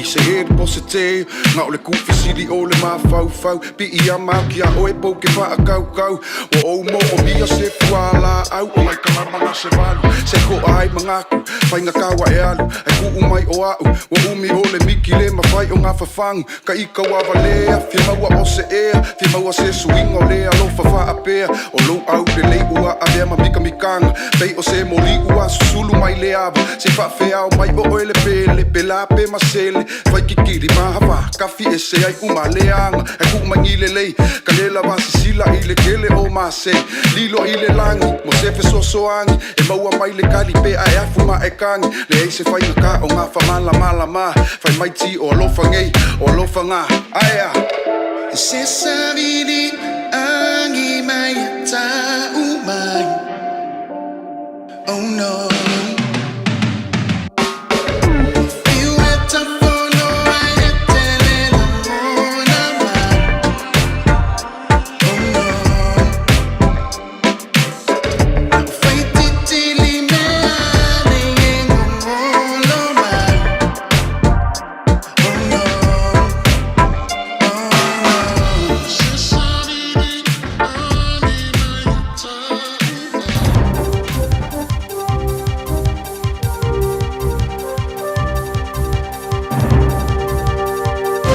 In this update, Emergency Management Minister Mark Mitchell is skipping today's National Party caucus retreat in Christchurch to deal with the unfolding weather situation in the Upper North Island. Watches and warnings are in place for several parts of the country. Heavy rain is now battering Northland and the Coromandel Peninsula, causing flooding in many places and completely cutting off Whitianga from both the north and south. Mark Mitchell says he'll be based in Auckland so he can travel to where he needs to go. So I spoke with the Prime Minister yesterday and said, I think it's better I start here. He totally agreed. Most of the weather is going to hit the eastern seaboard of the North Island, so it's better that I stay up here. Turning around the economy could take some time. The latest BNZ, Business NZ Performance of Services Index, shows the service sector, by far our largest sector, is growing for the first time in almost 2 years. But it could take a while for that to flow through to the job market. Business NZ Chief Executive Catherine Rich says it will also take a while to see the benefit of recent government reforms. We haven't opened a packet of noodles and expect instant results. The expectation that some people have that there's going to be instant success is not realistic. Political pundits are betting the election will be in November this year. Prime Minister Chris Luxon's expected to call the date today. Massey University politics professor Richard Shaw expects Luxon will want to give the economy as much time as possible to recover before voters hit the booths. He says by process of elimination, he thinks November 7th will be the date. US President Donald Trump's taken to the podium to celebrate his first year in office, while world leaders unite against his moves to try to acquire Greenland. It's officially been a year since he took office for his second term. He spent the first 10 minutes showing pictures of immigrants arrested in Minnesota, praising the work of ICE agents. He's also briefly addressed the World Economic Forum in Davos, saying he's about to travel there and is sure he's very happily awaited. That's news. In sport, the world's first NRL league match at the new One New Zealand Stadium in Christchurch in advance. The Auckland-based club has confirmed that seating at the 25,000 capacity venue is no longer available for the June 21 fixture against the Cowboys. The next All Blacks coach will begin their tour against an under-strength French side on July 4th. No player involved in the top 14 club final the week prior will be available for the opening Nations Championship match. A similar scenario occurred last year. Kean Watts has the leader's orange jersey heading into the 112-kilometre Stage 4 of cycling's Tour of Southland, which ascends the Remarkables today. That's sport. I'm Jodie Gill.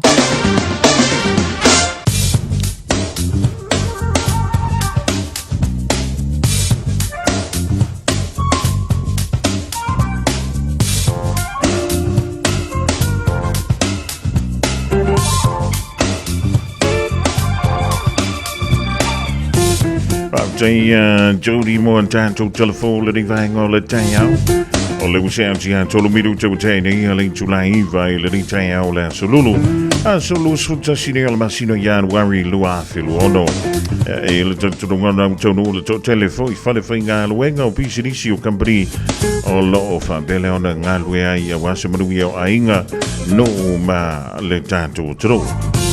Lo vengo le tanto talo le tau il somala so antamo au kilani ma Samoa pe ona au ina mai ele officer on le va ai tau o le so fa mai ye timonga ma mafai ni si no fonga me se la vai temi o la oli so vili mali tui sa e ma lo si le to fa tau e o antu le sa le il se lau kilomita li tu la i au kilani dei.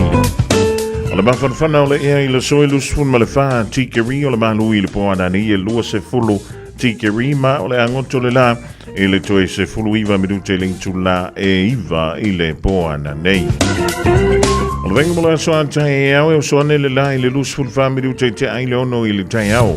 O le yaiti munga mai ma mawhai nisi o taimi ma solo ina kilia mai taimi o le Taeao. O sa vili ma losi langi mai le tui ma tui sae o la vapele o nangi mai nisi o taimi o le Taeao mai le tu I sisifo. Toe va'atalavantu I lo tātou toro I Samoa ma lo le ala usu ma lo foi le wha ma losi I ngā ruenga o le nei yas lulu. O winga o le tau sa vaenga whaatupula ia o pēau ma o le eo lo o nei lunga o Samoa. Mai au mai ia timu whapea wila ma whaitilia fia ila toro I nisi o taimi. Whautuanga mo timunga ma mawhalo whaamalu sia pēa mo lau whanua umo Samoa. Whautuanga mo lo longa lo whaamalu sia pēa mo waitafe ma lau whanga mo la lalo ea fiango fie. O le venga mo le soe ta apisolo I timu ma e ma mawhai nisi o taimi whapea wila ma whaitili I nisi o no whanga. O le aso a Taeao mo Samoa le a te ulu va solo ai I a timu. Tulanga nai pione yei winga o le tau I le so. A toi foi me se vainga I le aso a Taeao. Talofa o to finga le tau tala ma eselo Fiafia whanonga le breakfast le Radio Samoa o te maa o nai. O le walima malafa minuto o te niling tulai iwa nei musika sui whewhiloi e vavai tui foi o tātou polakana me whanga solo le Taeao ma lo le ma losi ia ma lo foi le moe.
e ui le whaingata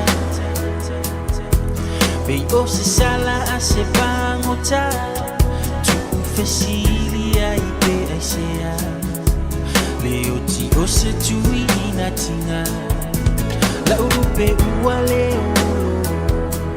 Ua mafuli le la au safa a paolo Le pale ua le so Mo tu le fa aso Ai pule lava o ele a tu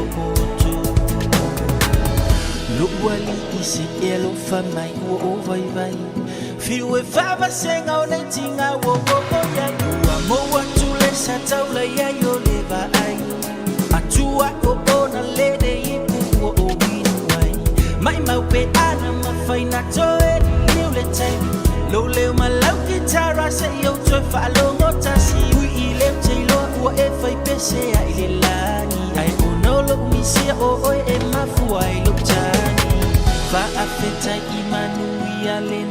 o sapai I le taleni sa e fina ua o sapi Mapui le ai o anganga Sofa o e manui e lau malanga E ui le whaingata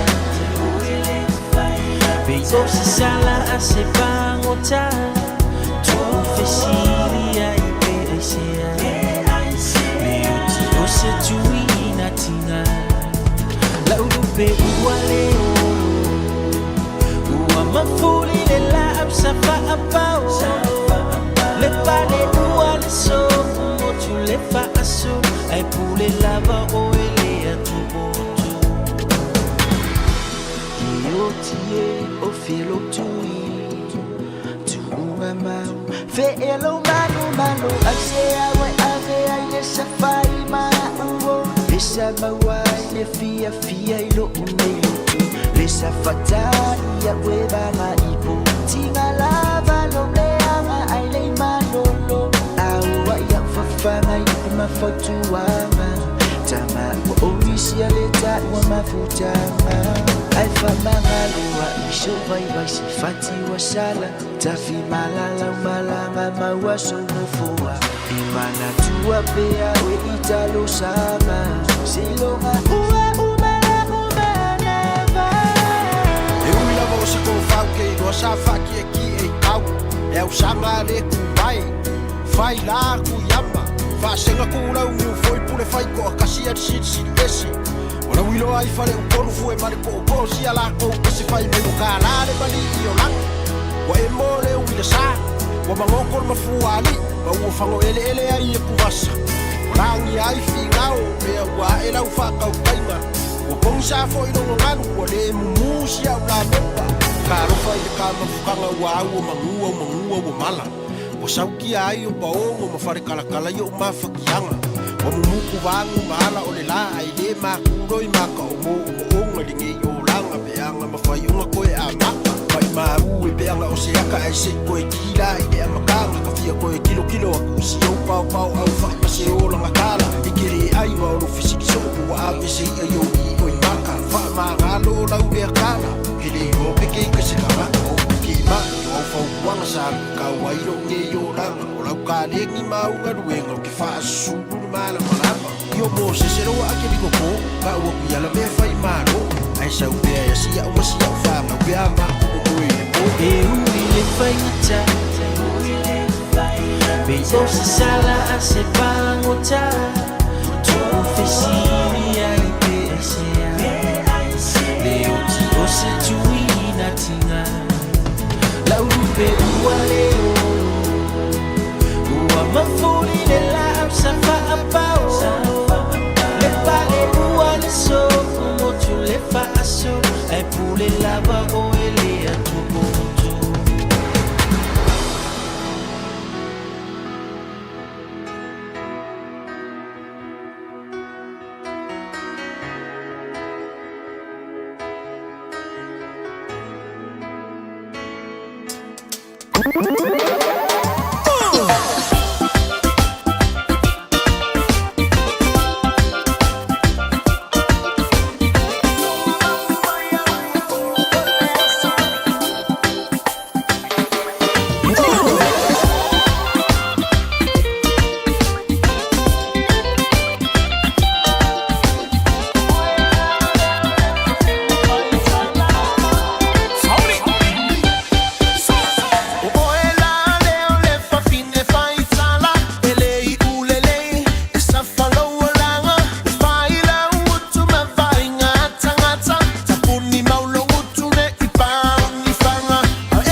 fianga sui whewhiloi o le rivaenga o le Taeao mai a wino se tasi o whatumatuai.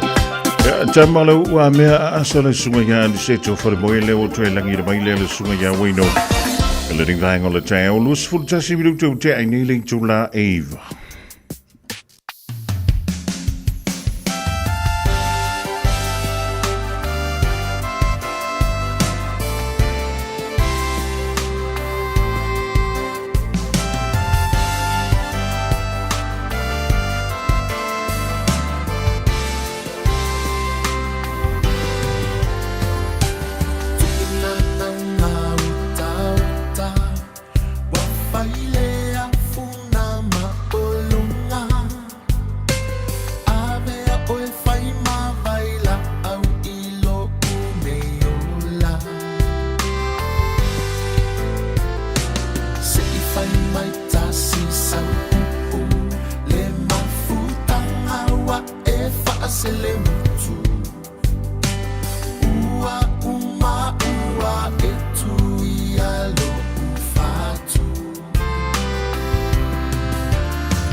setali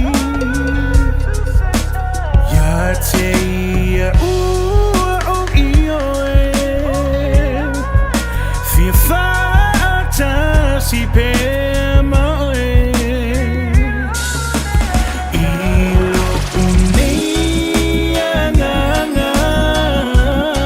Fia maua pese mafutanga anale ilo alofa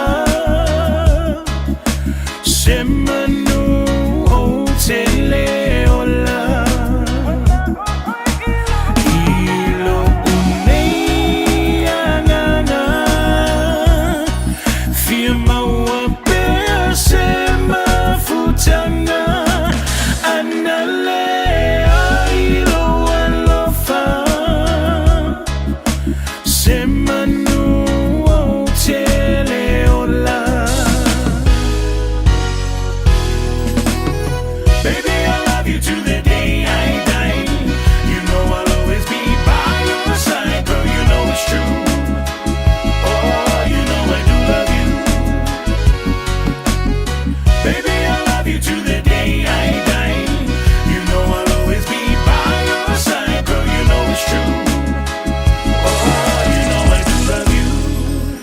It's summer, a time for gathering and reconnection with the ones we love. Right now, measles is travelling across the motu too. It spreads easily and can cause serious illness. We can show our care for whānau and protect them by making sure we're well when we see them. The first symptoms of measles can be a fever, cough, runny nose, red eyes or rash. If you notice any of these, get advice straight away with a free call to Healthline on 0800 611 116.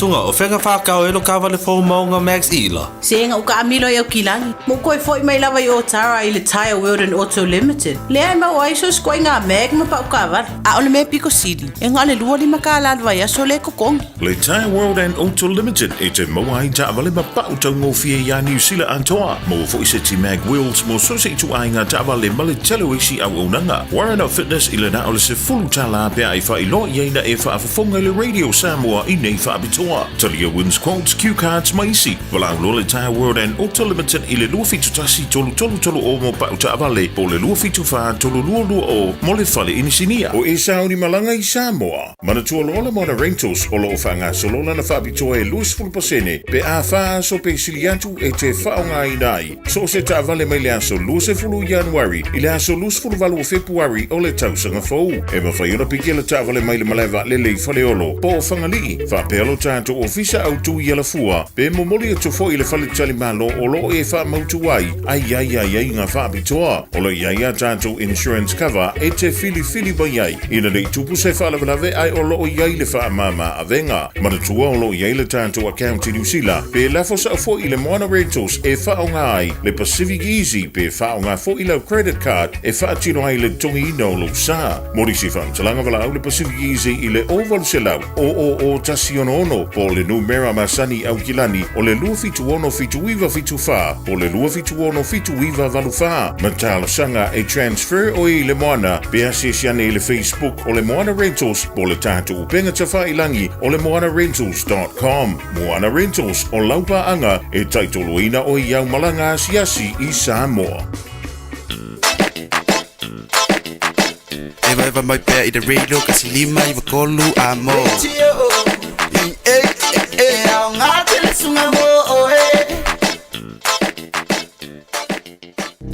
Faitauina le upo le poto no le tautua matavela linga Fusi and Sons Funeral Services i Mangele ma Samoa. I taimi o mawhatianga ma whanonoanga ona o le maliu. Manatua linga Fusi and Sons malana au nanga. O le a wha maa venga atu mo oe ma le a inga. Bala au i le telefoni lua fitu lima, tolu o fitu. La joe whapea fo'i ma le tasi ua fia fōlau.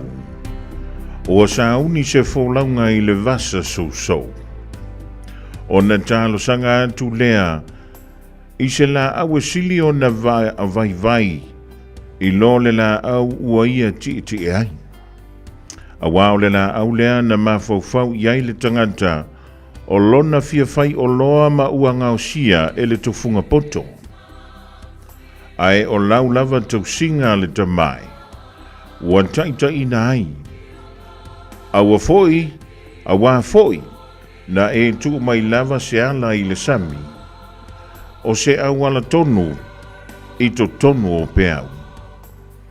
Ua e faali mai, ua mawhai i ante oe o na laweai, ai mea whainga tā uma. Ina ia fōlau ai le sami o tangata, e le o iante i lantou le poto o tautai. Ina nei whaaleanga ina o ngā luenga a lou lava poto. O leana tu wai e tangata lo lantou wola i lunga o se la au whaatauwa. Ua lantou sopo ia le vasa i se pau pau, ma ua lantou saunga le muwai. E whaapea fo ia na mua. I aso sa whano ai o tangata manolosi, ma le wha mawalulunga. A ua sulu i se vaa le wha moe moe o le larolangi. Ua taita ina e lau lava a au, ma ua tuua ai le larolangi, le tupunga o whanau o tangata. A wā ua pa ia le la au ua wha ngā ina mea le lein. A o le tupua ua ngausia e lima, ua malaia lava ia antoa ma le ua na whaia. A o ia lea, ona ua whaia sana tupua. A o le tupua, a wā o le mea tauanga vale. A ua ta ua o ia o se tua. A wā e whaatau ino le atua i le tangata leanga malanda ngā luenga. E tau whaasalaina lava le ngā luenga ma le tangata whai ngā luenga. O le mea fo i lea e le whaasauina ai o tupua anu ese. A wā o mea na whaia e le tua, a ua avea ma mea ino sia. Ma whao so songa mo tangata, ma mai lei i vae o tangata vale lea.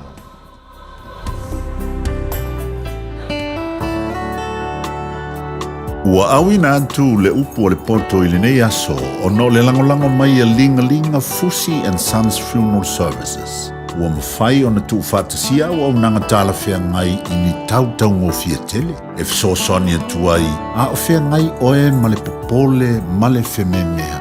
E mori whātasia atu ai ma wha mai senga, ma wha mawhana whananga mai a linga Fusi and Sons mo a inga uma o Samoa ua whea le maliu ma le oti. Malau mai loa ia lingalinga Philip Fusi lingalinga, to ia whaapo lingalinga, to ngia si ulavea, pe susu mai i le luas fulvalu Canning Crescent i Mangele.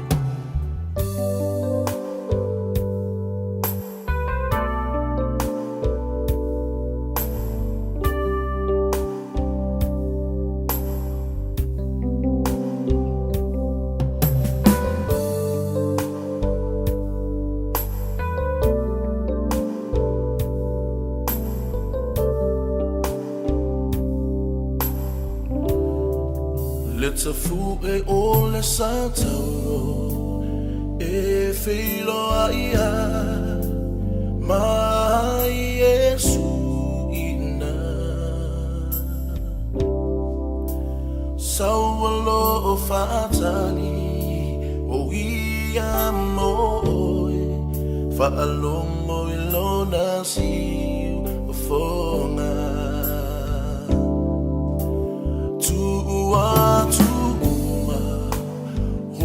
mana onga ai fa fo kina lo bolanga wana o Yesu ete mawai le hola e fa va ilalo ole sataro ilalo ole sataro tua tu oe ateia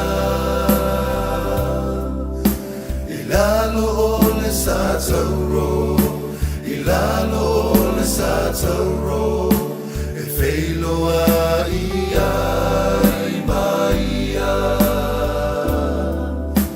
ilalo ole sataro ilalo ole sataro tu o e ateia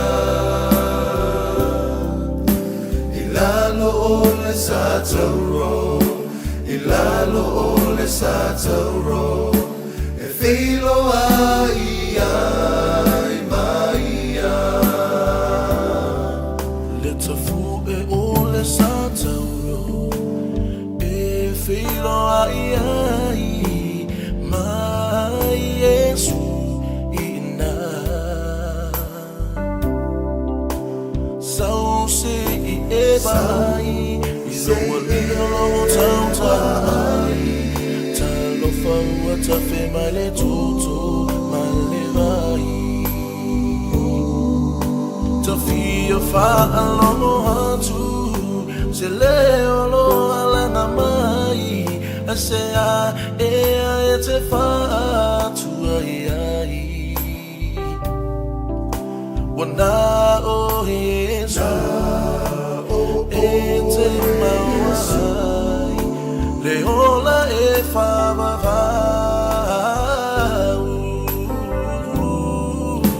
Ilalo o le satauro Ilalo o le satauro Tua tu o e ateia Ilalo o le satauro Ilalo o le satauro E felo a ia i maia Ilalo o le satauro Ilalo o le satauro Tua tu o e ateia Ilalo o le satauro Ilalo o le satauro E filo a ia i maia Ilalo o le satauro Ilalo o le satauro Tua tu o e ateia Ilalo o le satauro Ilalo o le satauro E felo a ia i maia Ilalo o le satauro Ilalo o le satauro Tua tu o e ateia Ilalo o le satauro Ilalo o le satauro E filo a ia i maia Ilalo o le satauro Ilalo o le satauro E filo a ia Ilalo o le satauro Ilalo o le satauro E filo a ia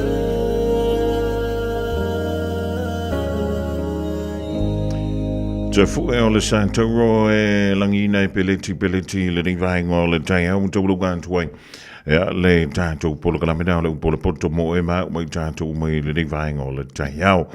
Ja, o le anto mo le whapoponga i le aso an Taeao le timi masani e le tautua le nei a lauala le o le radio Samoa tasilima i watolu a mo.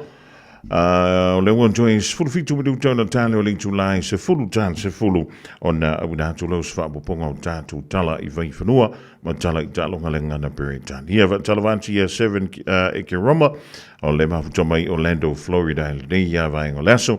E langa toi leo vi mora o kuso mala ainga o le fantasi mai i Australia.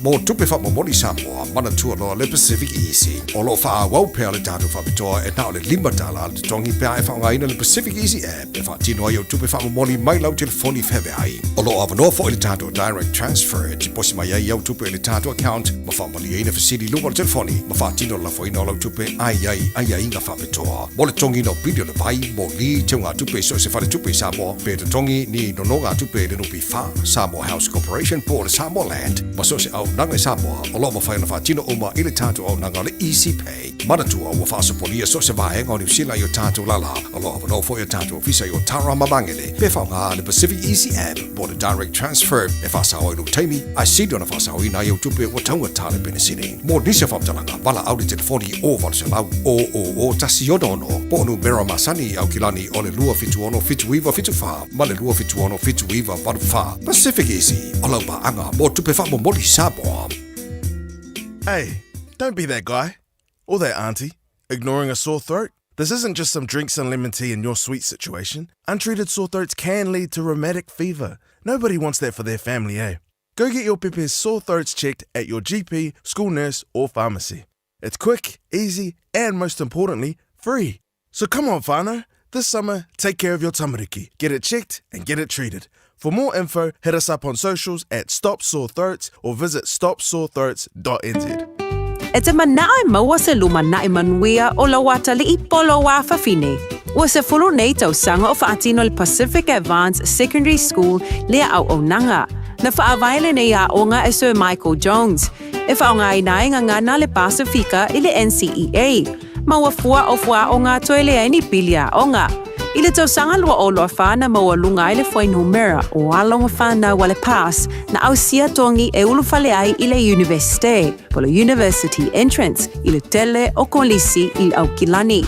Ua uti awa noa mo le lua o lua ono, mo nisi whamtalanga wala au loa le pass I le ovart se lau valu o fitu lua fitu fitu, ovart se lau valu o fitu lua fitu fitu. Radio Samoa. Taslima Ivatolu. Amo. O le wan to is full lima minuto na tala o leitu lai se fullu fantasi mai le tofa ya le ala o kuso fi le o le tautoma la udanga lea a le Enterprise Motor Group I Manukau wa le wha laulo ino le la tautua ya malana o udanga fo le rivaing o le Taeao wa talafa to e lau talenga le ala malo le ngai lue malo le whaio le whaio ya malo po le tawatai na tofa Samoa ya malo po le usu I le nei Taeao ya uian pe e lolo watau ya e le whaiantu ai a tātou tiutema wala awina foiwa wala awina I tātou nei foi vai tau ya malo le usu Io e whantu tunga tai io le mele o le mane io le whantu timo le Taeao a le manga ia le mui sao le lei ya o tūlanga e pawal me pe o mana ia fo lele ua o mana ia le moi o le suinga mai o le tau pe ua o tau te ele vela fo lele o matika papena Ioi ia e pangale a le usu foi ua le lopo le ane meo le a whai ia o tūlanga na tātou o te pule le alam fo lele tātou ia tātou le nei foi e nau pia ia fo i nei Esa o kana le fo ma ya wale no por el me la foi pa mai a kipi ka oko ya ka oko foi kipi ya e ba no le sa yo e se o foi me antai te ya o man tu ai male so lulu lan tu ya e le lo fo balanga le yo le tua e uina fa le tonu mai winga o le ta ai ma no fa ma lo si wale tu tu ino le ta tu tu ya wa tu la ta foi le tu foi ya tu fa na ya onga o le stampinanga o le ringa venga solo tolo le masino ya war il tanto nanga le Enterprise le ringa yes ya fafta mo mato wa no ya fata le wat fo ile lo se tato wa tunu lo paiona ma wa ta fa sala wa nei tu la Taeao ya tonu langona o lo mangia me o male lo fo male anga le tato ta pausili ya o le I portfolio tato a nanga le Enterprise ya tulanga masani lava ile fa pe o ile tulanga po ile o tato promotion ma tulanga fa pena o fa wawa tulanga le discount o cashback ile tulanga po ile e fa ilo pilpilinga ya e ole fa mama ben po ile I nai matua po ya mai se fa sa o to nai fa na ya onga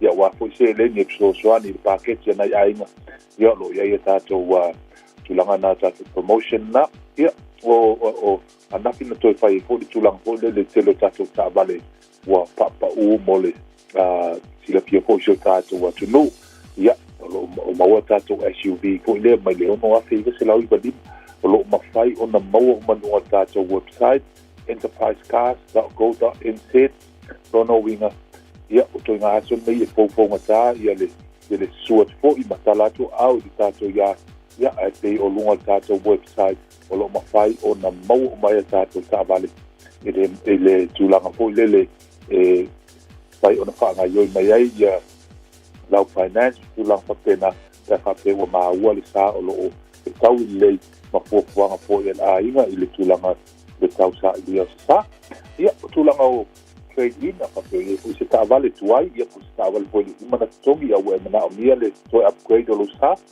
pai po na pedia mātou tūlanga ia ma offset ko mātou tūlanga o le o se pālenge o lo ia I lunga o tāwale ia o na wha matu o kile o lo tāwale fo ia tūlanga o tātou finance ia lo ia ko tātou in-house finance pai o na so swani o lo winga e te ai tono le tūla wai loa le unga o lau tālasanga ia ma yo I fo ia fufuanga ia pai o na whamatu a te lau sa tūlanga lea ia o pawal men na mea tātou laisene ia e so se laisene pai na wha ngai ne wha tawai lau sa ia mo na o ila tō pole mai tumama tina mātua e de o whai na access le tūlanga pole le internet banking ia tūlanga papena ia na mea la le su mai ma le tolu mātina o bank statement ia o tele au o tātou ia lo iai tātou bank app pole nungo telefon ia pai ona whai ngofie ona pai ia tūlanga na o bank statement te lona winga ia tātou kami māsani o le iwa ama I le afa le lima fitu aso le vai aso lona winga a ele awa noa nei e tala fo mātou Taeao ia e mai te fo le tūlanga o le weekend lona winga e me whai ona mō mātou le fitu aso I le tātou address māsani ia whaapea o le ilunga le marketing tūlanga whaapea o le tele mana na e tātou tāwale ka o ia mwhai ona whai e lau kiwiringa ia so tani fo I le vai tau ia mai se kona amitanga tau sama I lau whaasoa tūlanga whaapea na o tātou address māsani o le 5 anga I le 5 tolu Great South Road I nei Manukau o lo iai tātou ia te lua o le situ o lo iai le ia te leo le plastic cars ia me tātou pe meni rea mai lima skutala ia o le situ o lo tele tātou tāwale pe o 4-wheel drive I tūlanga whapena ia lo mpai ona maua nunga tātou lo toa ia awa pe po I mole awanoa ia su mai tātou expressiona ia tātou whaasoa foi ia ma whai loa tūlanga uma na I mpai ona sosiana tu lau ile tūlanga sa I linga lo sa tātou telefon masani o le o Varselau uono tasiono pata sivali o Varselau uono tasiono pata sivali pai ona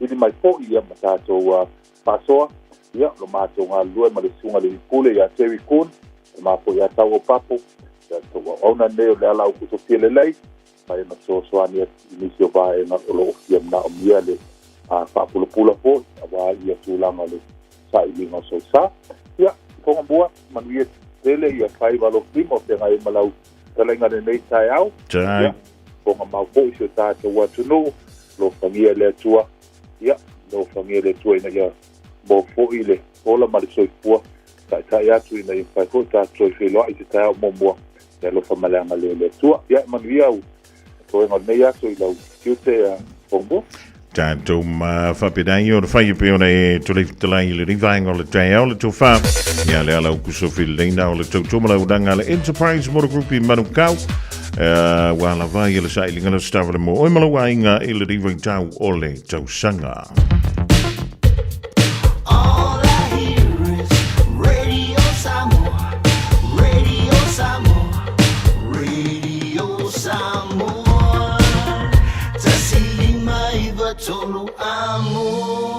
Radio Samoa, kasilima ivokuru amo.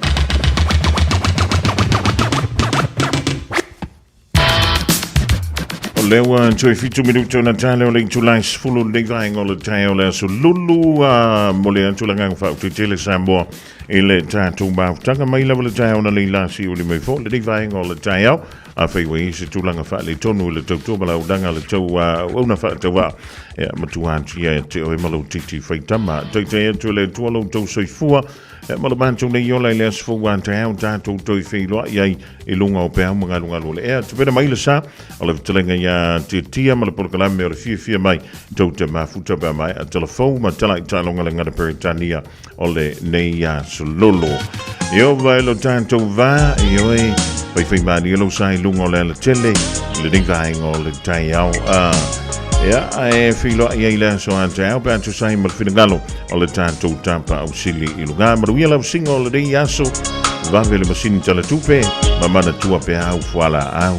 Tolo tolo ima tautu, ma le penisula mai molino, le taitu pito ia pia, si o utaulanga manaya, e fe pula fi mai ile sau, o ata uma o fetu o le lani, e sulungi ia umasia uhani a o masa bali bali, le masina se I susulu ia Samoa no uatulu, se I fai ma Fiafia. Mataba, olo sisi vai ma pepese, matata lato tulele, a omae mane ilano ole ni, na o masia ukele.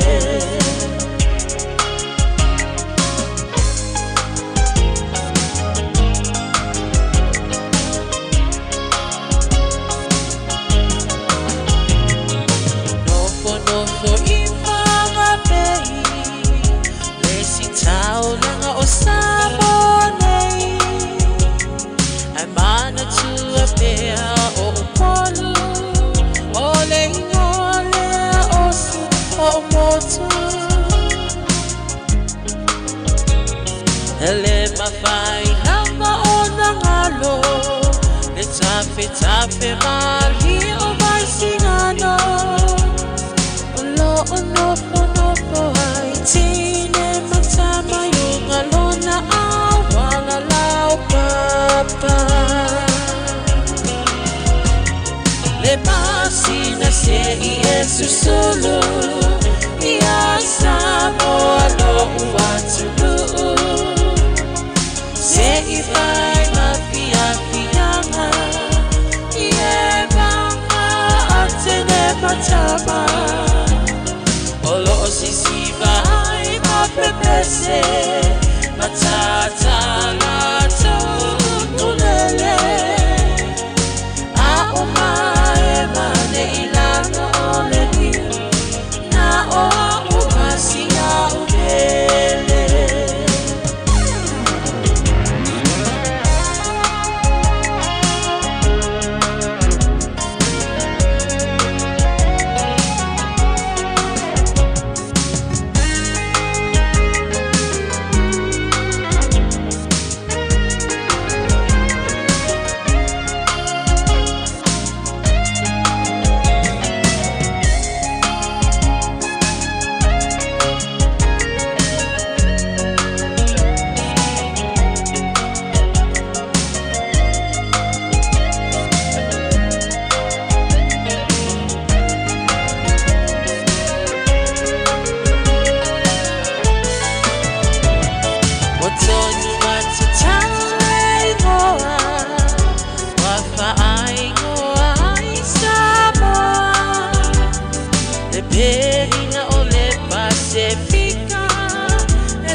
Wafa apea ona lawiloa, ile lalo langi atoa, walai ona to atele, le au mai mo, ia Samoa.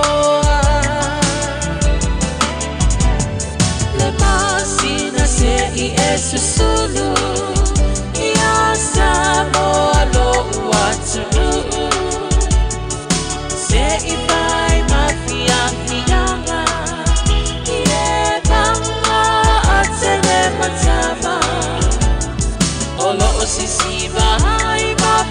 se Matatala Taukulele A umae mane ilano ole niu Na o umasia upele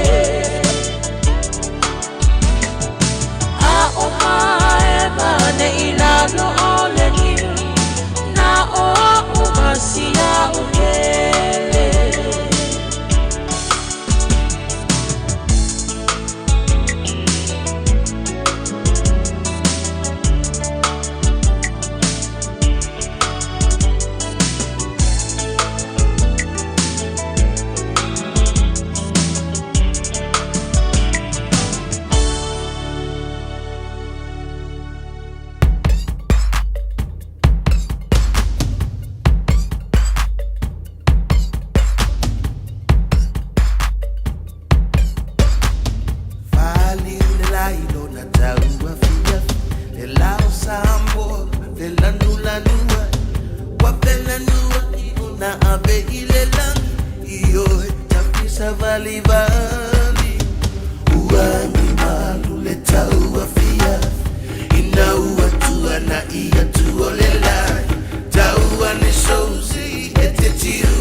Solo Tamaitai Sabalibali Neile Langantasi Sasala Emanong Yola Toula Langani Manayale Pega Solo Ai Afoi Yola Toata Ilesami Oh Mayata Tomu Ia Samoa Masiona Lavanu Oh Mayata Tomu Ia Masiona Laufalu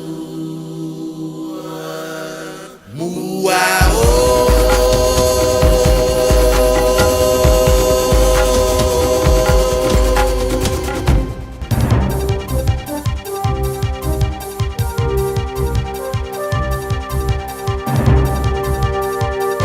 In this update, rare red rain warnings have been issued for Northland, the Coromandel, Bay of Plenty, including Rotorua, and the Gisborne district north of Tolaga Bay. Met Service says flooding and slips could pose a threat to life, with the potential for road closures and evacuations. Thames Coromandel Deputy Mayor John Grant is in Whitianga and says the town is now completely cut off due to extensive flooding. He says other communities like Poanui are also at risk of being isolated. The advice to everybody around the place is just to hunker down and stay indoors unless the travel is absolutely essential. Questions over whether anything will materialise as the inquiry into the disappearance of Tom Phillips kicks off. He and his children were missing for 4 years when the saga ended with a shootout in September, killing the fugitive. An inquiry into how agencies handled the case will begin hearing evidence today. Lawyer and former police officer Matthew Haig says the terms of reference lay a foundation for meaningful recommendations. Whether or not government agencies take those up is another question. They usually do, and in this case I'd expect with the public scrutiny they would. Universities New Zealand says while we have a record number of degree-qualified adults, we're still falling behind globally. Ministry of Education data shows 39% of adults aged 25 to 64 hold a bachelor's degree or above in 2024. That's up from 17% 20 years ago. That compares with 65% in Canada and 54% in the UK and Australia. Chief Executive Chris Whelan says we must invest more in young people to build a knowledge economy. Every developed economy needs knowledge workers, people with education and skills. So my feeling is we'll see more. I just don't know how much more. Turning the economy could take some time, turning it around. The latest BNZ Business New Zealand Performance of Services Index shows the service sector, by far our largest sector, is growing for the first time in almost 2 years. But it could take a while for that to flow through to the job market. That's news. In sport, 7 UEFA Champions League Round 7 games are currently late in the first half, with today's results key to deciding European footballing fortunes with 1 round left. Among the key matches, top of the table Arsenal are 2-1 up away at Inter Milan. Hosts Tottenham lead Borussia Dortmund 1-0 and Real Madrid lead Monaco 2-0 at home. That was a short time ago. Skier Alice Robinson has been shaken mentally and physically after a tumble during racing on Monday. She crashed across the finish line, during a Super G event in Italy. Robinson returned to the slopes today in the giant slalom discipline, placing 13th. She's posted to social media saying the race was one of the hardest in her career in the build-up to next month's Winter Olympics. That's sport. I'm Malcolm Jordan. Radio Samoa. تسليمة يبطل عمو.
Oh,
24 hours a day, 7 days a week. Radio Samoa streaming live on www.radiosamoa.co.nz.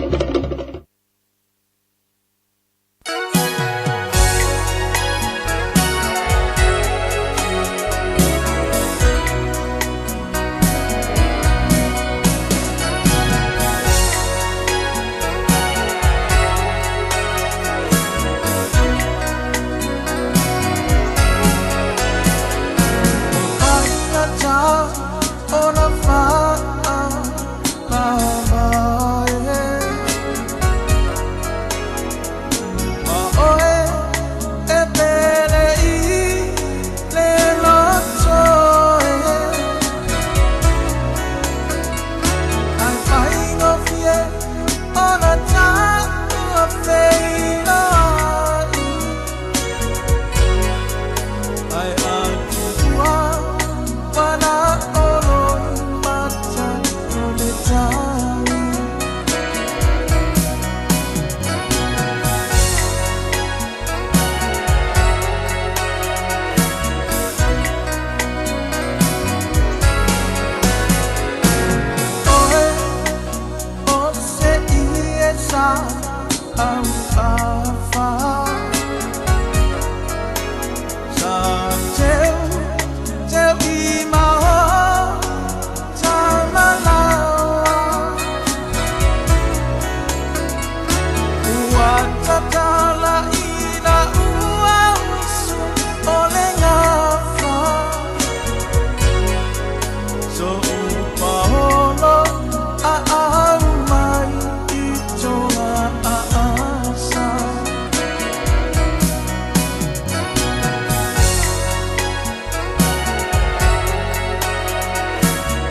me cry.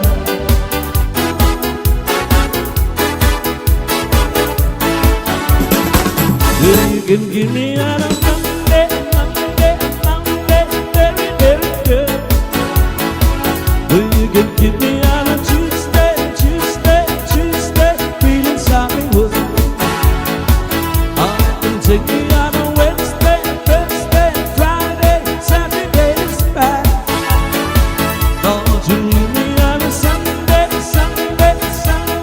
feeling what you had.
told me, fai mai lo ama mai te allora lo si vede qua è la vita se tu io ti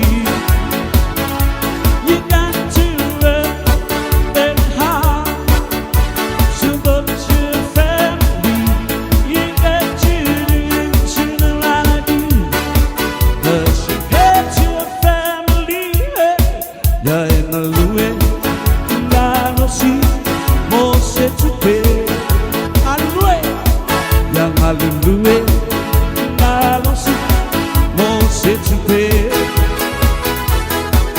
awa alefa amauli la baleta ngata fai mai lo kilifi salu wale awala uama olo utaili ile paa uama lo utaili ile paa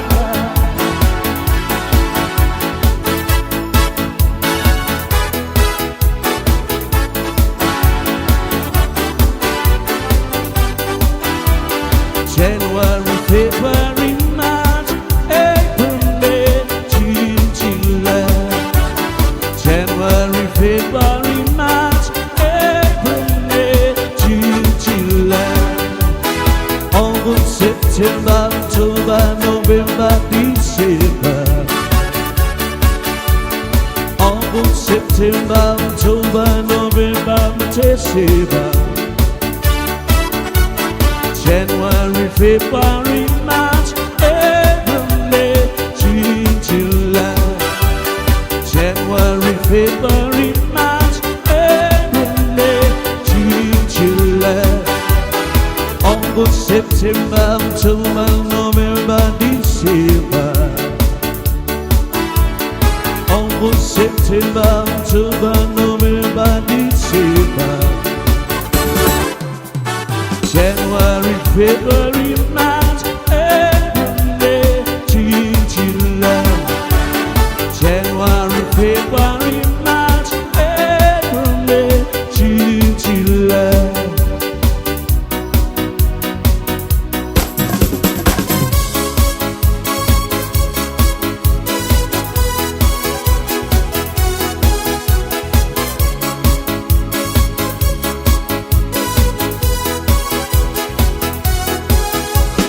Hands up, baby, hands up.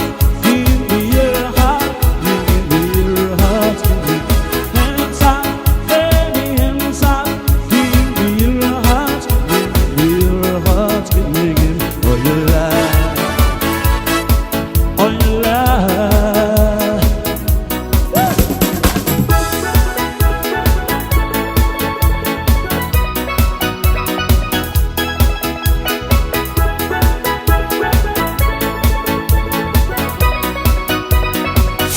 Radio Samoa, tasilima iwatoru amo. In the sunshine on the mountain top, I took a tree down the sailing ship and the reaching me.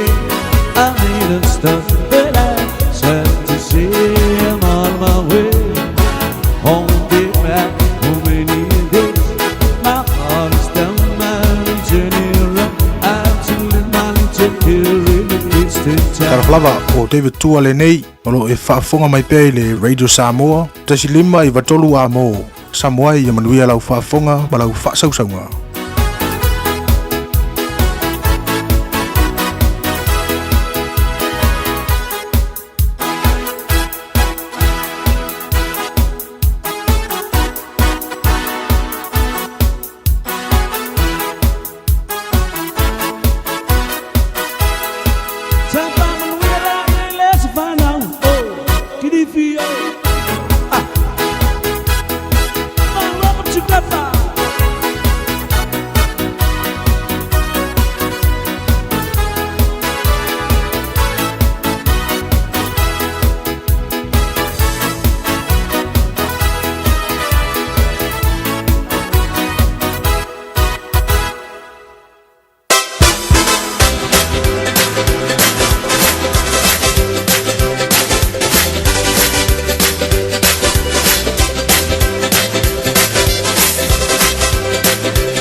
Aso timu le newa tātou iai le onga tolo le vai aso le aso lulu. Olo timu ngai matau tia le nei Taeao. O ilabo le pona pose pa ia ma le nei Taeao lo tātou wawa ipe timunga. Ia ai olo toa per savili. E te tela timunga o savili olo toa savili. Ia le nei Taeao fau ma li aso mātongo fie le lofo ma le anga le lei o le tātou atua. Le aso fau wafua i mai e le tua mo tātou e whapopo ilo seifu ma sa wola. Le aso o whaio na o mai e le tua mo tātou tai mai ei tātou le ni Taeao fau ma li aso mātongo fie. O tātou alangai nai le alang o le manu malo ma le loto le whaafitai. Pe ona tomu ai po kalame o le maru o le Taeao ma le tautua le wida Samoa le nei Taeao fau le tātou whaafitai ma le vi inga o le whaamanu le tātou tapau sili langi. Lena mori le sunga ia le telenga ya se manu po le to fai fongamua pe ona ia tato po kalame nei Taeao fo fai le bavi inga o tato matai sile langi nei Taeao ia mai se fo le malosi mo le ola ia o le ea o tato mana vaina o lana fa malo longo le to se fu ma so matu ola le o tato to ta pisa ile nei Taeao fa fitai le tu lo na lo fa mo na ngale tan tonu fo na wa uswa ia nga luenga masani tapo inga na ia tātou mātua mātutu e maota malawa. Whai walo filima pera masani e tātou yaso te tasi. Tātou whaatai le atua ilo nā lofa malo nā ngarelei. E leo mawai le lofa le li i atu oe maha. Le lava e tu maulo nā ngarelei, tu maula na puipuinga, tu maula na tausinga. E ui ale le atu atoa le tangata ilana savaringa ili aso ma le aso. Ai leo mawhai ona li liu e se hai fafonga lofa. Fafonga ngarelei o le tātou matai sida langi. O lo muli tai pelo na lofa muti vale ia ti tātou ale o te mafuai le nei Taeao i le tātou filo inga ma tātou maftanga fa o pea i lunga le tautua le rede Samoa tasi lima iwa tolu amo ia ma le tautua le Fiafia mai pe ona maseri ei tātou ia so te tasi ia na fa pea lea fa popos fa talofa ma se fa feilua i le fa talofa le fa feilua i le Taeao a le ftalenga se manu pe na yele tautua ale Malu o le Taeao te au alo fatu ma fatalo fatu nei Taeao fou. Ma alo se fo maruia ma lo fu langi mama. So i fu lau de lei ma le fo mai o tatu want no. Ya wa tatu te fa so ma tatu te tatu no nei Taeao fa fonga musika le video Samoa. Ya mal po kala bel Fiafia mai. Fa aftai lo tapo inga fa aftai foi ya i le mafuta mai lunga le tatu le video Samoa pe ona ia po kala me fa nga solo. Alo se fo maruia se fu lau de lei nei Taeao fou. Mai alo au tu atu lo lima ta lulu lima fatasi nei solulu matongo fie le lofo mo le anga le o le tua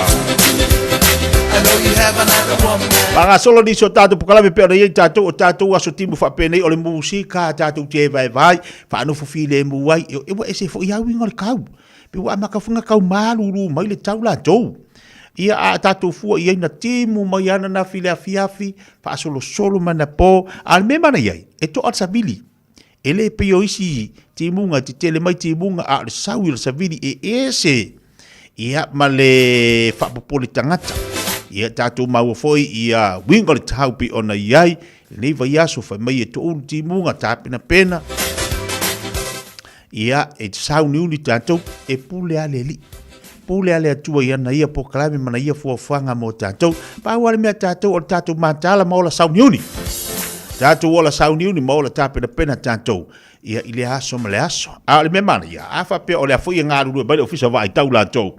Ina ia mawhai o na whaatino ia lātou, fui tiute ma lātou ngā ruenga pe ona iai. Ia lele whai mai tau na tātou nofo sauni. Mana ia, nofo sauni le lei fui la tātou, loruinga, a ngi mai le awha, a ngi mori savidi malosi, to uru mai timunga, ia na iwa aile po le mea tau na tāpena pena mo tātou. Wai le mawhai hau kako koe mingo se pou. E le mawhai o na tātu toi minoi le pope o na pere pawa, tau na whaatau na mori ngāo. Ia e tu i au ta whalu whale. Ia tau ona whaatau masinafi fo ilia e tu e nā le whale. E le lei ale mau i me le lei. Lei ale mau i me le lei. Au le nāti o la tāpena pena ma e o la sauni uni. Pei o tau pou fo i. Tau pou vale ma tau pou poto. O le o la tāpena pena tātu te rei loa me te tupu. A tu tupu mai ni pe fere po. Ia lai ke kangoako me e wa pere pawa. Ia ala e i whaia boenga. Ala te tau ngatu lai le mori ngā. Ngā rua apa kwa le mori ngā o koko. Pe ka ili lei. Wa ere mawhai ngā e whapea. Ia au mare kalasingi. Au mare maori makangi. Au mare maori pengisingi. Le ai. Ere mawhai ngā e koe whaonganga me. Pāua le mea rua apa i tātou le temine. O le mori ngā o. o le mori ngao. Ai au ngā fo le tātou wala tāpina pena ma tātou wala sauniuni nei vai taimi lupu tātou iai. Ia mahalea fo wa tātou tiro. Wa matana umatu le tau mawhanawhana la tau. Ia nuali. E a mata lo le tau sanga. O mea tau fo na tātou wawa iai tāpina pena. Tāpina lo ma tau malulu. Tāpina pena toi vai le ia. Mena i mana iai le. Ma mo le tau poupoto. A umaloa i aso malulu. Aso i le la tau sanga. Teu fa le leidu ala ia le ofu mawhanawhana ma ia afu mawhanawhana. Teu fa le lei. Na le teu fa le lei ia. A o olo le taimi e umari tau mawhanawhana lato. Toi langa mai la ia nungo tamana. E toi e tāpina pena li tau maruru. Ia na lea ia la ia leo se toi vevesi atu whaatau mai nisi ofu mawhanawhana. Le se toi vevesi atu whaatau ni ia afu mawhanawhana. O le na hai tino fonofo. Na ua te tofu. E se le maanga i o le laka usanga. E kāpenga le leia. E te uri leia ofu mawhanawhana. Ia wai le whaapea a arua lua le tau sanga. Mawhanawhana tu wale yang wale kaua ia te sema le ai. E le vevela whaapea ngas kako kau. E alua kako maarilili. E alua foi kako malulu. E alua kako whaapopo. Ia o winga na le tau le atunu. Ai maana ia o mo le tau popoto. Ia e ola tāpina pena maola sauniuni. Ia mawhai o nao atu nesi tau sanga. Awana i tere se tupe alu. Awa foi i tere se tupe alu. Tu whaatawai nisi ofu mawhanawhana. Manisi i afu mawhanawhana. O le teimel sama. O le mai kamal sama. Ia waka kau foi nga koe ke wola i mangi fingi firenga whaari ari au tau au. Waka kau nga koe wa ese kingi pusa lele ia. Po se ako pa uni klapo a koe wa ai koe ku whaari le ia ianga i ofu nga. Koe ku whaari le ia waio o kwa laka usanga o nga ayo. Yo tu whai ngal tau sanga o toi sauri tau mawhanawhana. Ore nga ese kiseki au nga ayo whiri le ia. Ia ai koe wha ngā mai tātou ofu mawhanawhana. Ia o wāngana e taun tātou toi tāpena ma li tau sanga. Wari la uma yang wali. Aso firingi, aso lua kas. Vai li la uma yang wali. Oka se kele vavi. Boi wha ia yang wali. E yang wali. Wari kele vavi la lua yang wali. Whare yang wali wha pisa yang wali. Dea kele vavi la ngāna. Yang wali. Esa ore whai kaua. Arisi bāti ngā risi le umakuanga. Yang wali. Whapuari. Mai whamuari. Kusa loa ko e reido kau yang wali. Kusa ore wha. Ia e masanga o whamuari. I wali yang wali. Whamuari. Wali do le umakua kau po ia kau e. Ia vai. Ia le la uma ia whamuari. Ia vai le manga ia. Whai maari e la ia. Ia ngai manga ia lu atal Taeao ma e vai Taeao. O ki wha ngua pe ki wha aka mai le aso lulu. Leo te 20 minuta talo le Julas Maltas. Dale Julas Maltas abona tu foi leo tatu telefone ngana Britania. Tatu fasoa. Tatu fasoa. Dangal to tela ila te wolo te pisai lungo penga te failang. Ile pea male malu. Pea male mat. Pea moli ai malu mo te mai. Ole tele lo tanto nungo ila tu famille le te tau ona te taina nei me o pea mamalu. Fa mai ia tu sai male fionga le tua ia awane ia fa maling toto tanto nunga na to telefo ila to ia mai la tu na tanto nunga ai mai le mawani so ila tu na ita mapatina matua wana ofisili ni so to ina siopi me mat la so kar ko ngi mo le pea le wa mai kar ko nga ni so ila tu fa mai ele tonte taina le pea e te tau on te taina se pea po se malu langa o tau fa ring toto po fe lava se me rutino le tau te tai ai le tala risi to ina mai ele ai ni na me na mai laso le ai ni na me na mai laso e tale pea ale tau de lea tale malu to mai tai fa mai ni sio tal tonunga fa mai ia tala to ina ma fu on tale pea a wal tau si ina falam tai tau tu ina le falam tai ia ai mai se foi o le tautuaina o le ainga. Ai, e whai mai i le tautonunga niso mātua. E le ingar ko ngai ngawa i keimi. E kāle pe ala kou. E kāle malu lantou. Pei tai, o ieri swinga le vai taimi. I tautonunga, ia ma langona fo i lato swia le vai taimi. A uma tatu telefone ngala Britania. Tatalo lo tatu leina. La fo iso ifina ngalo na vaenga wa taua. La nga ole ai tatu te nau ni so matua. Ia tale te tau ole li. Tale malu lo na fine. A fa mainis ili au nganko ka ngami. Ma re foi la tatu no ma tatu fa so la so ela ngona. Ai fa mai se tasi o ta mama tua na ma fa so. Ele ngi me la so. Le se ngame. E fa ya ka nga pe e fa lo se ainga. Ia no le sami fo le pe a pe pe fo le pe al sami. Na ma fu na tale pe a ia tau si fa le tai pe tau tu fa le tai. Ia e nga fo le pe a e tau tu le ainga. E se le manga. Oh. Ia boy la tau bala vai nunga pe fai langi nunga tato Facebook malunga tato YouTube le table Taeao. Awan kali atu te ale tula sima tasi tala tatu leina tolu fit tas lima tolu ya wa fo tatu wa vanga mal tatu fa so le Taeao ile feida mai mal tatu wa tulu malo se fo bonia malo fo lag mama ilu mal tatu le de samo tas lima tolu amo pa malo le mafto bai ina u to fu mo le minuto tale o le tula se full mal tasi tinga tinga tinga tinga la la la tinga la la la la la awele me aulila le tie tie ilunga ole wafuma sasa ola na wanan e oso atule mayeto sole okua e ua paule sami wasusule pelewe saualu igauta tota imayo pe fatalele talele olepe alota mama lepe alotina talele talele acha cha cha cha cha cha cha cha acha cha cha cha cha cha cha cha acha cha cha cha cha cha cha cha acha cha cha cha cha cha cha tinga tinga tinga tinga tinga la la tinga la la la tinga la la la tinga tinga tinga tinga tinga la la la tinga la la la wa la la tinga tinga tinga tinga tinga la la la tinga la la la tinga la la la tinga tinga tinga tinga tinga la la la tinga la la la wa la la awele me aulila le tie tie iluga ole wafuma sasa ola naone e oso atule maileto sole ofua e ua paule sami wasusule pelewe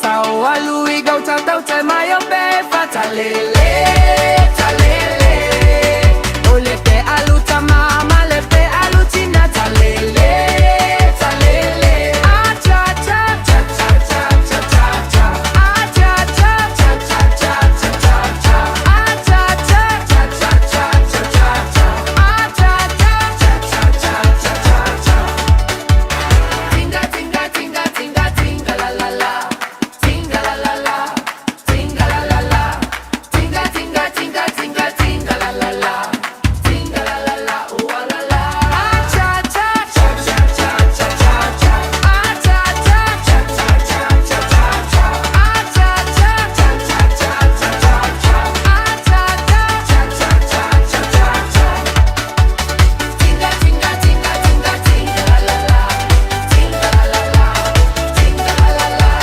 tinga tinga tinga tinga tinga la la la tinga la la la wa la la tinga la la la wa la la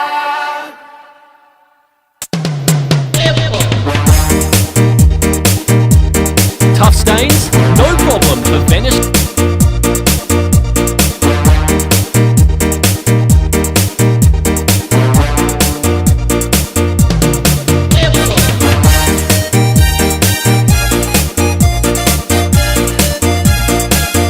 Leo das full mal tolu minuto tale o le tula se full mal tasi Ila tau tupa la si fonga le Samoa tas lima tolo amole ngatolo le vaiaso.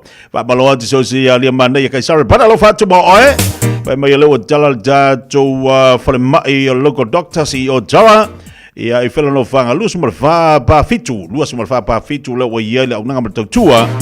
Ia le na fina wina vi ia le li fa malo fa tai para. Malo la ngalu due malo fo ile sa ini malo. Ya mane se mo tanga batu le telefoni le sunga ya li mane ka sara en fa na bala yai Na mula ulu oloiti. Tu vale fatalofatu po kalame le Taeao. Pa malo atu ya paulasi piriati fa aftele mai. Te salala tinga fua fatalofatu le fatasi mai Brisbane au se Talia. Mark Mose fatalofatu.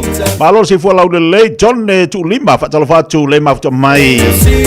Ulu mai mako fatalofatu fa aftele mafta mai le ni Taeao mai mele pole au se Talia. Amelia ai ono fatalofatu malo good morning. Christina talu vasa fatalofatu mai mele pole au se Talia. E ulua ia li ilu isa fui monu fatalofatu fa le Taeao fa malo atu voi kafi o lai ai oso fai mai loa ia ma Kamangi o kautanga te kare i pole ar ko inga ngoi fai ngoi. AJ le lei fa after mafta mai. Le wo mai kanga ka ya nganga fai ngwa sa o nganga. Ya le wo mai nganga. Paulasi piriati fai mai mana ya le sulu le malo si le la ya matu America Samoa in uli. Yo lo manuia me uma matou vela i fua moa male fai. Voi ai le wahu sa o sori. Le wahu le akukuila. O le wahula tutuila mai ue pe anga maua ya tato inei. Mai ue pe anga pele mo ya tato inei le apala le tutuila. O sesi fo se ioso mai kukuila. Si osi au woi kalo fai so se le malu alo fatu maulo mtaiana. Mai se foi ia lo so ia antoi ma le no falo mafuto mai nai sini au Australia ala pati tonga ngae tasi dia tangata mai so se la fanga lava Australia. Tariu tu ia le toa fatalofatu mai mele pole au se Talia fa malo atu fo ia toita matau. Mataia, sorry. E se tatanga mo fatalofatu sina le sa to lupe mafto mai nungal tatu pokalame. Marcelina Brown fatalofatu nei Taeao. Lisiana Sinta Leolanga fatalofatu good morning.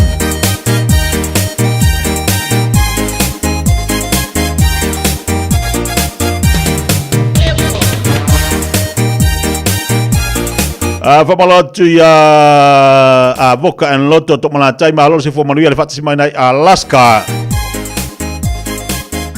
Ai zau le leari mani. O nganga siasi le vakeke le. Fatalofatu ya Okalango lango mai mastone fatalofatu le vai ngal Taeao. Malo se formanuia.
ai na wo o le fola si pista seki o le faili I au kilanu Sau sao ma au mai ai na wo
Fiafia mo le folasi ben pela ye dato musica so filo yo le Taeao.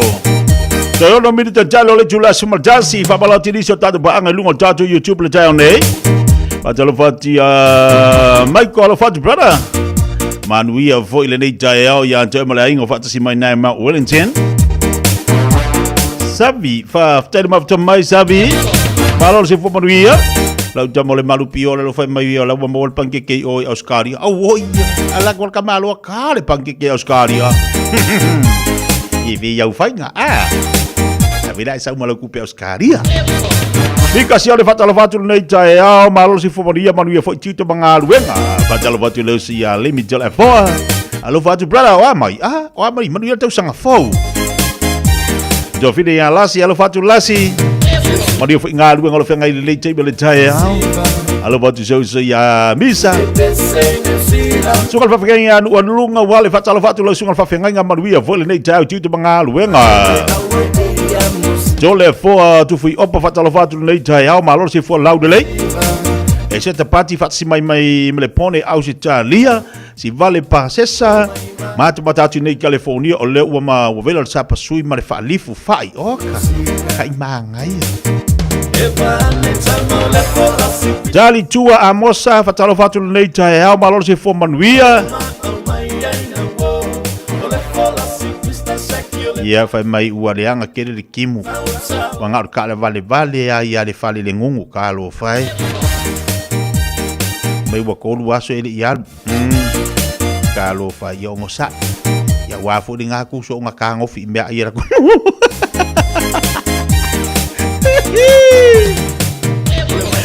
Ko lu aso ka vale ia o ka mama ingi ya wo mai. O ka wi o ka ma ingi ya. Yo ngosa de fale. La manga i fo ngasi ila vasi mafka nga mariki nga mar fa.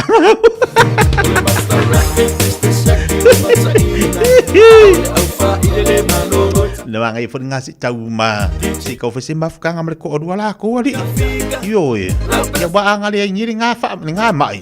O lo wingo ka mingo de o ko vai awa yo so ko nga ka manga i vai. Ko vai fe wa ya mo ka ko ye.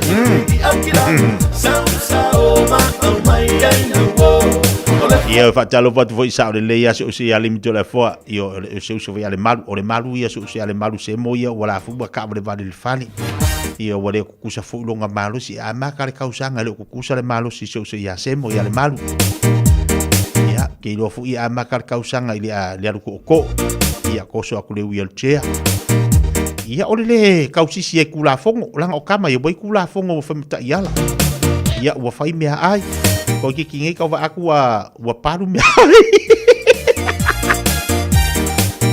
ko ki kingi ka wa wa tau fa imari fa ku mare kui fa vai me ai reuso amaloti ya fo malo niterita pale taonga mafutoba ina ia wai Tapi Collins fatala fatu ni teme le Taeao malo se fo manuia share le tātou pakalame like. Ia masinga u lavu ngal mo tātou pakalame ni fu yaso. Share le tātou pakalame vai vanga musika yaso tipu whapenei. Ina o toi 2 minute talo le tula se formatasi. We're the Katinas, and you're listening to Radio Samoa on 1593 AM. Are you and your whānau fully immunised against measles? Measles is serious. It spreads fast and can cause severe illness. Your best protection is 2 doses of the measles vaccine.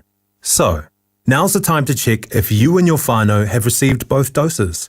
If you haven't, it's not too late to catch up.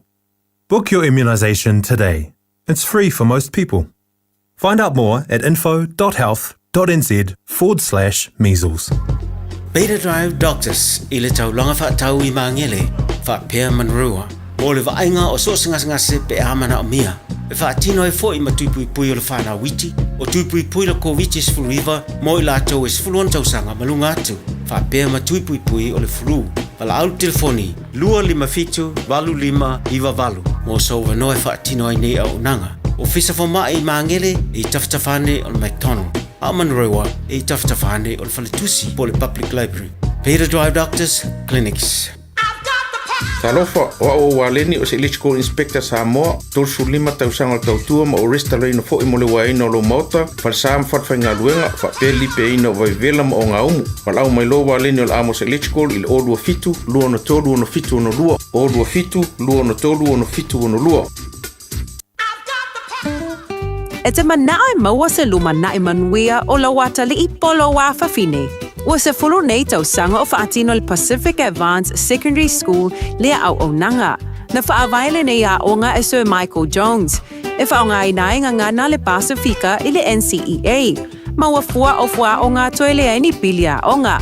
I le tausanga lua o loa whana ma ua lunga I le whainumera o alonga whana wale pass na au sia tongi e ulu whale ai I le universite. Polo university entrance I le tele o kolisi I au kilani. Ua uti ava noa mo le lua o luono. Mo nisi whamtalanga wala au loa le pass I le ovart se lau valu o fitu lua fitu fitu. Ovart se lau valu o fitu lua fitu fitu. Ua na o le Radio Samoa se furulima iwa toru a mo e tautuaina o e ilangu ngana fitu aso le vai aso.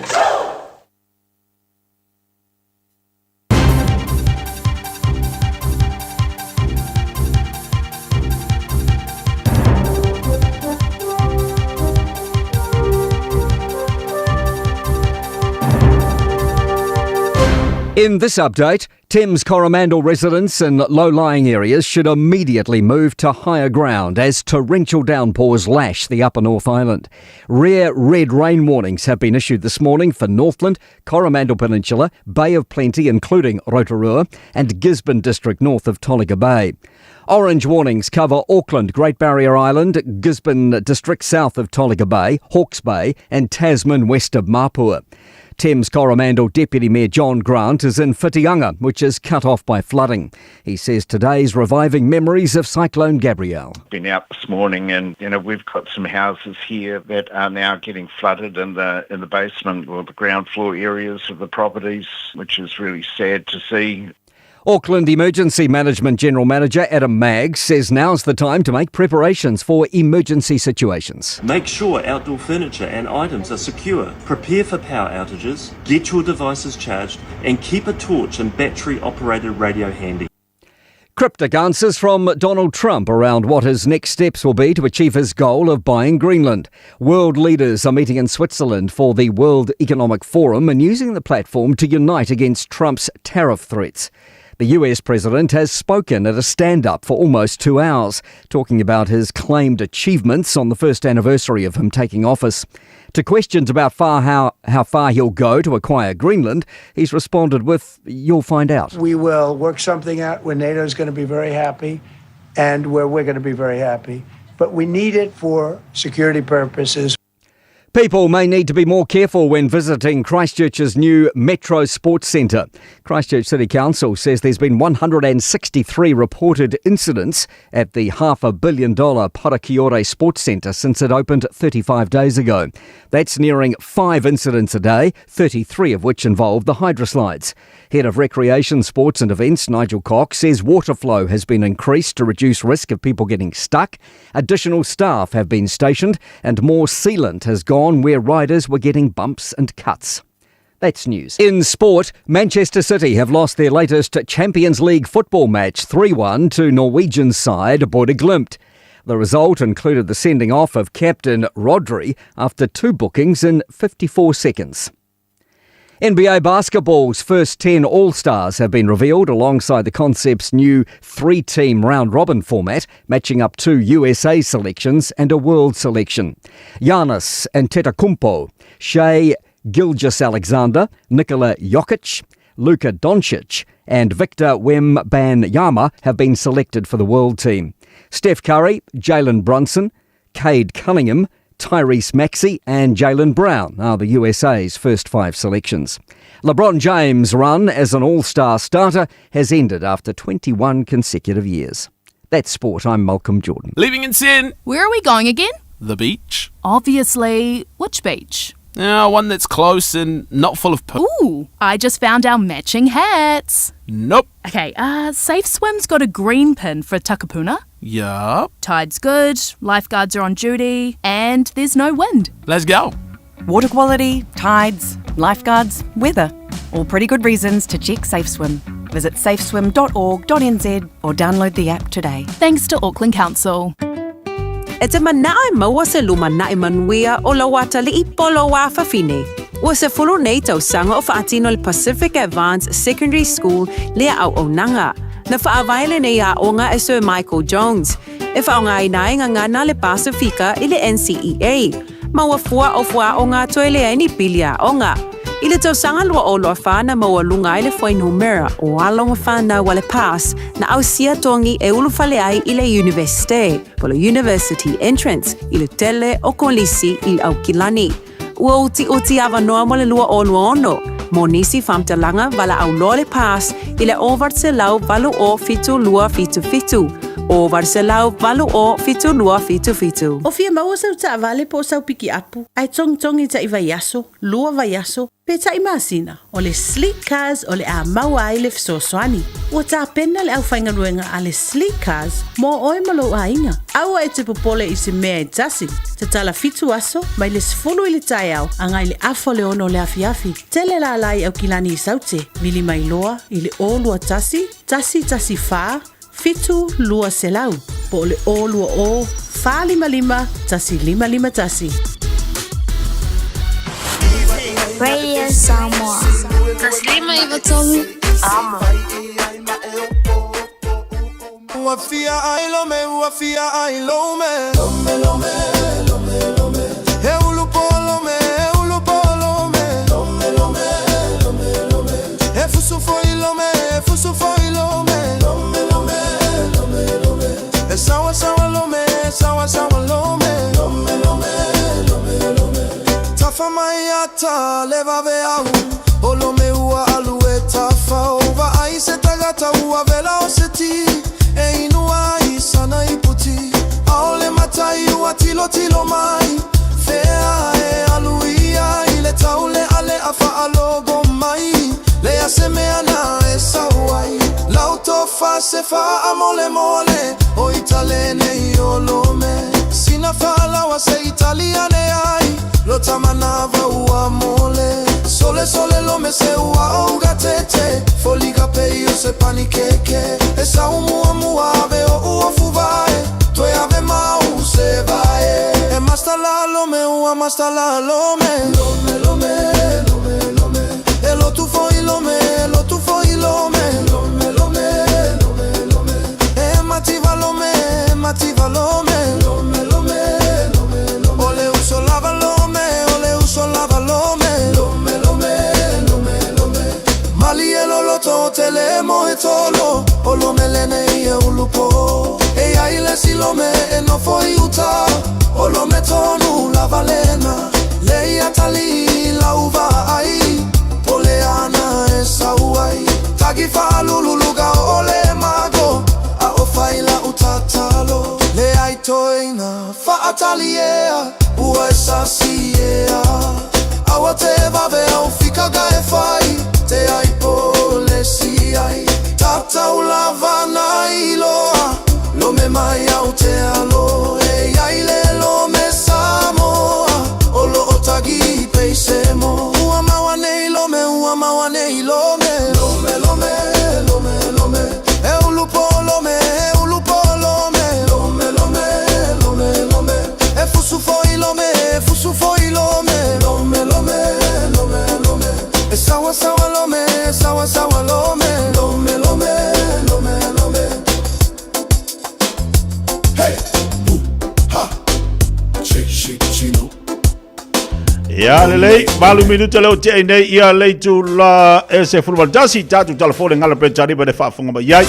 Ia ma ba aipi si lo me au kilang. Ia po se lo me kalaiskeke ngi fuki. Ia langor kelo lo me wengi kukusa umaulu. E umalolu kula lupo.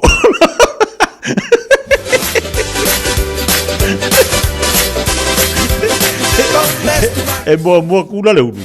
Ia ka so ko la lupo. Awa fa ba musu bale ku le manga fa pero le aila le fa po lo la ma lu bale kula e uma lo kula po lo lo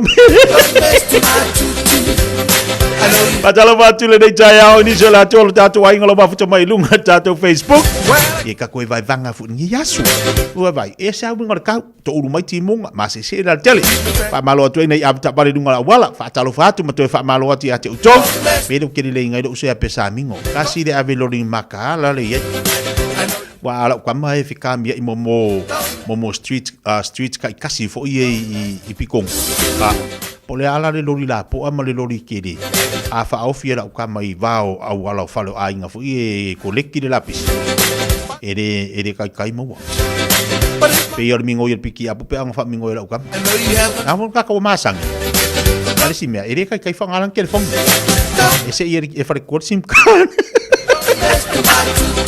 Alo matu sa manuia kan wengal Taeao. Pabaloti ana mula ulu. Oloiti tu vale fatalo fatu nei Taeao manuia fo nei Taeao ya te balainga.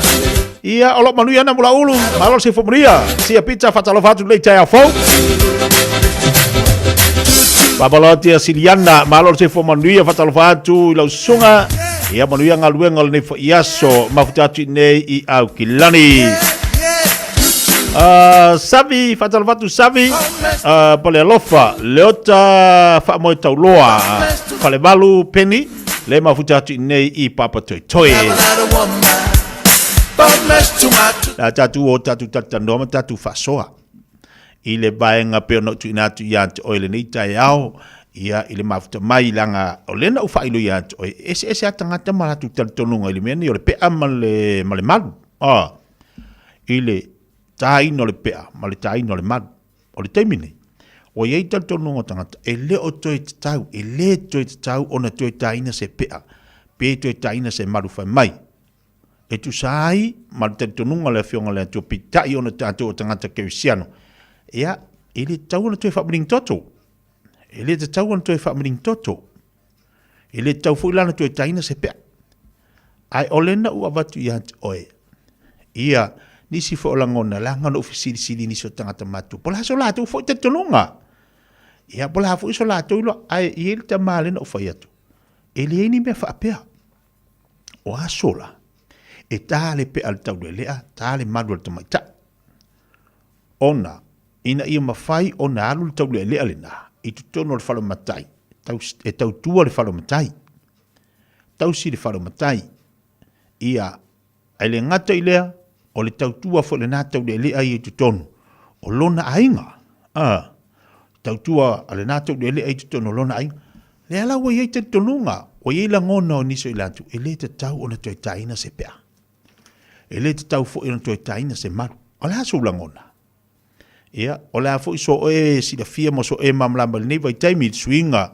Leo iei tantou ma le anga ilunga le mamlama I le tonunga fa kewisiano. Leo iei tantou. Ia lo talatu tatu leina. Tolu fitu tasi lima tolu fitu tasi lima tolu. e mawhai fo na mai lau whaasoa ia i lunga tātou Facebook ma lunga tātou YouTube ia ai mai alo e langona ni mea nai te langona e oe i le tūlanga pe ona iei i le pea ma le maru i le pea ma le maru o la so e langona e te tau ona tu e te tau a ona tā pe le pea mo ali ia ma le maru mo te maitai ia ale hata te tilo ni vai taimi o le ala vai e ia ni so matua o loo awa wina la tu whanau i le tū malanga nu o le tātou wātunu. Ia matau mawhai ina ima tāle pea e una i whanau i tu tonu o me whai le kalesia. Wai, e peo e kalesia o tātou nu una i atu nu nei.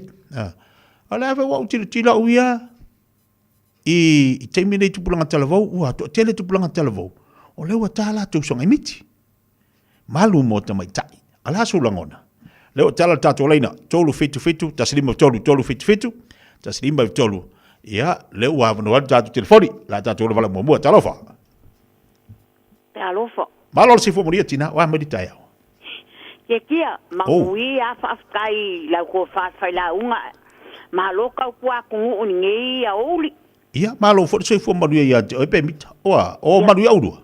Mangui a ile alofa o le akua. Whaafkai a. Ma e lau por kalame. A se eu whaasoa aku. Ia. O la ua u whaasoa. Ia so ia wale ua varus furma le lua o kausanga. Nga o nga kai pe a o kuangange. Ia ko a whare le o kuangange. Ia ka lako pe ai ko kongo al ma kongo i kongo lo. A inga ngo o vai ai.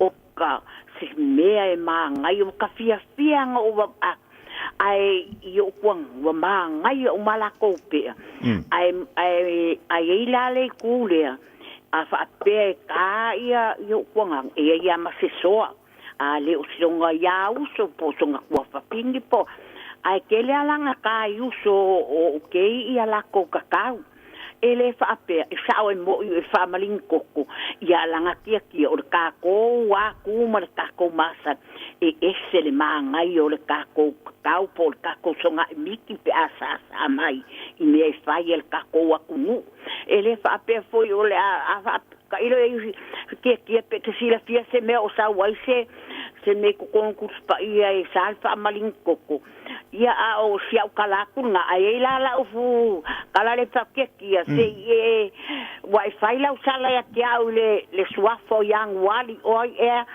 ka puali e poa e ba sala ye o sia fa so aku ngakia tia fa la usala ya Taeao vai fa lele ngo yang wali le ngo yang wali ia langa ese for ka ungo ya ma ko fa Mexico ai le o sang wali e poa e ba sala ia valo pa pe mi chalo fatu pa ia lele ola su langona ele fualu langona a o loa tatonunga o lo fu langona e te taulana to e tani pe ola su langona ia wai mau ese tangata ile mfaina mata tonunga o le tangata fa lo langona ta tu no laina talofa talo fatia malo ngalwe sa o fia fa so atu ile mata upulena e au maya e whapea, e isi e kalesia, e sa alfa maling toto. A ia te awa malo iloa, o lo tuangane, wa tala na pea. Whape na fotlo na fine. O lo tuangane lea, e tausia mato ai ngai nei sila. Tausia foi le ai ngorona to o lua i Samoa. E mana ia, le whaalongolongo atu le au maingo le whaasoa, ai e faise mea nga ia e loa ai le tā ino le malu. E malu ai fo le staimi oa, e fai lau tau lima. Lau tau lima malo uvae sa tai sa mo le uso o suapi. Ia lewa maliu ia tamaloa sa tā ina lau malu. E whaafaingo fie mea uma, pe a malilie uma a ingai lua. Ai o lesi foi me o te ilua foi au. Wa tele nei vai taimi. Wa tele ina tā malua ai fo ia atonga imiti. Pe atonga imiti. E ngata fo ila songa i tama ia fa pe fo tene. O se mea mana ia o se mea mana ia fo I matango fiele ba ai. Ai a te au lava ia. Ta sauna na ta ofi. Ya une to faya. Ya ele ma faina tau fiele anga no. Ele ma faina tau fiana, tau fiele anga no. E alu pele anga no. Ai a te au ia malo iloa. E au nga I a inga. So se a inga. Samoa a inga malesi mea. Le tero taimi. E mistake na ia au I tangata. O te leo o se Samoa. O a ole o se Kuka Island. Po o a o ia mai isi atu no. Po se Filipino. Whakule ai le ai whamole le ai. Nga whai leo lau manu. E loa ai o a o Samoa. O a o Samoa mo ia. Ai o ke mika. O te mita. O ke lei manga o kasa umanu. Nga o sai sawa I skamalo nga kali o suwapi. Le ai o ke le manga o le aingo ko inga. Le ke o le aingo ko inga mai manono. Sa o ia wa ko ingol manono. O lo ko rua mangongo sa whailanga sa kalanga pe ia muripola. Ma awa pau. So ia lenga ko fenga nga kaila I ola umanu le aso lenga mawa I Samoa.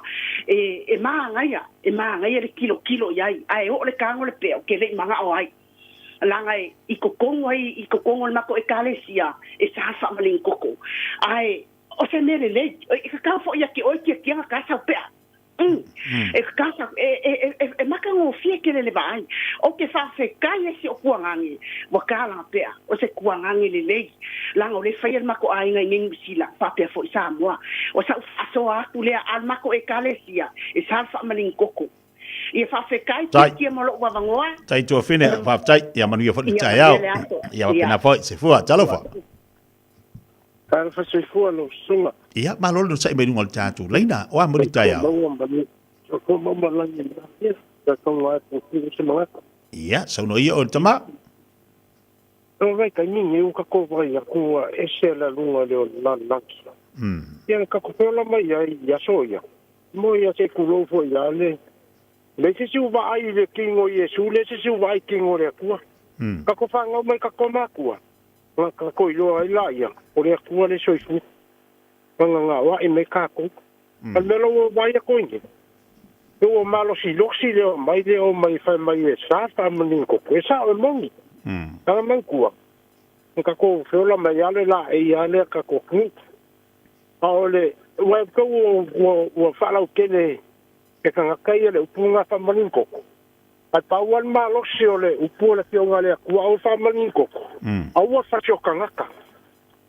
Au tau a kau ave se poinga le a mankua. O Yesu ke viso kongo le anganga kangaka.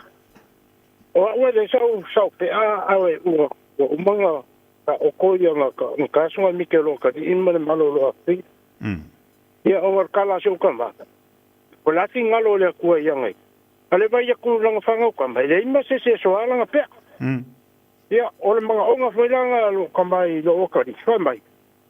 Lo peo lo okari nga wa aiea lo ka maanga nga koi ola I ua o le iroa.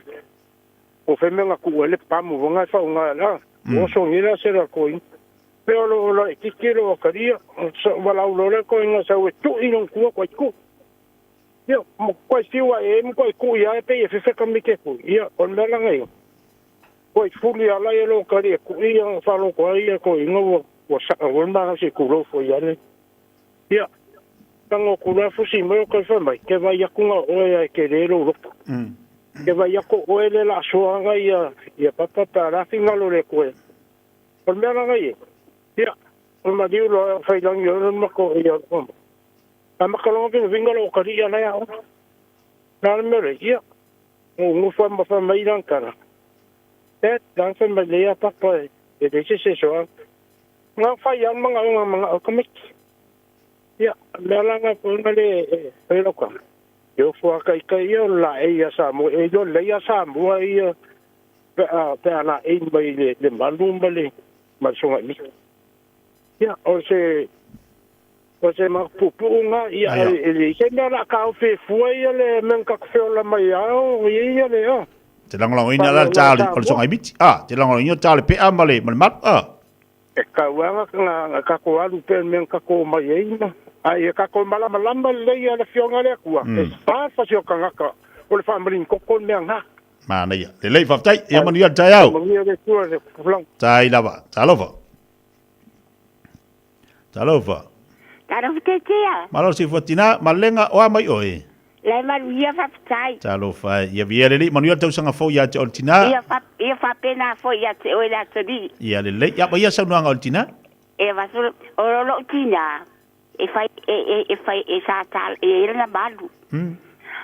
Au tuanga ni. E ia se, o le winga la tala. O la whanau. O la tamala i titi la val palangi. O so o martino e marau e fai sanga pea. Ia alo e fai. Era e sadia la. Ia se awaia e manaia e pule alta mai titi de tama e pe mala o pere ia. Ia o la fasu atu na Emanuia le asa tia. Tai, ia lo fatu moltina malenga. Ia lo patele atu. Ia tai, sai fo ia. Talofa. Alo sai fora talenga kia. Ani, manuia tausanga fo ka lo fa ia le ako ki afole masi ngale fuka ka filwa. Ia langa sa mako sa mo. Oyo. Ia. Mako malanga sa mo mako fa mo wo. Umanga luenga. Ia sa nga Fiafia ulawa mal falkua. Mako ingon mu ngala ulia. Ma lo fa tai me sila to tali mai nai mo lo malos. Ya o manguia la oi. Ka kia al manguia. Lama le ko e sa lua pokala me mapoke o le ngale li foi o. Ia, se i toi tamo whai atu mo le tau sanga atonu la toi whau au na pokala me taua mo le ata mo nei o tātu tangata, Fan? Ia whafkai lawa kia. Ia. O kiki lo ako ule ko mga o koe ula mai ula ia ngusu ia koa. O mga o kia ese ula ngā kausanga koe e koe sa waku ula fau. Ia le lei whaftai, se e stai me tā whenua. Lei, la waku singo o mga kusa ma pokala me a. Kulo ula wal whafonga le kungu. Ula whanga kolu kama, umaka kau. Kolu kenge, umala ko malu. Mo ilava ile e whakasa, ia soia a ka, se pea se kama e pa uru kofi wa pe wha malingkoko. Mo, ia vai kau ngai mal soifuanga kia. Ia o leo kako whafonga o kele foile au ka pea. Ai, iloa lava le kenge, ilanga malu malanga pulekasi malanga filikasi ar kama ya nga foi que Fiafia o ko o amar foi pera o meanga o Fiafia ya ula ko le faronga kula por kalame o Fiafia fai uma ngo makai o la fanga ma ko fai fasu fa mai o vai lo plauli ile makafa pera o meanga o Fiafia o ro makua le wa ye le o valfa o ke whafkai lau whangau. Ia pohangi me whai. Ia o ka mai kia kua e malololo mkua ngā ke sila whia lei. Ia so ia o au kearu e awengei mea. Ia e kuloa. Ia a lau ka poi via pea ka mai. Ia la kou lewo e awe e haranga kala. Mana ia. Ia o le langona la o le tina ua. Tā ia tau. Ia pe tā fu de malu te mai ta i mwhai o na ngā lue. Ia mau e tau tua ai. Maa ngai e kele ngā kala. Ai oi kai mingo wala ku le ke sawe ke ese uma ya ulanga usuia wailo ia fa tai fani me silena mario altina lo que manguia po kala me wailo tai mo tapo inga ia se foi talofa malon se betina malon soi fuake kia manga ia le lau por kalami ia fa tai o wingo o puli ia o lo wa ka mai il malo wiloa ia i le pea ma le kakau ma le malu ia soia o le makongu o ke sau mai sala mumu o le makongu o le kau aia e iai le anganga ko ingon makongu o le ngofir kanga kai kalanga pea o le kangakare ngai tili le akamai i le angangu malama i le angangu o le kenge kalanga malu o le kangaka le ngai kaualunganga me o Fiafia uma e fai ko kongo le makongu. E vai kai minge lo wala ai e koi ai. Ua pei wala e le mea singa Samoa. E fai maki singa. A o se upu le malama i le anga nguu ma le kaukala, le savali ma le kui me fai ele nguu. E makua unga pilo ma se lea. Lo wa malama ngai le makongu.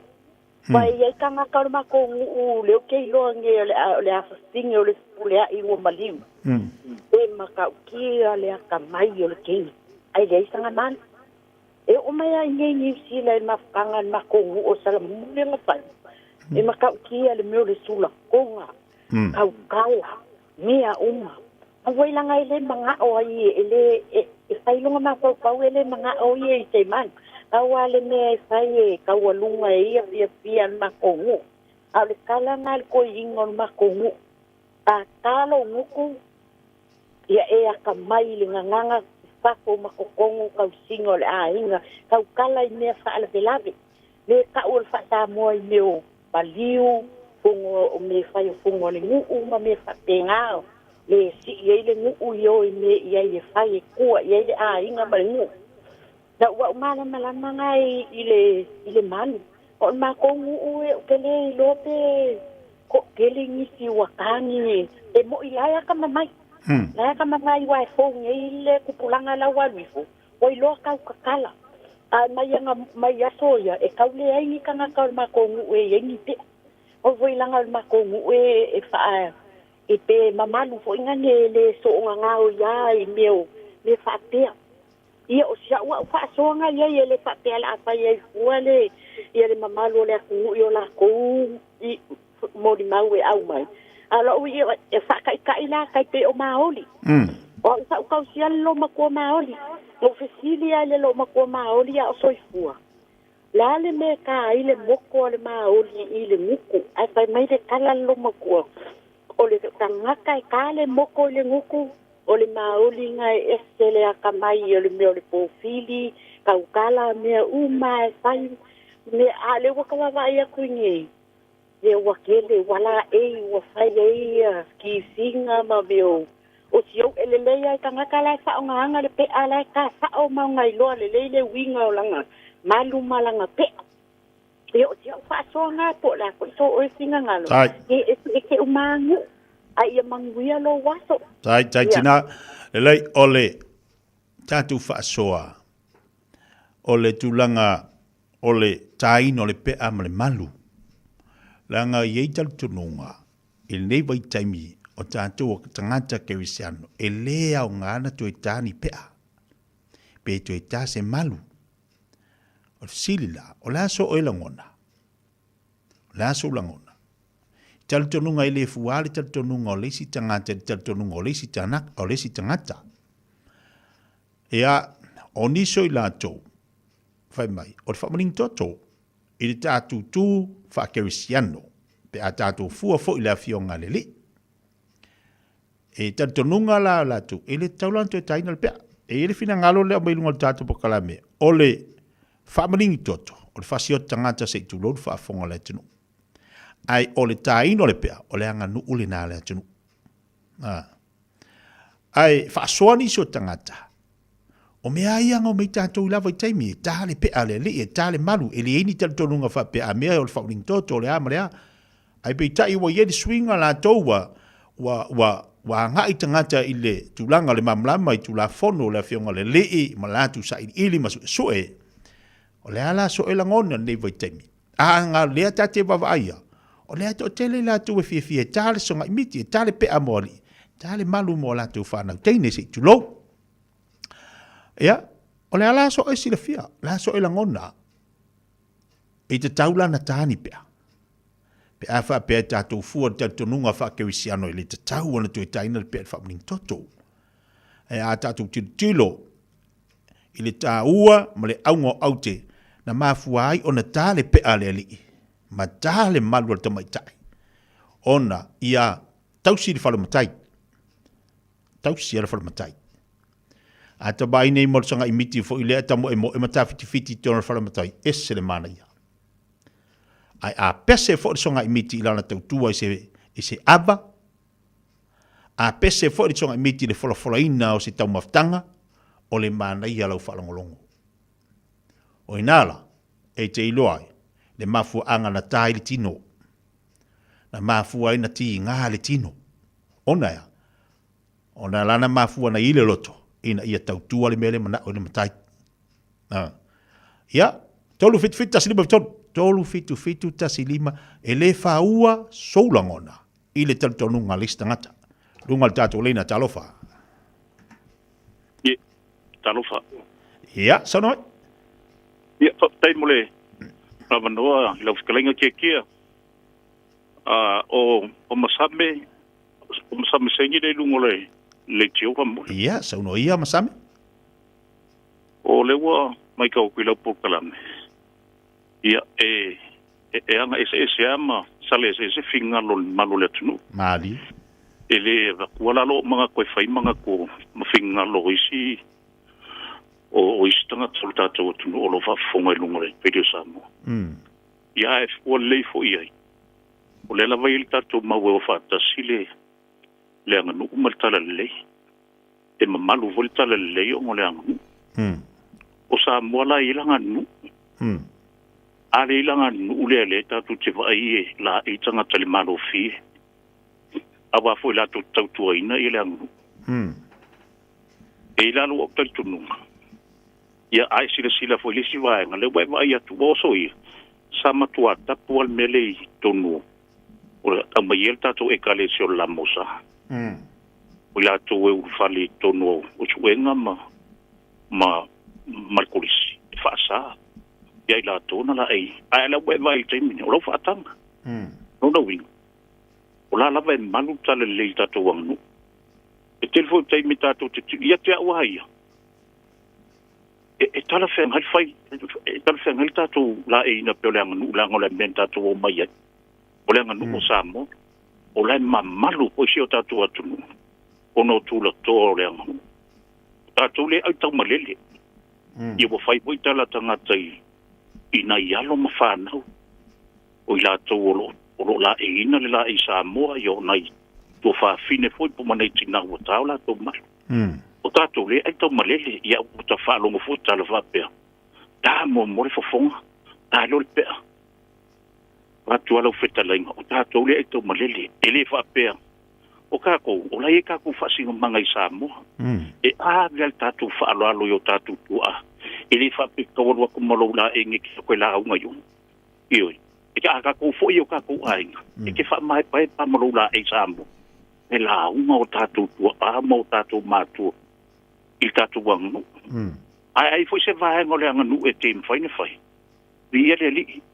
Ai o a ua ia maru tal tununga o a ui ai tonu ni usila mātu nu o laulangi. E ese lo mimita pe au wa aise. I se halo Samoa. Vai e la tifia e tasi alu titiro palangi e o ko meki la vai ati o e kikia. O se halo le atunu. Tasi lea vifua Samoa tātou la e tia tia. Oka so mimika au kilo aku i halo mawhanau. Wow, foi tetia, e talo la e.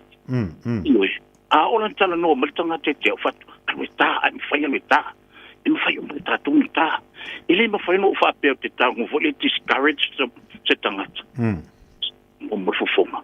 Una tā, no.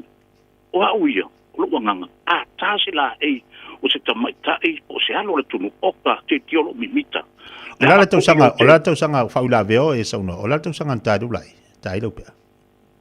O te lo le lua afe malilima. Ok, ia. Lua afe malilima. E te vai oe, e ke kau kāinga, te tia. Nga kako mai e kako whalea o ngai Samoa. Kako i loa ranga ngu through, i kako study le ngan Samoa, ngai ke sila pia. E ke sawala, wa e loa, le ranga ngu o Samoa, malana tū ranga ngu. Mau pai fo kau kalaka e kei mea lo kāinga pia karu Samoa. Wa ule matai.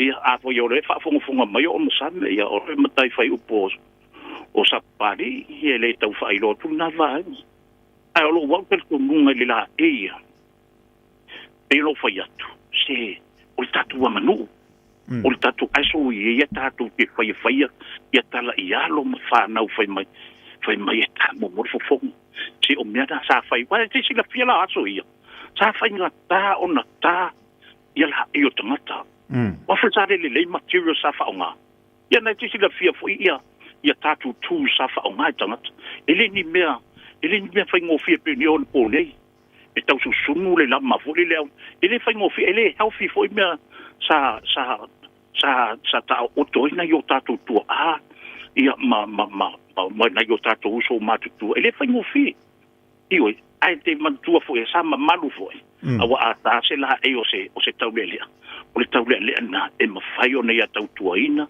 mai foi na responsibility to tono o fono o le nu ina vai tau awa sale fai ngofia ai ala ona pone ale o tele ia fo ia meu tools ese umfai ai una fa tinto na wenga o la lu tatunga te lango ina le tal songa miti ma le mal o le anga nu Maria, lei fatai, ia lo mau atu lo finangalo. Fatai tele mo lo wavno. E a Maria ni aso se foi ia, talo fa. Pe go muio. Ba fatai le o sai mai linga, o te atu leina ia se noi. O le pato le o Samoa. Tai no le lai. Ai pe wa ru fa pisinisi le faingo le mea ngi veikau.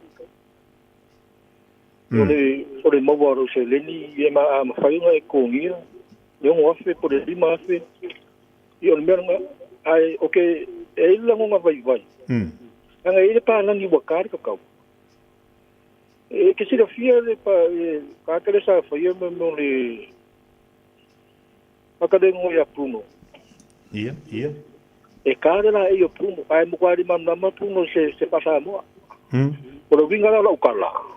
Wa piu singana ngua ga ko ngo manga le kupe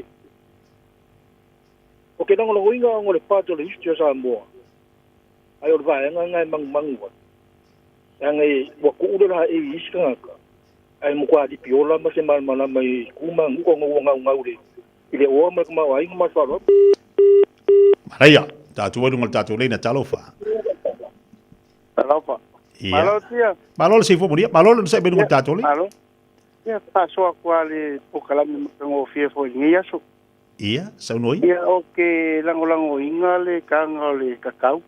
Ia wa fo i kala wa kau. Ia. Ia o ke whaiar kala le karia ia suinga.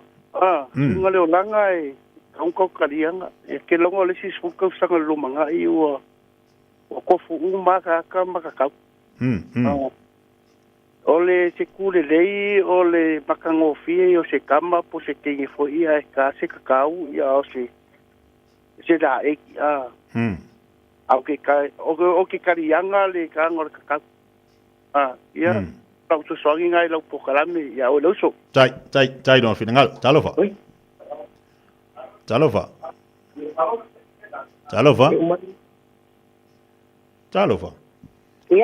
Ia. Alo palava. Malo se fo moria. Ia soi fo manuia la ustunga tetia. Ia, sa no ia tina. Alo la nyoi la kwestinga o pastola ki kilele. Pokalame senanga ia pokalame. Ia fatai. Ia. Olo wa kali kongunga. Ile ka upulia. Ele awa ile mafo faule. Ile mele ole ka le pea. Ia. Pea o ka ko sila fia mai loa. Ke mia ka ila upea. E sau fa fore koko. Ia. Ale upua ia al kuspa ia. Ke longa anga finga ngalo le atua e kanga ko pea kongwe. E soi fua me amka kufanga umaiwa yengi pea. Iyo ka ko kingu. Ai ole upua ia al kuspa ia. Ele ke fiu e su al kuspa ia ele o sawe se mea se upa pea se longa fasio kanga ule famaling koko. Ia. Al mela e sau. Ole wanse ke famaling yer koko. Ole fingalo nga le atua le mai mo kako. Pa se ia le asa kangi le mai fa se kako. Mai ole la e Samoa. Pa ya kako fa vai le atua kako Samoa. Kako ke loa la kali kongu ile atua. Ma fa alongo ile atua me le fa mai le atua. Apa mai ala le atua e awa fa malin koko. Ia. So ele ka ua ya kako la e. Ale wa amaya le atua la e Samoa. A ole menga le olo unga iloa unga fai kausu le fionga le atua. Ele kala fea ngai unga kako fa malingi le toto. Ia oso unga vai nga tia paska ya molo ua vangoa. Tai faftele maftamai. Ole te wa pisi tatu leina. Ale ma na ia yo fina ngalo tatu atinu. Falongolongo mal te toa I la ngona mamanatu o la tu o le wata la tu pea o la tu elenia la tu pea o la tu e la tu malu la tu elenia la tu malu fa ali o la tu la ngona le mafuanga la mafu e na tale pea la na ia pea fa maria te o le fifiloi ai e tate no fo matau mata fa ngolongo te toa i le tu langa o le fa soa mai le tantu wantunu ile la e fa mai o le anga nu o le tantu wantunu ia fa mai ia to telefo manatu malangona o tātou le nei Taeao e tāua le alaka ke ngofo mo ka ba faufa ile amatanga nga kama ile pe aleo ia le wesi le fia le mafuanga ma le me ana mafu ma ye le tahanga o le pe ai atatu tiro lava i taimi nei to ina mana i lo matutua na mafuai ona latu taliaina le taina le pea. Na la mafua na latu taliaina le taina le pea ma le malu lava taimi. Ia waluai wa ye swing o so ifuanga ma le olanga. Wa te lele mamlama o tatou o tulanga ole sa ili ma le tatou tilo wa tatou faitau loto tu la fono ma vaenga ile anga i o leolanga fa Cristiano ma leolanga au na ile tua wa amanta na Yesuinga ma tatu mamala mai le afu wa tatu o ai ile malu ma le pea pe ona tatu tito ai nei vai taimi ai pena va tu sidi ia ole la vai ta ia pe ta malu ese fo ilangona o matu ai ma fuai ona mana na o fa ala ia pe tale pe asiona tali I pe tale malu ole ala sulangona te langolangoina awani to taina ni pe te langolangoina ese atatulunga la tatu wo pe si tatu vai ili langona ma fina ngalo tatu wa talofa balol se fo moni malol se fua ia so no ia toma wa va ole ku ilo por kala me dem ka ia so no lalo fina ngalo ia o lo wa manga ka fi ese de ku wa kiki ma o ku malangu fasamo e manga ko lo so polonga fa era ngui ku sa leo manga yo fa kasi le ngu mal kala le e ma malu le ngu o kala le e ma malu fo le e kala le o fa ma malu le ngu o sam Pongo le kale si ro ko pope o ai fa kingo I meo kalolo ko nga maka me nga so I foi ka kinga di pio e anga o lomal fainga o kalolo ko ngol farsal mal kede I loma St. Peter Square e foi la fa kingo ngi sa wing kede e kale si ro o ai ya ele avengi pula o kalolo ko ngol farsa ia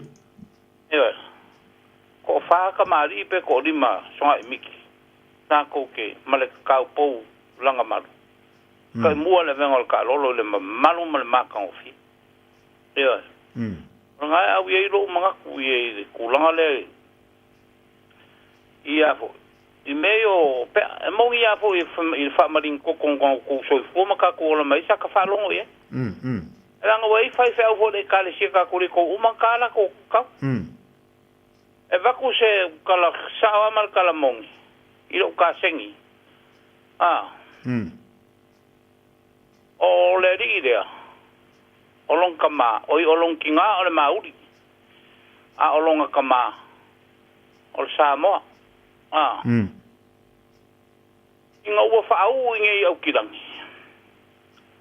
ngalu le Samoa ngalu le ya ka fingu ave ilonga manga yo olo o fa peo nga finga wa ilonga ainga ngi sira mauri me Samoa po o yo se fe o se yo se nga mauri o yo sa o mauri maui ma rolo pa kele u fa kar sanga mo singyon ya ka kingari pe a mai se fa ka nga ka ilang ka Nga mai e ka kinga ni whakangarang kau, ole upu sawa ke le pepero kia. Yo. Ka leo lang kakau ngi sa ka ngi au kidak. Yo.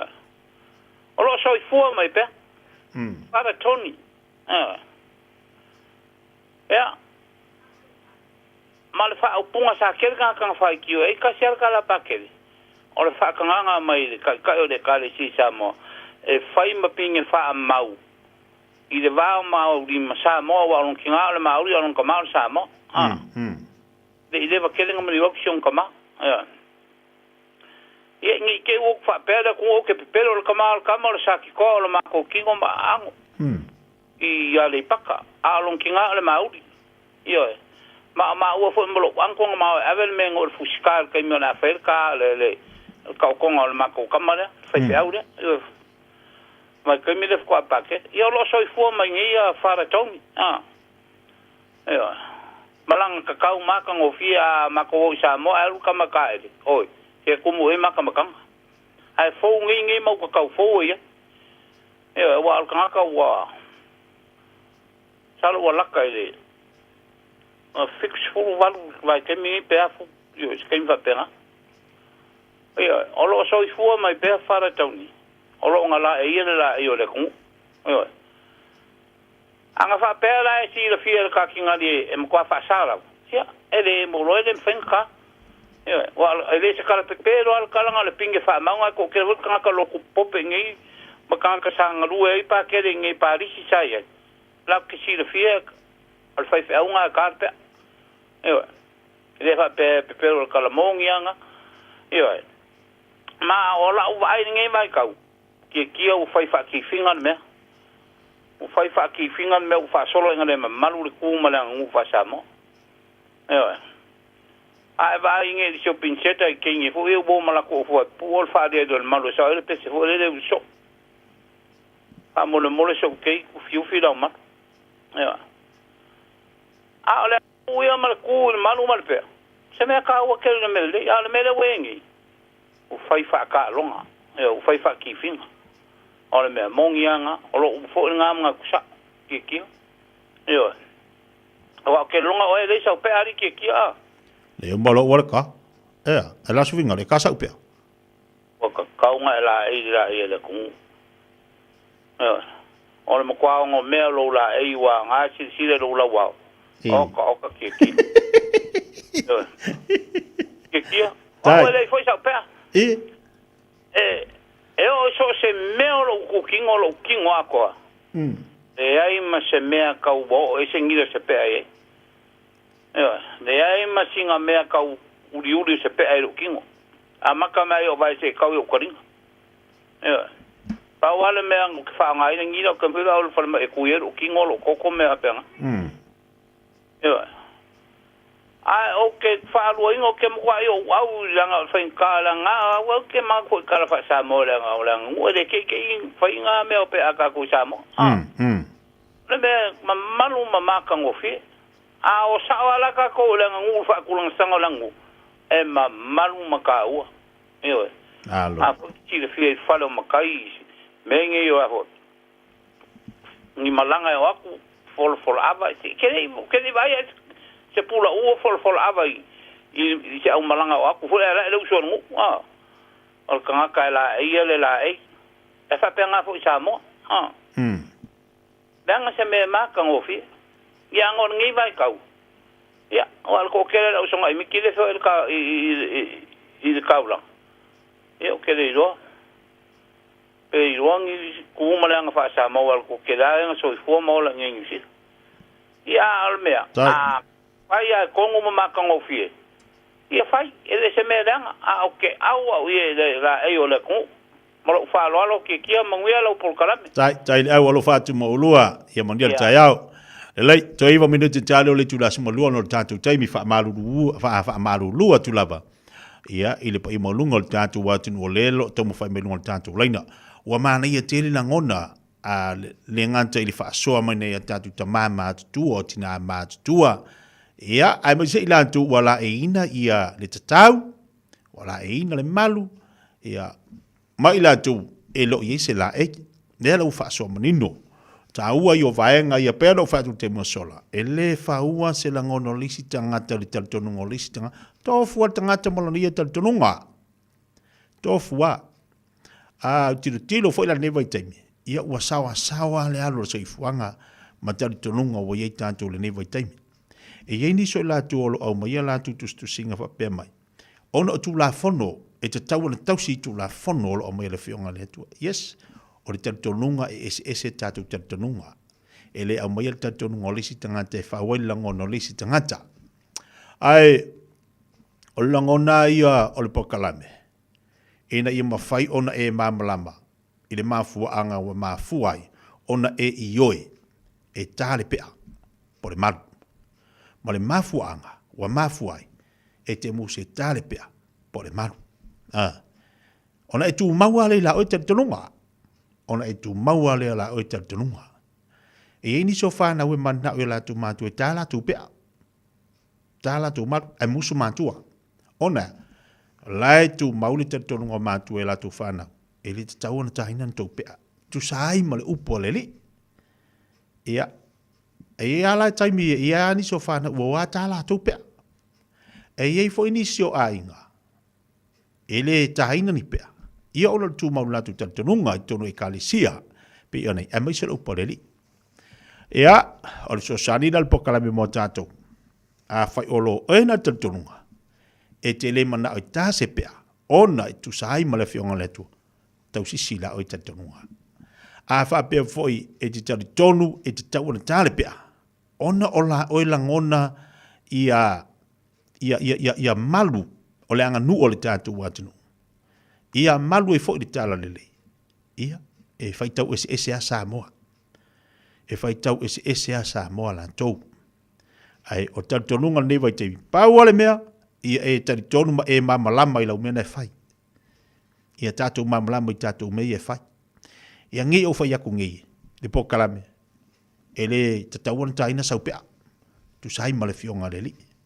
Ia ntu wha pea, longo wingala e se fōrkat kuungo la tangata i o te tia. Ia nei o whai atu foi. E te tau ana tālau pe e tu sai ma tātou tatununga o mena o mai ei Samoa i lawa i te. Langa i ei la tu i whai mai. Ona vai te mina ili mamalama Samoa i le atua. E au e se lalo umafo fole na mea e te mina ili mamalama. Leanga na tātou whiola mai tono tātou a inga lotu. O Samoa o tangata Kerisiano, o Samoa o tangata rolotu.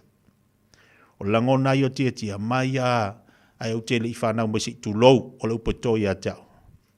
Na tātou whiola mai ewa i le tala leito no Samoa. A le whisiri foi, o whea na whari liu, o ai tangata na whari liu o le upo le atua, le tuspaya.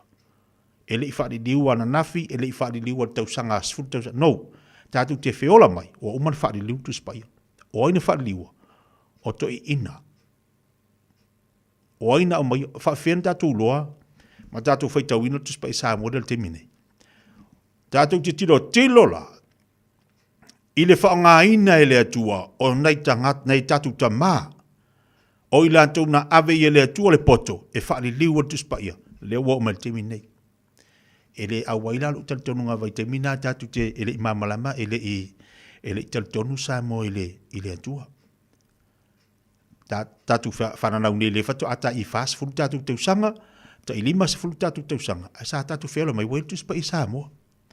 O aina whaari liua, o le poto na ave le atua, i ta ngata sa ina vai teimi. Lea wa tātou mafu ena whaitau tuspa ia.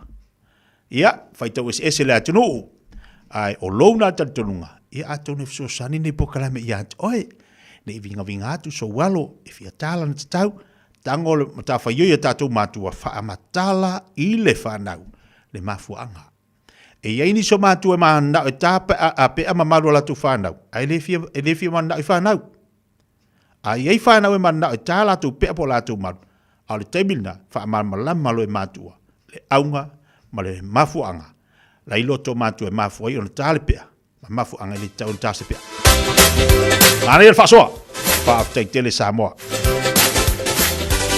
O nei, motu ngā awhai a tātou tata no ma tātou whaasoa i leanga o leanga i lumar so i fuanga. Lea whai ta tātou te tilo i mea lo tupu nei vai teimi. E tā ua lea mo o e Samoa lo atunu pele. E tā ua fo i a tea. So, 12 minute talo le tula sumalua. Tātou te mana na o malawa ia sa ole awalai whaatino ai le toi whaonga ina o ni lapisi toi whaonga. Mana tua, o tanga pepa I ila, ka tuni whangu te o ata ma laptops tuai. E le tia I ina I le lapisi toi whaonga ina. Whaatino le toi whaonga ina o lapisi, toi whaonga I le awala sao. O le nā ua iau 5. Tanga I ana I le Auckland Council Recyclable Items. Tāma ki Turuki, All Together, Auckland. Beta Drive Doctors I le taulanga whaatau I mangele, whaapea manrua. O le vainga o so ngase pe amana o mia. E whaatino e fo I matupui pui o le whana witi, o tupui pui la COVID fluiva, mo I lātou e sfuluan tausanga malunga atu. Whaapea matupui pui o le flu.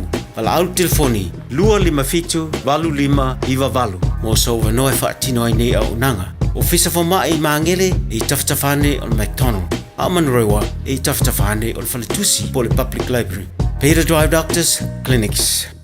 O esi la fia e iwa tesi ma le tolu wha miliona tala le se leni ale UTOS ua toe whaasafua atu I ona sui whai unite I le lua o lua wha. Whai sau teo ngā tupe e teo wha whainga luenga ai lau se leni ina ia vave wha tau nuu se wha moe moe tā ua a lau ainga wha pe e ka le sia. Wha o ngā au nanga le ANZ po le talofa voucher, le M tala, ma le My Cash e ala I le Click X. Wha afso tai mai le ono valulima lua ono iwa wha iwa, le www.utos.ws, po le emaili o le info@utos.ws, po le Facebook, le UTOS, le wha putu ngā tupe teo wha whainga luenga o le mawaenga tau sia Samoa, teo wha whainga luenga e mātou lau seleni, ai sele e oe le manuia.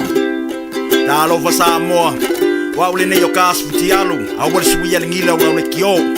A eva mai ina se fudu 5 iwa kolu. A mo, Radio Samoa, vevela a. Ua mawhai o na aura tula polo kalame le leimo o ia so taitasi, ona o le lango malo si le whale maliu, a se alo le atunuu, o ese tātupu Funeral Directors I Manukau City. O kalame leimo oe, talo whala. E to o tauta lau le pasese o le Airgina. Na matu tu o Brisbane. Ila so luas fumale fitu Januari, lua o lua tolu. Ile tasi ile au li whamua moe tau nuu I au kilani. Ile fitu ile Fiafia. Uma le lua I tula. O le matu whainga malanga I lunga le vane minimo. Wa matu ona tu I lalo I ala vaa. Wa la talasa I au kilani. Wa matu vai atu. E pei halu solo muli le malele. Na umi lava ona whata milo ia le balele lunga o le ea. Wa te ama mau le taimi sa ta tau ona tau nua I au kilane. Ai wala mai loa le kapteni. Ua le mawhai ona matutu lau le. Ona ua lolo vaia atoa ia au kilani. Ona le tonu o le tau, wa le anga le tau.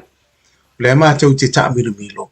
Fata tale pe ma fai ona tu lau ele le ba pele ai io le taimi lea ia o sui ai la ngona wa ia tu o iai le popo lenga le totele o tangata ia wa afia tu ai mo fo ima ma une ona upu no lea ma fai lau tatalo o upu muli la lau tatalo lau fa pea lea tu ai wa ia wana o se au ona ea.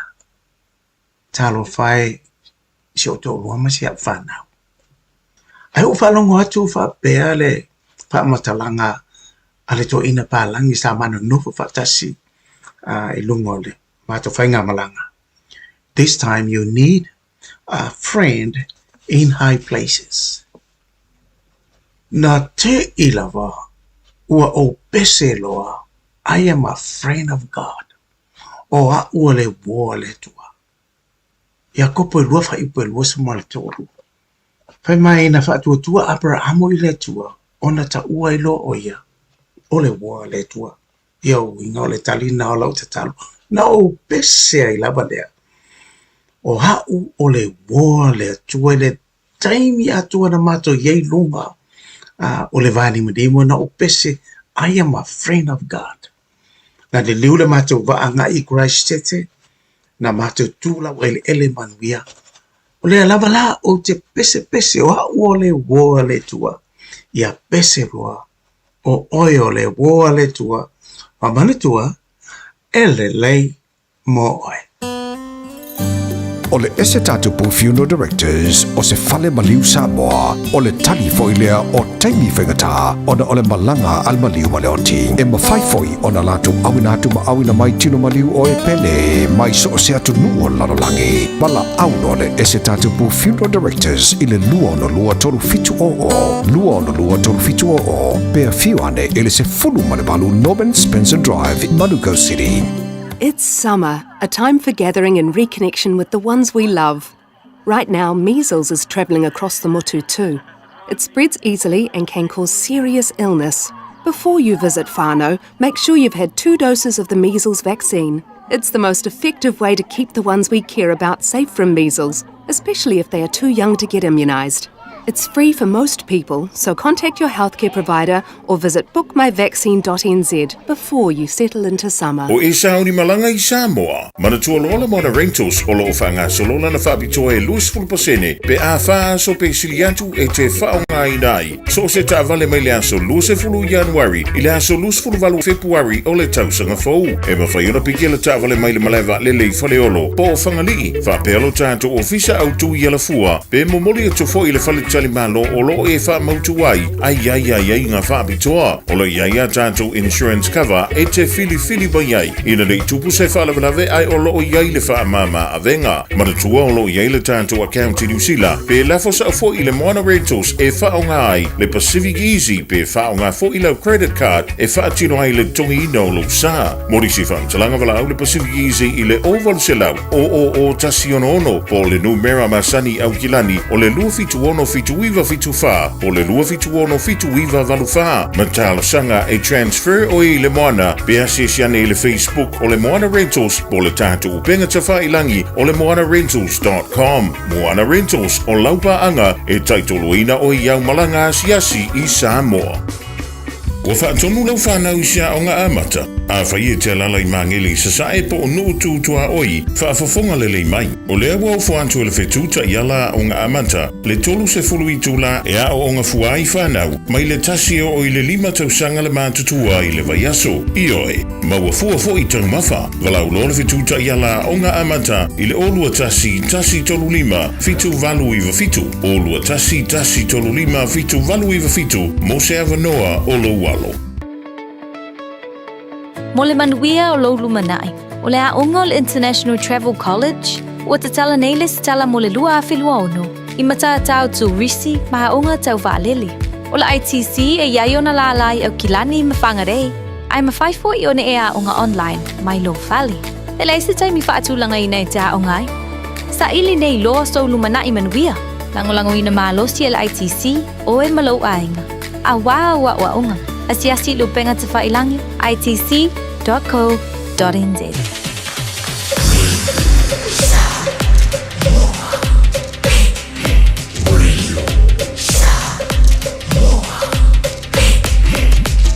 Tasi lingoi watu, amo. Usi mai alau whaafofonga o le whaapoponga fo ele nei o talafau mai Samoa. Awina sa mai mo oe e lau leiti o whalongolongo le Radio Samoa. Tasi lima iwa tolu amo. O te whatalofo I lo tātou o tinuu, wheloa I lo ngā tutonu o le vāiasa o wāre ngā ruenga taulongolongo I au si mai alau whaafonga. O le au nanga whaalaptonga o māwaenga tausia Samoa po le UTOS. O le awhaatino ina le ngā ruenga o le lesitalo tangata Samoa, le ngata ia I lātou lo tātou o tinuu, a oe o alala I atunuu e mamao. I lātou I e fia whaamawina ni tupe a vea mo lātou share po shares, e whaafai ruenga I le whaangai o ia, o le company waalele o le tātou utunuu le Samoa Airways.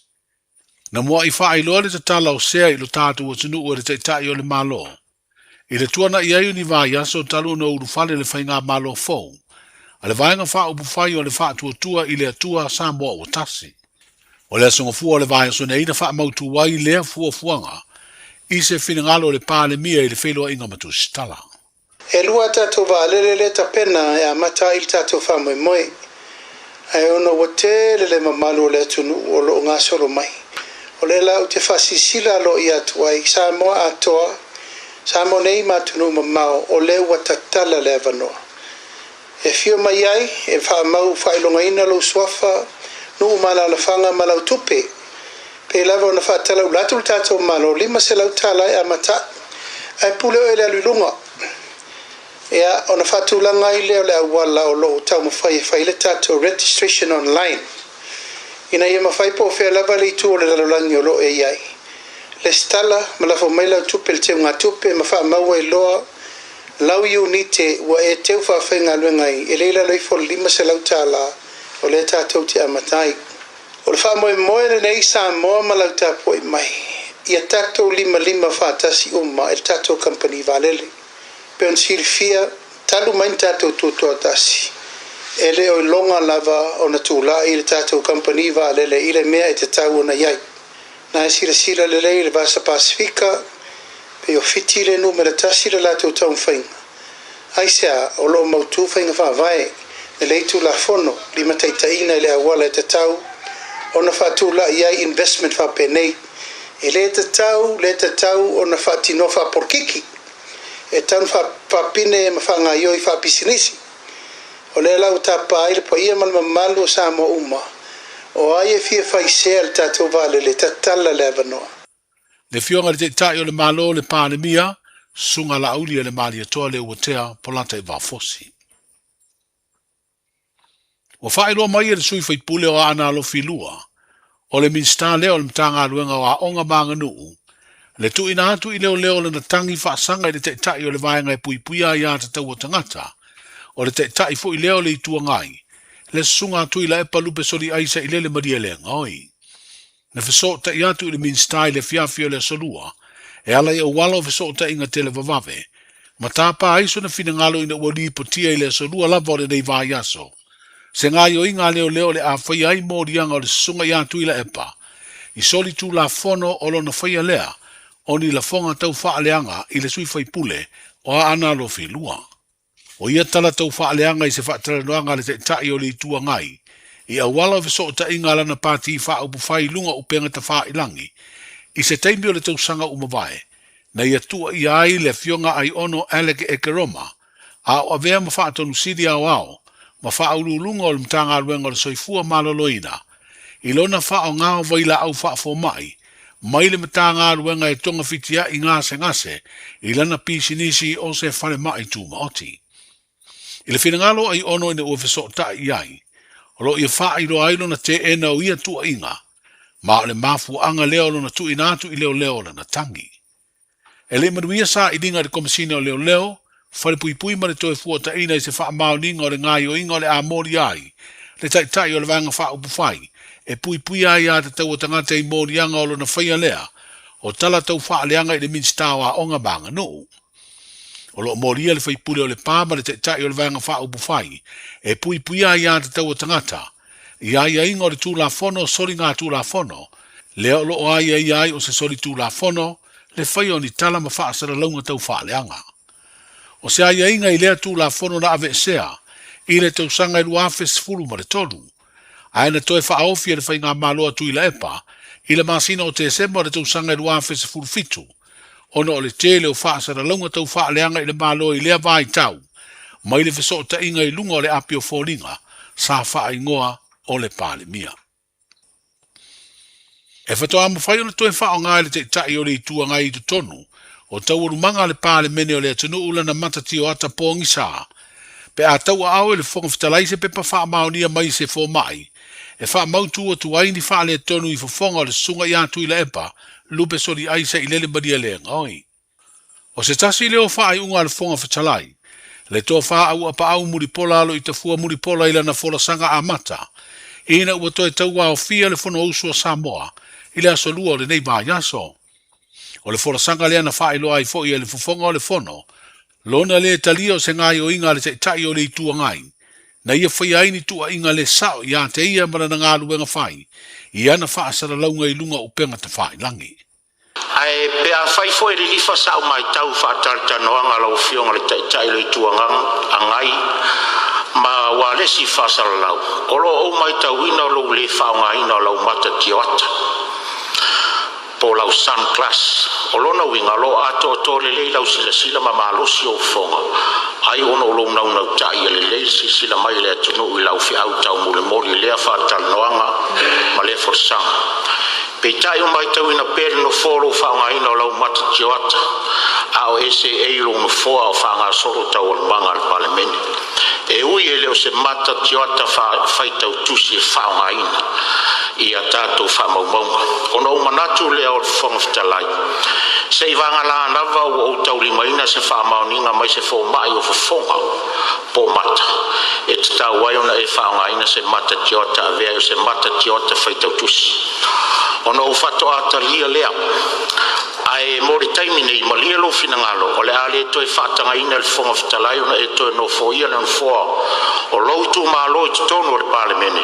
Whatasi malau mata tioata o lo e whaonga ina. O se vaenga o le saunoanga a mata.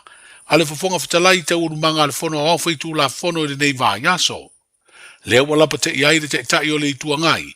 Ma ua tapo e o le toe whaongala na mata tioata pōngi sā. Se ia vanga nā wa iai se wha maoninga.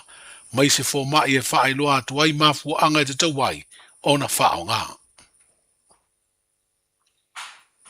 O se whainga leo leo le teimi o aso Fiafia le kirisimasi. Na wha malo lo le tu mawai se li leo leo. Ona o le mama i tua po le liki o wha mtalanga i tāpenanga leo leo i no fuanga.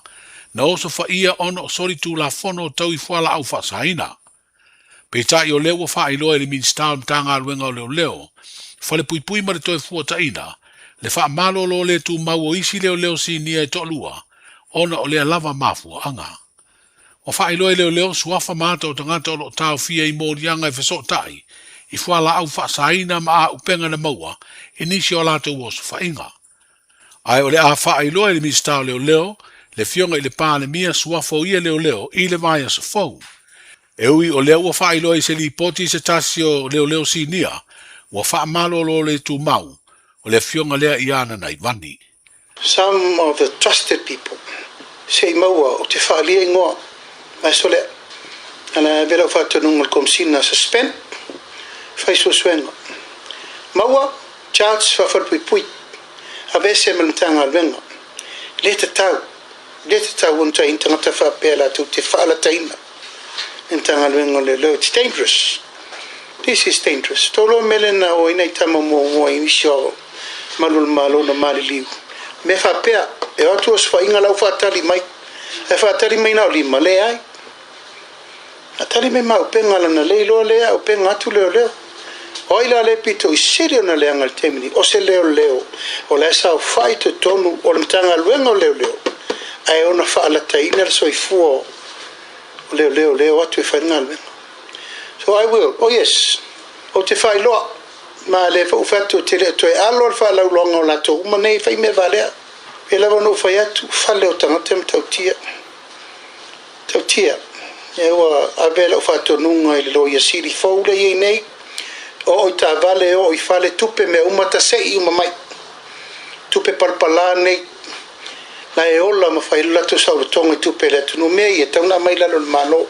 Paulo la o ingo tangata nei. They fought Samoa is a free nation for drugs. Le ai. Sunga la uli le mali e tole o te apola te wafosi o le pāle mia ma le minstal mtanga aruenga o leo leo whale pui pui ma le toi fuata ina.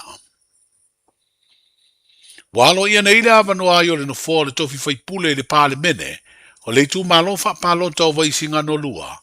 Ina ua wha ailoa i le whonga whatalai le pāle mene le solia ai o aia ingo le tu la whono whinga palota ma tu la whono tu mau o le maota.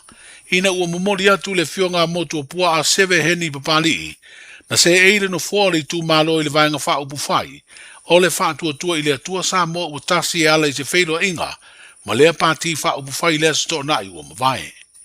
Ua mautua i nei e lua palota la iti ua fua e wha tino o vaisinga no lua ma sāwhata tasi a o tālia le wha msinonga ma se taunu unga o le tangi tau palota mai whale alili tasi. Talai o le nei aso, soifu. Ta lofa lava o le siu fofonga le nei o Samoa, le Radio Samoa.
football iwa minuta lo te nei le tula se football lua ia nau fa fonga tanto wa tunu ile tai wina to tatu tala mai Samoa pe ona ile tau tua le nei oli le fionga ngal mana tipi au tanga vaya o menino fa fonga le tunu melo tupu tono le tunu ia mal tunu ngala fana te fa fonga ia ile tali tula fitu le Fiafia na nei mo le sisi fa ponga tale valu le aso Taeao dungal po kalame le madu le Taeao to fa wa le tau tua le na le fionga ngal mana mo tanto Pabalo atu le atunu pe lapo na batu stala le temo solo faisi to uno timunga ma losi tele le mase se o le awela. Beta vale lunga la tele to tona ma olu sanga le muva fa utauta le leita tau. Ba ai le leitu langa lo iai ia le pisi le awela. Male mase se fa utauta le leilu sa ia ole poto lunga la tele fa foi ai le awela. Ya ole neva itemi wa tele ina tutupu fa blave no fa tamala tatu avta vale. Ave pasi, ave taxi, ave lori. Kalapola ave pauta de leita to ngole an tele. Na fu ma puatu to tele la to mala tu ngaluenga sa fenga ile Taeao ia mole malo longa la to le oli onisi wa ia ti frainga a onisi la to ole ia seleni o lo malo lo peto no la to fenga luenga. Ia ila to ole na ole mo se malo longa no le piso la tu ngaluenga. Alu fa so la to le tele. Se ki ata to ia fa balo tu ile la unga se pola kuka o la tolo fenga mlanga se ngo tau baftanga le so fa balo ati anto to sidi australia lo fata sima ia ni si foi o ila to lo mafuto mai dungal po kalabel fifia mai fata lo fati ya sala simi ya powesi male ai ngolo mafuto mai te vanga aunga fata lo fati ya te mala inga mai sidi australia Pamalote se usi ale malu pio si osi na fu wakare pankeke ngai singi. La wo ya Australia ka ngal pankeke ka malo so. Eva pengi ngau ni si le ngaka ya dia le wo ya Australia. Yo le ala to tele la to le mafuta mai fa pekere kofo la pankeke la ka mawa o tangata na amata mari pankeke fo ile ngal makeki savlang. Le makeki funga le. Bole vala ngaka pankeke lo so inga. Aingo saulo ngai de ko yeske kang ko adu falma. Talo pankeke ka malor kanga ka sionga kuwa sa amata ina le fala inga pinati yasola ko inga ingo ya pio ko inga la de leifo ia langa fai kali le ala so ila ka mal ka ngal pankeke al tangata la e pu wa faisi la po te to fa pe le ngal ma fo o ile ai le ngal ma fo le ngal le wo isi ngi Oscar ka ngal pankeke si va ya ku po fe Oscar ya le ngole ku aku si dia ngala fe mitanga te po fe to atu si dai ka pankeke ka malo mala ku aku si va ka ka ole vang sa ngi di ko yo isamo ko yo le isamo lo wingo ngai ro ka Patalovati sinapati ave soli fatalovatu nei Taeao yo le nei oli mafutu mai nei Hamilton se so ya ngai talo falo sunga le wao tasila le ave upa le mafau fau le wei nei lunga la tele yo o kanga ka fesi masau la ngat pale pato mata fatalovatu po kalame malo si fu manuia paulasi apriati fatalovatu seki mai le nei oli Marietta fatalovatu ya te brainga faftari maftu mai storyteller fatalovatu se le mana na yo fina ngalo lo mai lungo penga te failangi e winga le tatu fa so le yaso ia wa fai mai manatu malangono le tatu atu e pe na vatu stala etitua o lo tartunga tua o lo tartunga ma ia e malama ila umela fai ia e malama e tau alu malama ai tele ia le fai ai langona te tau na fai o la o na pule faitaria o ma fua ona e fai ona naite malama ele avatua se langono lisi tangata faul langona po se finangalo lisi de ai e ke alua oia e te alua oia i lo tartunga wa fa ku ngila awa ki ku ko kan ko pe le ai ia alai pule o lo tartunga ia e loa ma e mamala mai la mera e tari tonu fo ile mau le fion pa ia le atua e te tari tonu le fion le atua na mafu ai o lo e na tartunga ai langa wo wa vai lungo penga ta fai langi wa ini so ilanto ia wa over tele sau ia ma fa me yo ila ku ka pe aua ni itatu tu se lima o la tu alalo na la wia so saniatu au tatu titusi pauli me o tatu talo e fa malama ile nganga o le tu o loto mo fina ngalo tangata e tu sai malana upu ia tu nali upo le tu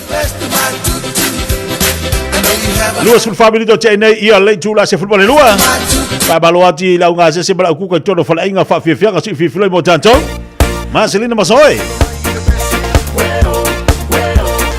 tu la video sabot taslim bo tolo amo Win Savelio fatalo fatu maftu wadai Malu kau fatalo fatu so se ya pesa mi do brother on dia ngalu le ya holy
Musika su filo mo tato le uli pamaloto initial tato watu no lomba futo mai Samoa ele tato na mo tato tua tato wala le tasi ono tesi mal tasi fa mo il tono tato watu no Malu le mafuto mai o vese fala inga dai Samoa na tutu ai a sten taxi for lo fatali sa pasese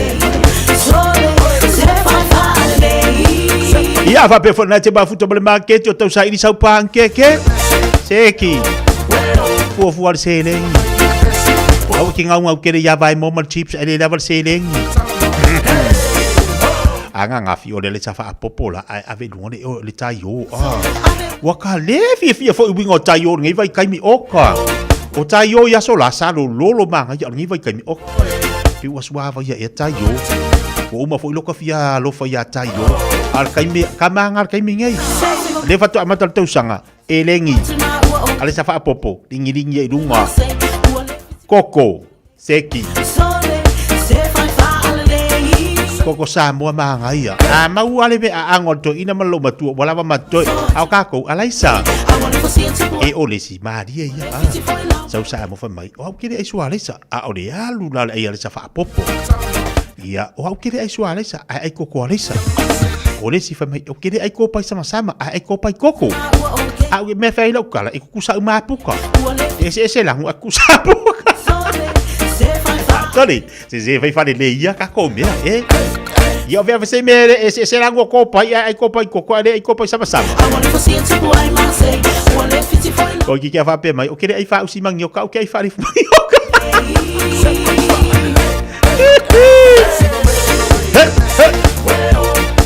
Yep. Ya ngafa pe o kere ai chemen pana o ke ai pang popo. Luas fulu iba menit tele jula se football lua. Babalo jula dengan betul jua ale prime finance nai ota ho. Ai mai se vole to tele la tolo ma fu tama ya. Bisi nei foi vai temilo ta pedal to ya onga nai tamaiti.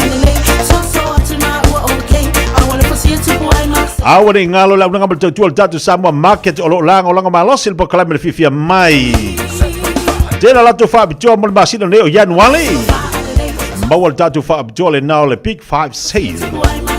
Alone all no. Tanga yan loa ilo pega te fa ilang el samoamarket.com. Monisio fa mjalang la tu tua. Ia fa malo tola unanga betul tule na tatu Samoa market ile pulenga mala finga wenga.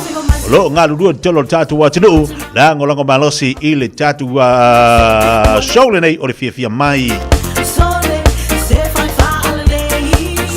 Ole casa beds malatu au nanga ole casa beds malatu au nanga fa biton nei olo latu yai olo fanga solo ia le tasi seti no 4 fabric no 4 tolu ma no 4 single e lua mai ile ibatala ile payaso lua moenga queen size lono winga ta lua moenga le ole fa bitolo na lua ole moenga queen size yo fi umai o lua la po ilunga ai na le fitu tala ile payaso.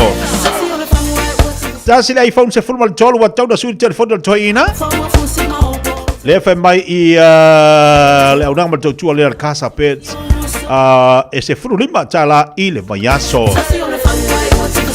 Afa pe wala TV o mo wala tatu TV.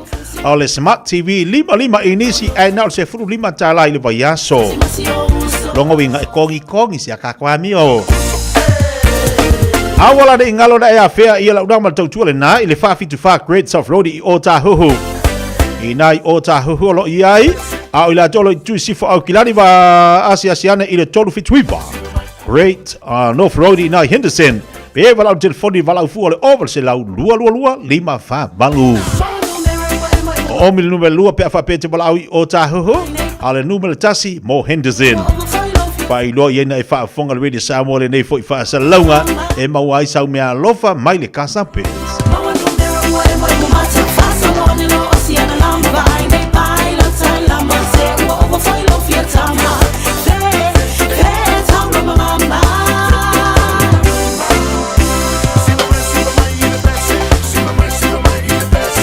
Lesi tatu falingal nei awale ngali anto el solo mingal tatu tu selva fili mal songa. Fiatus full tala tol tatu tu siete mo ineli tatu ofisa. Ole tolu pa tolu wono Hopewell Avenue nei Manukau. Pete wala mole lua tasi lima iwa tolu lua tasi lima iwa tolu.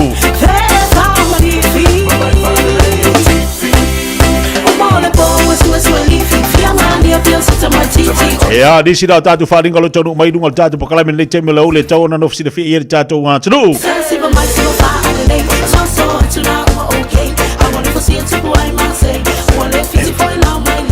Patalo moi vai do moi kukuila ia ko inga moi vai lo solo mo tuila le zunga la ia tai te loto talo family fatu ia filoi ia malolo na sa io lo manuia lo sunga fono lo manuia ma ua mal fanau America Samoa alo fai malo taito alo fatu lo sunga la manuia lo sunga fono wat le kiwa le ko salo kamasu le ila le wo kukuila le sunga fongo to ina manuia le sunga fono mo se finangalo awa ia fonatanga le kalesia lo sunga la taito loto ia male fatu ia filoi alo fatu ia niu ia me se fatu sunga fa fengainga male kalesia nai America Samoa.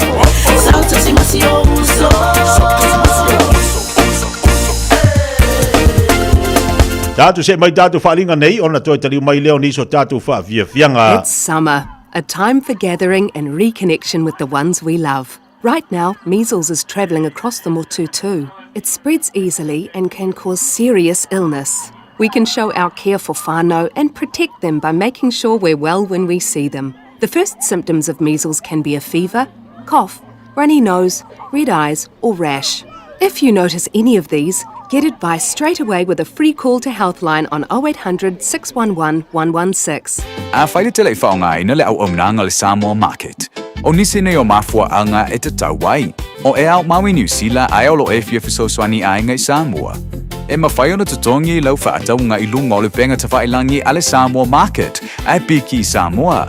Whawhai ngō fia sa o ngā so se whaala velave. Totongi le pili o mōli, pili o le vai, mea whauwhale po se tau mafutanga mō lau ainga.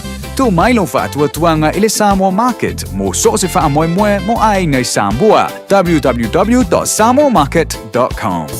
O mana o mie o e pose isi lo a inga se fisosoani tau whi malanga inga mo New Zealand. Ima ta au pue peo le vaita mai no whanau po ngaluenga. A whaia lau tali o le ioi, wala au loa Ken Ferniho o le Fern Immigration Services. E iailana lai sene, ma o silia ma le se funu lima tau sanga hola na tau tua. E toa tele tanga tau o fisosoani iai Ken, ima ta upu tau whi malanga inga. E awhia ima ta upu na o atu le tribunal, ma apili le minister. Tanga iana ele Facebook, ma le upenga te whailangi I Molimau. Mo nisi whamtalanga, wala au mai le Fern Immigration Services. O luatasi, tasi lima tasi, o lima. E te manae maua se luma nae manuia o la wata li I polo wa whawhine.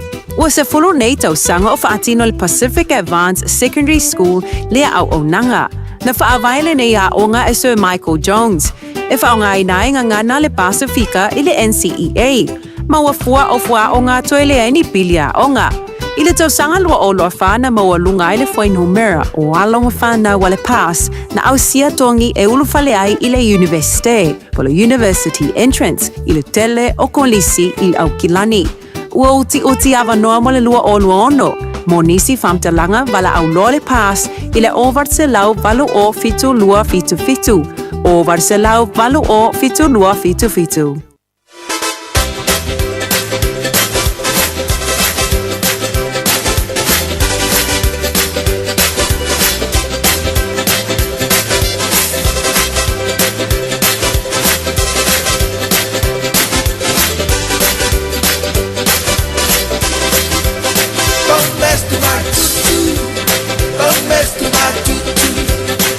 You have another one man. Don't mess to my tutu. Don't mess to my tutu. Don't mess to my tutu. I know you have another one man. Don't mess to my tutu. Well, I got a great shoe and I left it behind. If you gonna keep me fresh, your sweet little tune. Don't mess to my tutu. Don't mess to my tutu. I know you have another one man. Don't mess to my tutu. Don't mess to my tutu. Don't mess to my tutu. I know you have another one man. Don't mess to my tutu. But the thing is too bad. E lewa ta lua se fulbal tonu minuta le ta lo le chulai tasi. Ai tali wa tu lo ta tu fasal launga le unanga bal tau al tatu Taeao word. Se uso ya Victor le fu fatasi mai mo tanto le ne yauli la fa ilo tulanga lo yele la tu tu la unanga mo tanto le so ai ma se to tulanga lo yeti monga ai le fa le tonu lo ta vale ya tau ona ifso ta ya Victor le ya le anga lo ta vale ya la ete la tala tani ya Victor nai o tala tala fa Victor malo si fo maria lo sunga le ipule nei fo yasu ya se fo mon dia ma de nang maro sunga ke Arona sai malo pernga dua ni tula le uli pasal foi da ta foi nga Samoa pa mati na mate na mati sa mai mo sa malaw ni Taeao ya malo la bare on sa ya to ki munga ma to ki pero ki na makopi ko yo ta o amer kopi ko ori Victor ke la ki munga te ala sa ko kilo foi kanga feo I tanga feo ina I ota Ko de ni se feo ni es. Longo bingala alang kau de feo kanga kau nga wa le la proceeding yo. Pi pa wa ngore wakim. Yang ada wakim, ase de longa le ki. Ko la ka feo ya pio ki bua ye ko de fa to pia po feo ka ka. Na ko de ya mai ba ye. Ni me o bo ro fa ki mo en ba. Iya. Si me ke vai pe masau le o pe de ai o o ba ka si do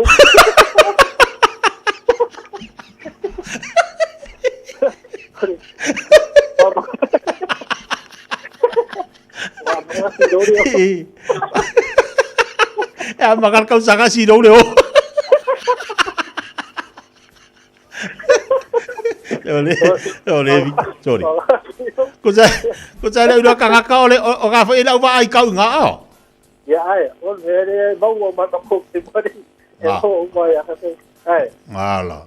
Kusa ke longo fier ka fa ila le lai ba bersabari pi yo lai fu ala nga selengi lai kusa lai pisi solo e kope fa tau ah. Ya, ai mai ka ki lo sa.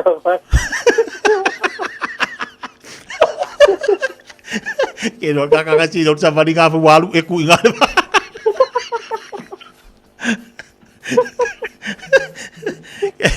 Que no confiar ka walu si do. Ah, ka ba ngale de walu fa kimu.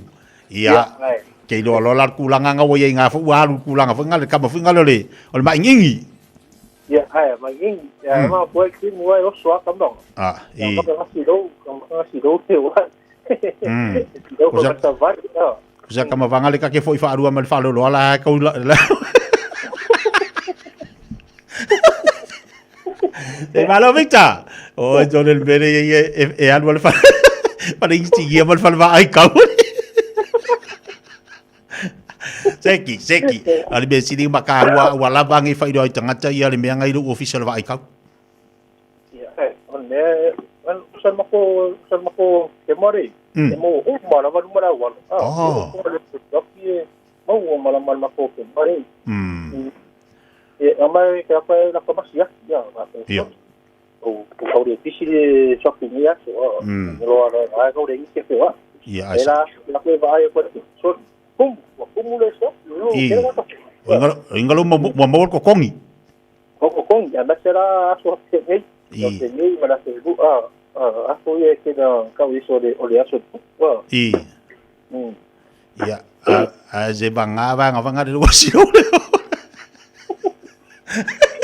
Lai, la ta se le udah mal tu ta tu fal sini ya lo fa timu le fa ilo le tunu. Ya, e te tau fa le ta vale. Ole e fenga ta fo ile nga o ale ta ile wala ke wa fa le tolu ta vale su lafi.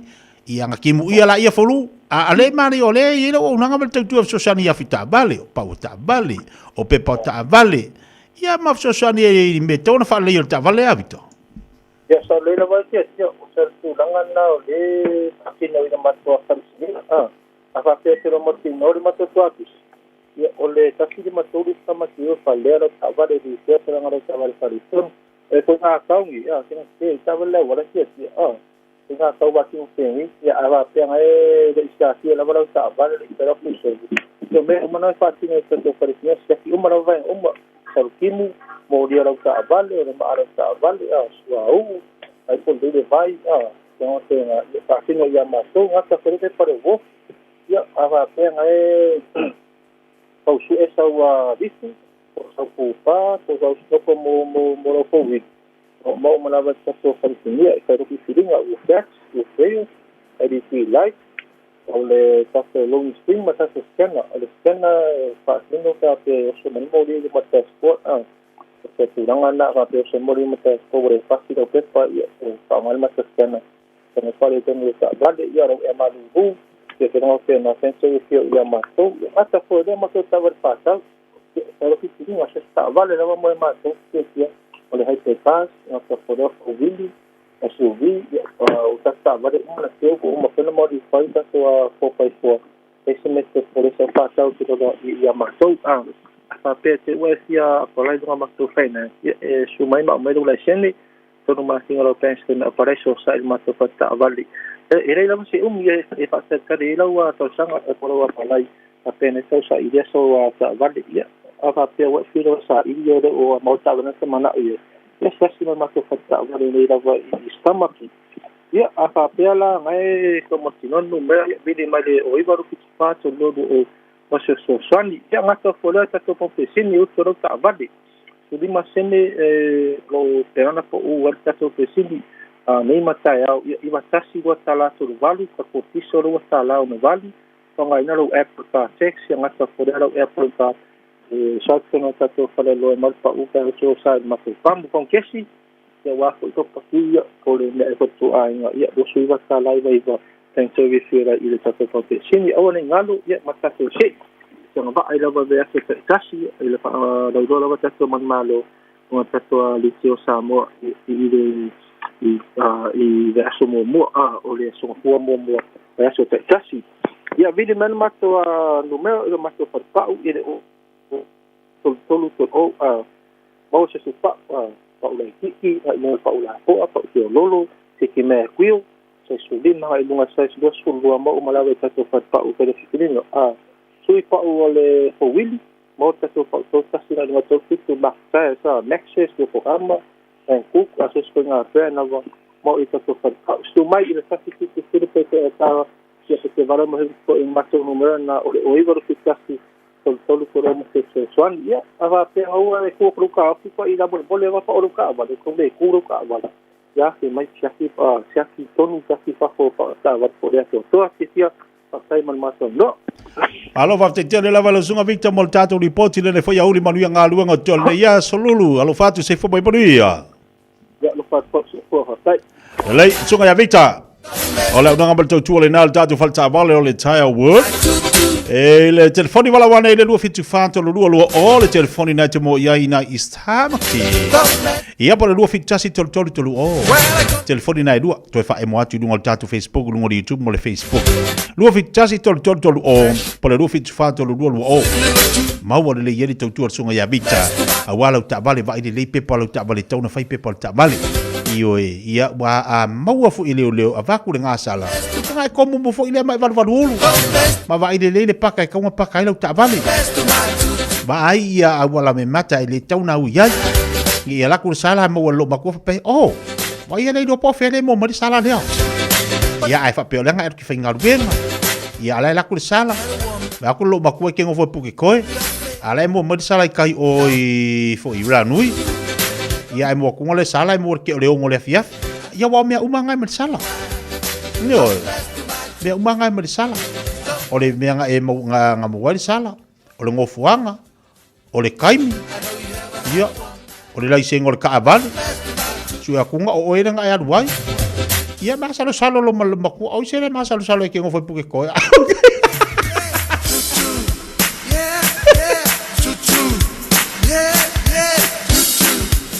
que depois alguém vai cair medo com você e aqui ngale ki or cavalo pekalo marki ia malo luanga ngale au kama ke mori oi ia ngaki ale wo mori fa sola ko mo mori le au piki le uri mori le au piki pero fingo kama ki a o nga foi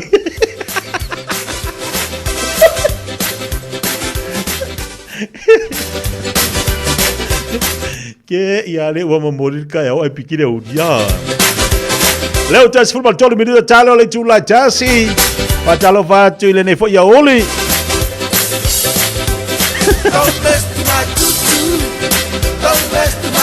se pesa amigo se so ya ia se engo foi otara mo Oscar dir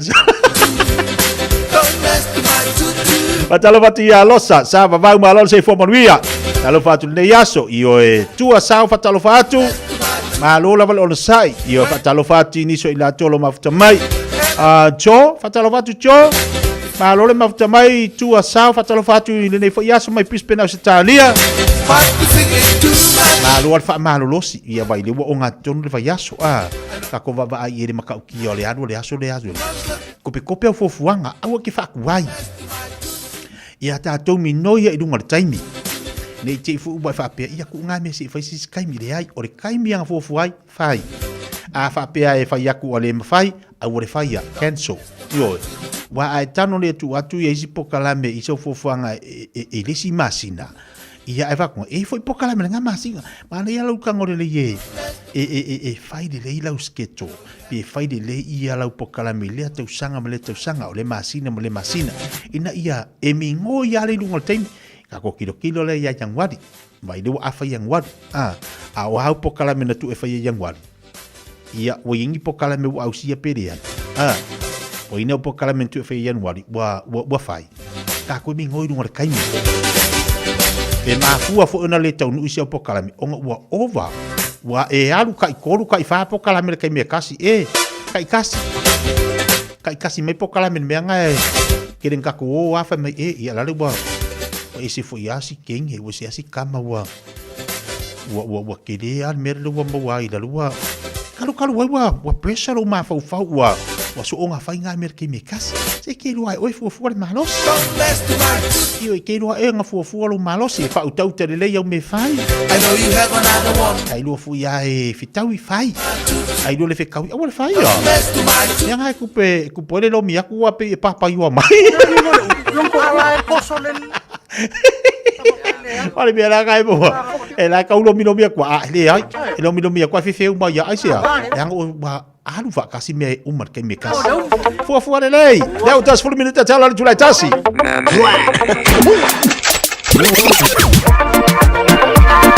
Abalo July sia aunga Juna.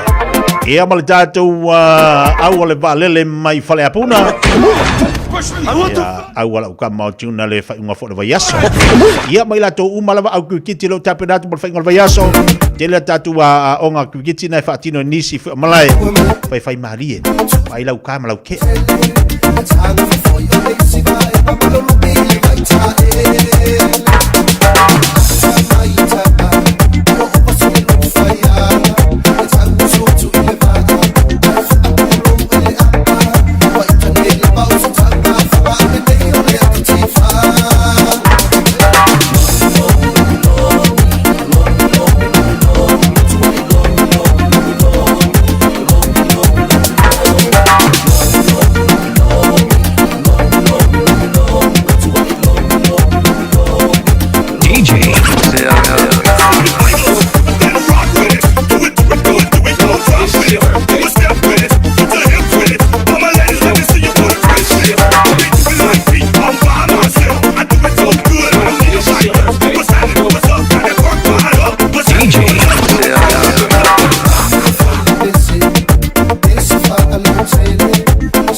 Ia le ngā walomi fo ile aso lulu lantou ua uma fo imale aso lulu.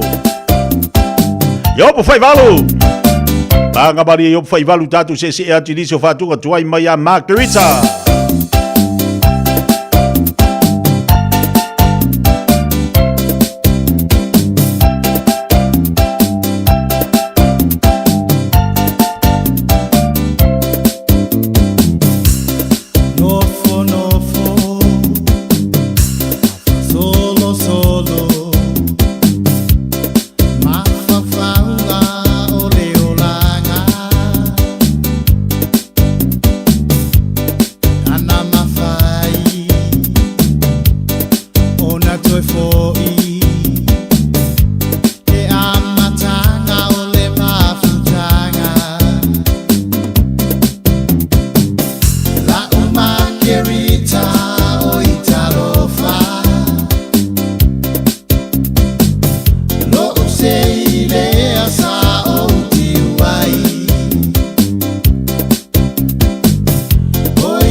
Io margarita o sa o sei ai.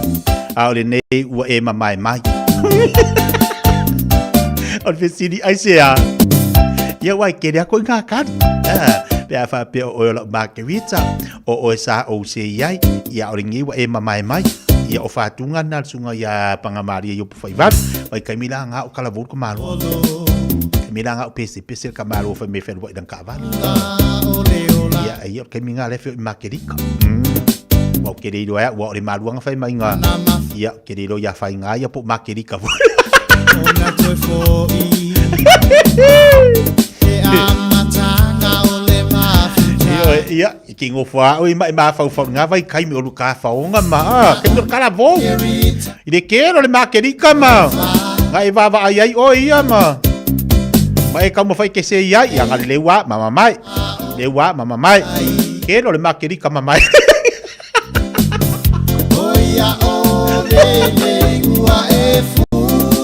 Ai kiro ole kiro makeri kal mai kemi wa mau no Facebook. Ai o, makeri makeri ko mau no Facebook. Wa se asa se makeri ko mo ko ase ki magi Fiafia nga. Wa pi ola asonga ia nga mafu kale makeri ka ia nga mo le makeri ka le si o mengi ko ase ki. Yo Fiafia nga au kirikiki. Mai le singu al vai kemi a. Bakba pa ole makeri ka.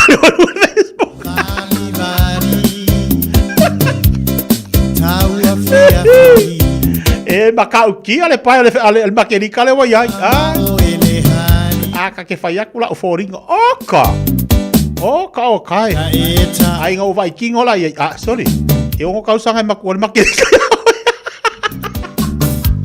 e ai maseisi lo fatu ele no fo ya le makua le alwa o ko inga no Facebook le mele ai kau fai ki ale fai Facebook kau fai ki ale fai TikTok le anga o kere le makiri kasero vai o kako kala kau kakari fo e mo kala mali ya fo isi fa pe mai fa pe mai wo fai ko nga e mo ko makiri ka ia ya anga fo ima nga yo le anga o pe nga fai langi pe fa pe mo sa makiri ka aya wa mo sa makiri ka ia kau sisi nga makiri ka o sa pe o kau mamai se ia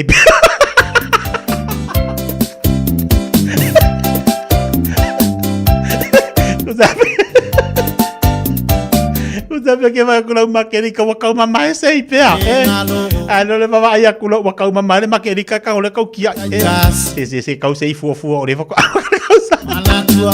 tatu wo tatu telefone ngale Britania Radio Samoa tasilima ibutulu amo Radio Samoa tasilima ibutulu amo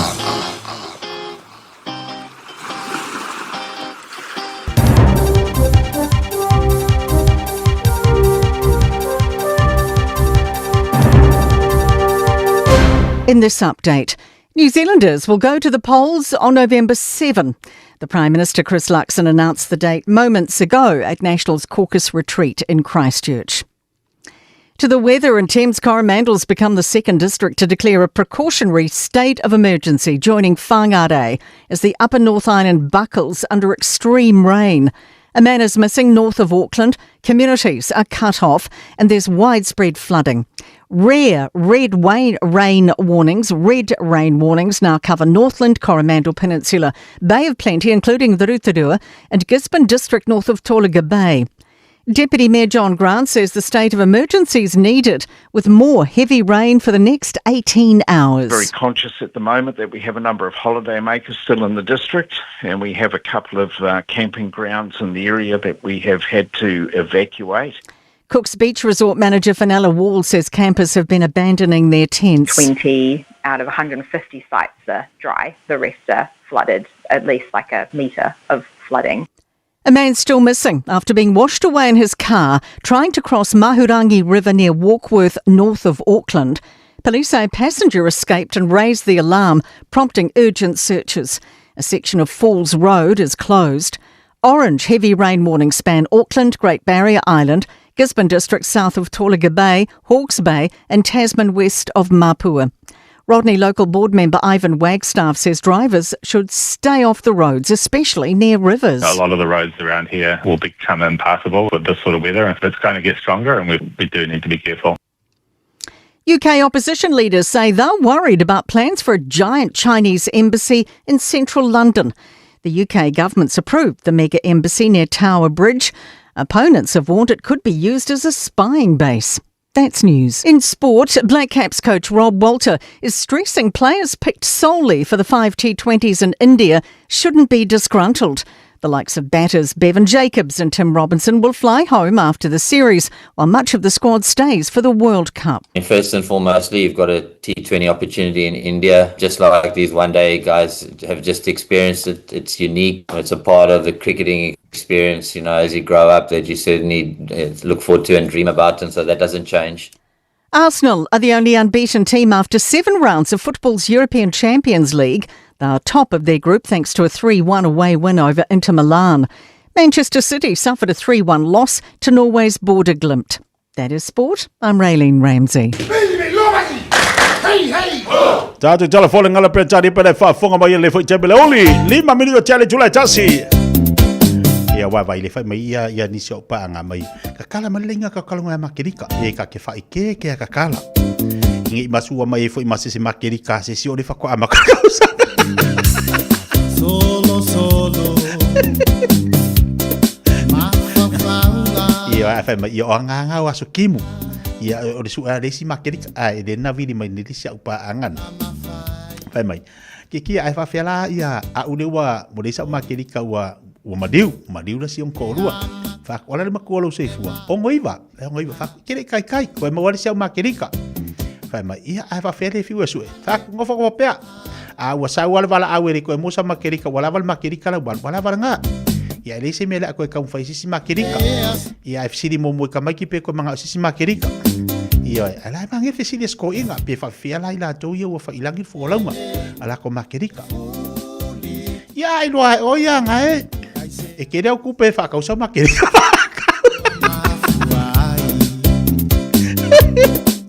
Mawai te makirika ne lei. E alaku. Ia vai kau ke kari e ama kau kakalangua. Ai sa ola ukale whaiak. Au ke vais kama i makirika wa ngare laku ngar kalalo pensionga lo. Kalalo pensionga lo. Ia ngare ki ngau lo mafau. Ai vai se makirika fu iria laku pe whapea e ongo iwanga o e iai pe fikse foru. Ia laku se makirika ala ki a kausanga po se meolongo o ngvadu. Ia lua kausanga makuai oi dau makirika. Ia lu whakanga ka makuala mafau. Ai wale le fiku lua oi. Ai usakun makirika whako arima. Noga winga. Ia e fiu e suel pensionga. Kale lewa sa mola makirika. Lewa ni mola makirika. Ngau mangela ia le wale makirika. Ia awa. Wale makirika wala. Wale makirika o ferida.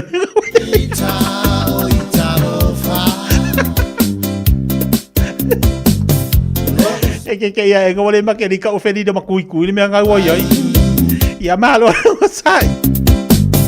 Malo po mal tatu watunu le ne oli. Yo e vai banga ma sari mal tatu tartarienga. Ima te fa malo ati di so ilato o le watu tali watu ngaruenga le ne fo yaso malo le ngosai. Te fa malo ati na mama na tina le ne fo yaso lo mafuta mai mota malawa. Ia o ilato lo fa ta tolio no ngase tino. Ia mo tatu ia o lo fa ta tolio mai el tino. Ia waka kau ngaru makako dia kau simai.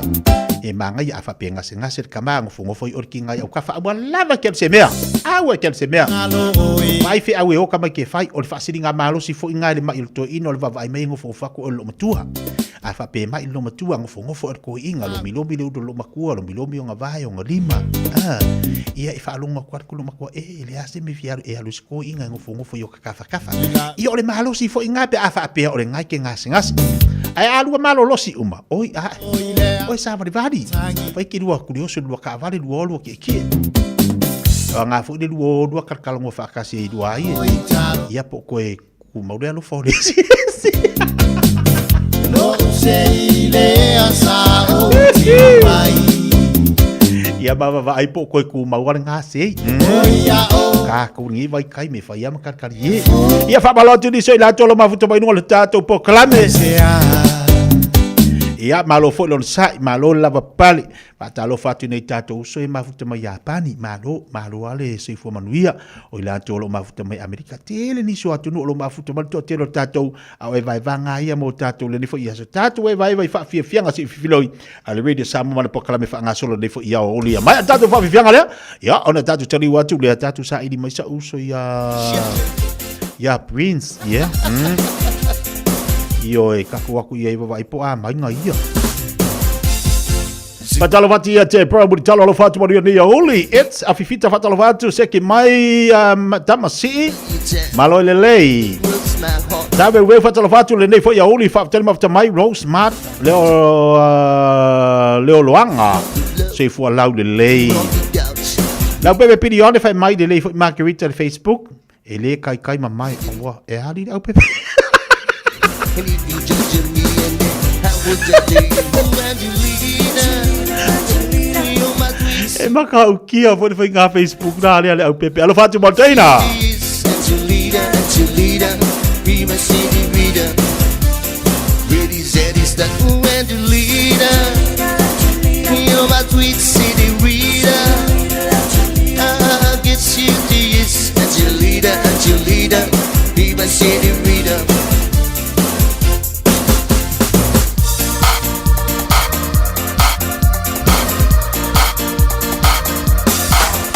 I was sitting at the box, she was looking at the jukebox selection. Had to grab a glass of wine, had to bring a glass of ice to control my mind. When I was sitting at the ocean, thinking about the night before, she was everything to make me move. She was only blaming me to the memory. Ooh, I never seen anyone like you. You better say to me that you want me to. Oh no, not in my dream. I could be through tonight. And so I got to get my sincere. And so I got to play it right. Oh, not real. Keep it coming tonight. Oh, baby, if there is a play, 'cause I'm ready tonight.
Ya, pa fianga sunga mau tasi a sua pele fa funga mai ai.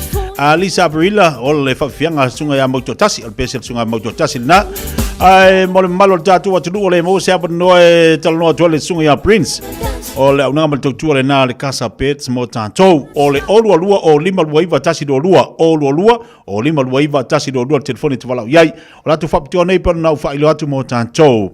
Nei ale casa pets and appliances o lo fanga solo terminate pero il tatu seti no fore na no fo tolu ma no fo singles e lua mai i le vatala i le vayaso i vatala le vayaso al moenga la queen size e fitu tala i le vayaso o iPhone small tolu e fu lima tala i le vayaso o smart TV lima inisi e se fu lima tala i le vayaso o faptola na lea o lo o maua nei la una matu ale le sunga ya prince fia mana miala ia tatu loia faio na yang ia tu i le fafi tu fa grades of road ina i ota hoho but tolu fit wiva grades north road ina Henderson tasel telefoni tu fala yai o le over selau lua lima fa valu over selau lua lima fa valu lona winga e tangola o mil numero lua mo ota hoho ai no o mil numero tasi mo Henderson yana mo lo le tu mo nga na de sungo ya Prince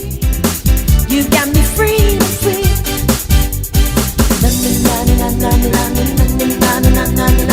Papa lo ti risol tatu atu no no to wati tu te manga luenga le fo ya so le fo ya o le fai mani la i nga luenga ya mo la tole na ua tali watu mo le am tali nga luenga ma lo non sa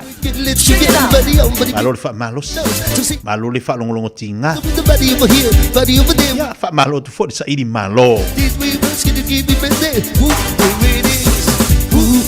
I'm 6 years. I'm gonna take you to paradise. Hey, hey, mama, you get me. You for what else with me? I'm 6 years. You know I'm never gonna challenge. Hey, hey, mama, you get me. You got me free. Na na na na na na na.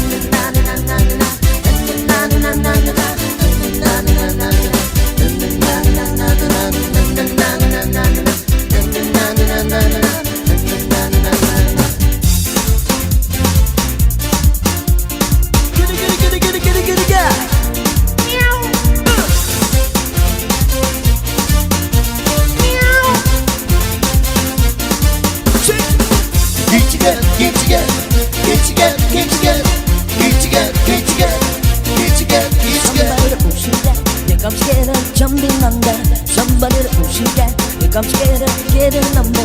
Somebody to push you get. Look, I'm scared of getting number. Somebody to push you get. Look, I'm scared of getting number. Everybody just put it down. Put it down. I say put it down. I say put it down. Everybody just put it down. Put it down. Everybody just put it down. Put it down. I took it from above. I took it from above. I took it from above. I took it from above. I took it from above. I took it from above. I took it from above. I took it from above. Get it.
Are you and your whānau fully immunised against measles?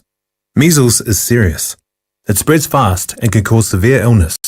Your best protection is 2 doses of the measles vaccine. So, now's the time to check if you and your whānau have received both doses. If you haven't, it's not too late to catch up. Book your immunisation today. It's free for most people. Find out more at info.health.nz/measles. A whaile te lei whaongai na le au omnanga le Samoa market. O nisi nei o mafua anga e te tauai. O e au Maui New Zealand ai au lo e fiafisoswani ai ngai Samoa. E mawhai ona tutongi lau whaataunga I lunga o le penga te whailangi a le Samoa market. Ai piki Samoa. Whawhai ngau fia sa o ngau so se whaala velave. Totongi le pilio moli, pilio le vai, mea whauwhale po se tau mafutanga mo lau ainga. Tu mai lo whaatua tuanga I le Samoa market. Mo so se wha moe moe mo ai ngai Samoa. www.samoamarket.com. Mo le manuia o lou lumanai, o le aunga o le International Travel College, ua te tala nei le tala mo le lua a whilua ono, I matatau tu risi ma haunga tau waaleli. O le ITC e iai ona la lai au kilani I mawhangarei, ai mawhaifo I ona e aunga online, mai lo whali. Le leise tai mi whaatulanga I nei te aungai. Sa ili nei loa so lumanai manuia, langolango ina maalosi le ITC o e malo ainga. A wa unga. Asiasi lupenga te whailangi, itc.co.nz. Hey, don't be that guy or that auntie ignoring a sore throat. This isn't just some drinks and lemon tea in your sweet situation. Untreated sore throats can lead to rheumatic fever. Nobody wants that for their family, eh? Go get your Pepe's sore throats checked at your GP, school nurse or pharmacy. It's quick, easy and most importantly, free. So come on, whānau. This summer, take care of your tamariki. Get it checked and get it treated. For more info, hit us up on socials at Stop Sore Throats or visit stopsorethroats.nz. 24 hours a day, 7 days a week, Radio Samoa streaming live on www.radiosamoa.co.nz.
Shabana baby, shake ya, oe.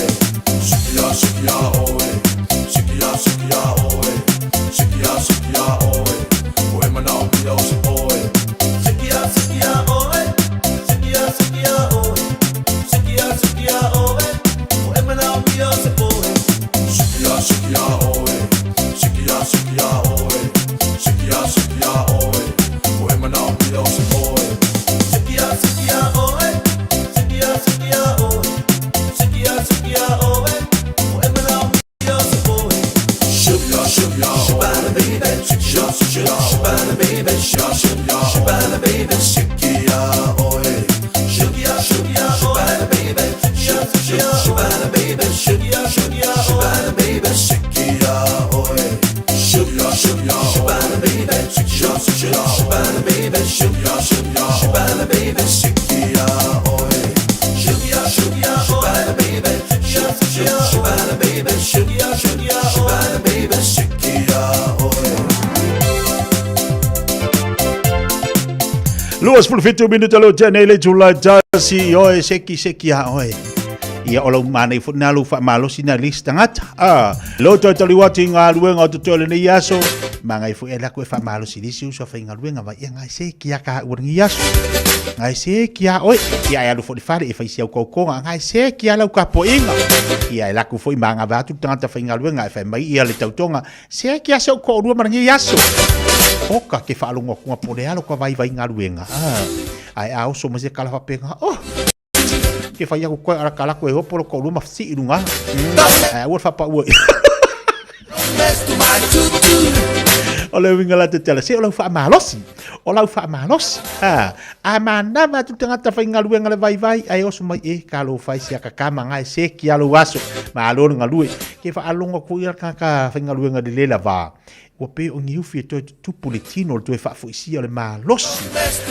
Ile ko e mau ale si fa singa malosi le upulo fai mai. Sekia oi. Ia po le si fo tangata fa ngaluenga na te duanga lu fatas. Se ola ngal mangongi le ola o twai le ola. Ai fa pe fo ke wa fa pe o so. Pa wa o ke me ka o so. Logo winga e vai fo le loto na tangata on o oi. Ia fa pe o tono lo wainga. Pa ia ku se fa ngau se ki ala ku ka sia ka fa ngau. Ai vai le kamaki o pikinga nga fa ia fa mai. Ia la ba ku ko fa ka mo si me. Langol upu fa ala e au mo upu fa malos. Leti fa malos ia ku ka fa nau. Ia pe ngofo alo ko ingala ku ola pa ke ko malo maku ku. Ia sa lo maku fa mai. Ia sa wia fa kamia yo ka su wai ele nga sa ka le vai. Maleang yangi ia merka fa skalo. Ia ko fo kungar ko inga ka se manga yo le mangongi o au lo makua fa merkala ko inga se kia o si o ka ko alua pi fa kwa e ku ka kai mi fa kwa ka ngofu ai wa vai la usar ke miranga ko fia la ki lo makua ya u fa inka wa fu fa inka la nga wa ma ngumi nga lo fi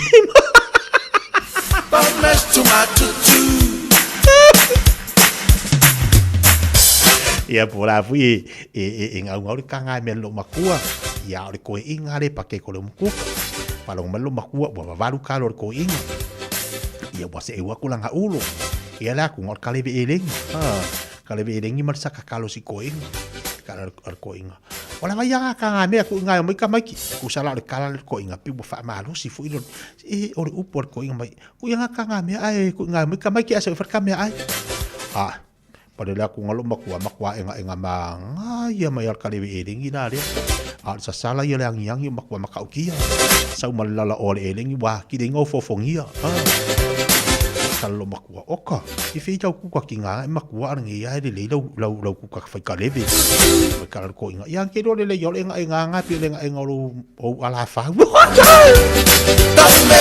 aba ngi lo makwa sa ko lo makwa me ya wah kini kau vengi mada ingor kalewe.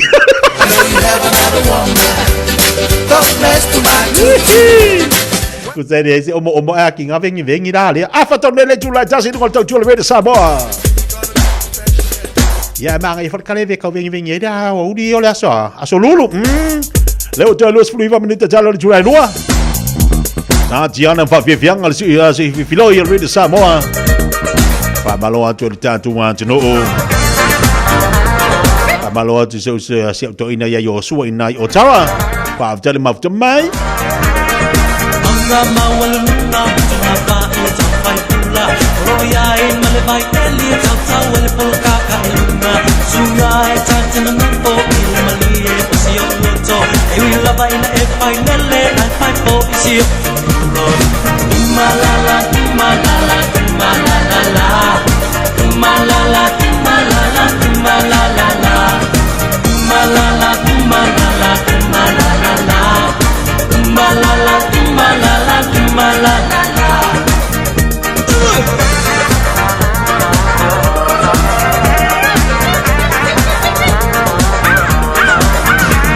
Malie oleo langa cha mama chini matama emoli langa mona lena eluma le chatiana e sauna ole asa pape papea amle pe ole isi akla pula batsmea malala malala malala malala malala malala malala malala malala malala malala malala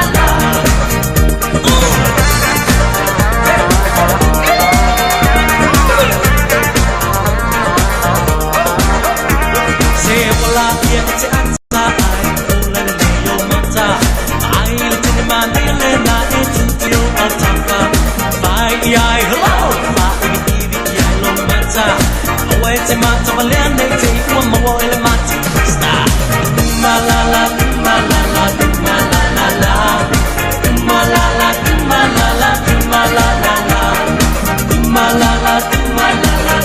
malala malala malala malala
Ta tiana ma Fiafia nga mo tatou le o uli pele fa fonga ba ia lunga le tau le sa mo tsini mo tola mo ya fa malo ati an tau malo lava le sa malo fo lava pale nga wenga patalo patu ya sua to sulu sua le fa tasima nei lalo tonga fa talo fati ya tau ia pila mo fa yatu to tele o tolo ma futa mai ta fa fi lo langi e lo ma ul tanto po klame a ole na e te fa fonga mai a wolo fatu mo to man wi tele nga wenga lo fa nga ye mo to ina fo ya to no ya se bai fa fianga mal puda lava analese no oe o tele lai loa ia pe te analese no foi oe o tele o mai New Zealand analese no oe ele fa e ina taua yo wat fatunga mal sungal fa fianga nga Reverend Lale pe teru mal fantu yambini Telu 15 menit jalo le Julai lua. Utelelo aina le matui tinga le alofa na te sai lua ina. Utelelo aina le alofa e anangata analese no oe utelelo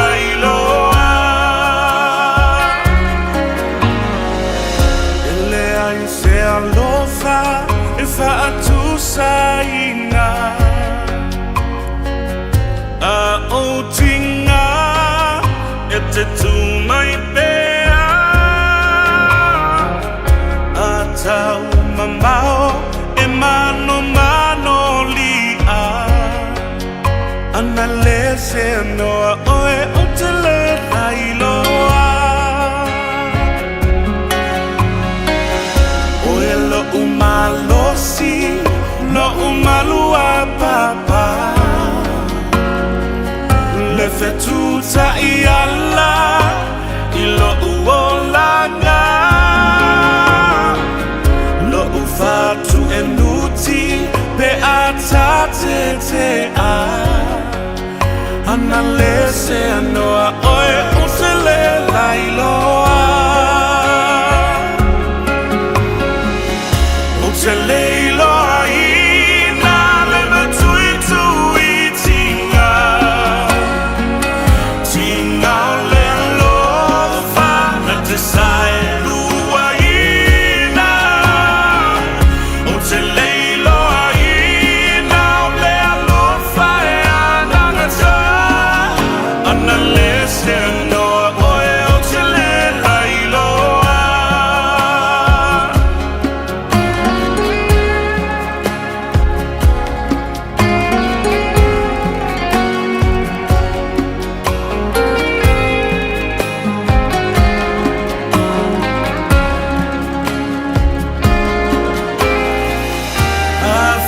Fiafia, ona toe wha mai le rai Ua na o au upu, o te tō manga I ai A o, a ao, pai mai a sei malu ai A ta te a, ua o lailoa Le ali I a ve e se ni te leiloa ina le matui tui tinga Tinga o le alofa na te sae lua ina O te leiloa ina le alofa e anangata Ana lese anoa oe o te le lailoa Tulo loto au long fi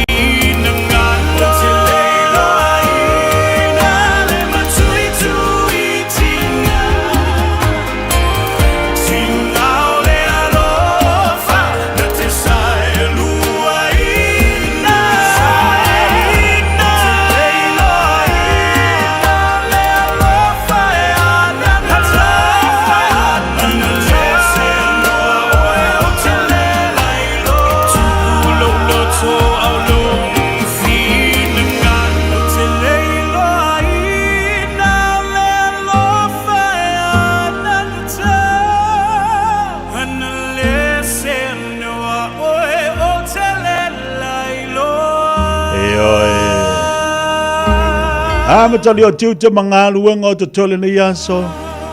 E ao le mafuta mai peo na ia tātou mātua mātutu e mao te malawa. Malo lava le mafuta mai. Serena se osi fatalo fatu. Whaafutale mafuta mai. Whapena fo ia whaale leida. O pepe malo se fo manuia. Niko le wea patalo fatu pokalame. A malo fo ia tasi en Faleono ayu. E patasi mai nai sa moi vai tele. Alisa April fatalo fatu fatale mafuta mai. I know you have another woman. Don't mess to my tutu. Don't mess to Hello te mana watu leo tata pokalame lea Rachel leo la mo tantou. I know you have another woman. Yo no to telefone la to leo la mafuta mai lunga tata pokalame. Pa malo atu malo lo sai malo fo le pale. Tu te bangalu nga pe o fenga yai. If you gotta keep the fashion. Yes, sweet little tune. Don't mess to my tutu. Pa vifianga ne olo fatu e malto tele la to yo nga lu mai nga lu nga fa vai te mi le fo ilunga tata pokalame le so. Dai lo ngai pule. Ai al tatu fa fianga le tatu atu lola ia le abatu pokalame la retoleola. Si tau maftanga fa le nganga lu tau wai oe fa mal au fo ya te ha. O fai no fie, ne no fo bala bala, bale tu uai o ai ngai Samoa. Au wale sa iringa, o si manuia, o lumana I o fana umanai majua. O lo o ula mai, no le mulila, bale te talo matu ua tini mo le tua. Ia pupui oi, bale o leo oi, a fea ngai e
fanua ua maua o se ai Tinga tabale fo ma se fale fine Ole tafe ole isuele o se susu tafe ai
Talofa le tatou tudu Samoa le amatanga le yaso mai tatou polkalame o le areto le ola malo lava soifua manuia le tatou tudu mua Samuel usful fitu fa upetol sful wil fa pea waliliu ese ta vita ia te ia eli apolo no so ua faasanga atu i le tasi ua fai atu fo'i pei ona upu ale upu mo o naso le nei fa pea aua e te finau ma le tangata loto leanga.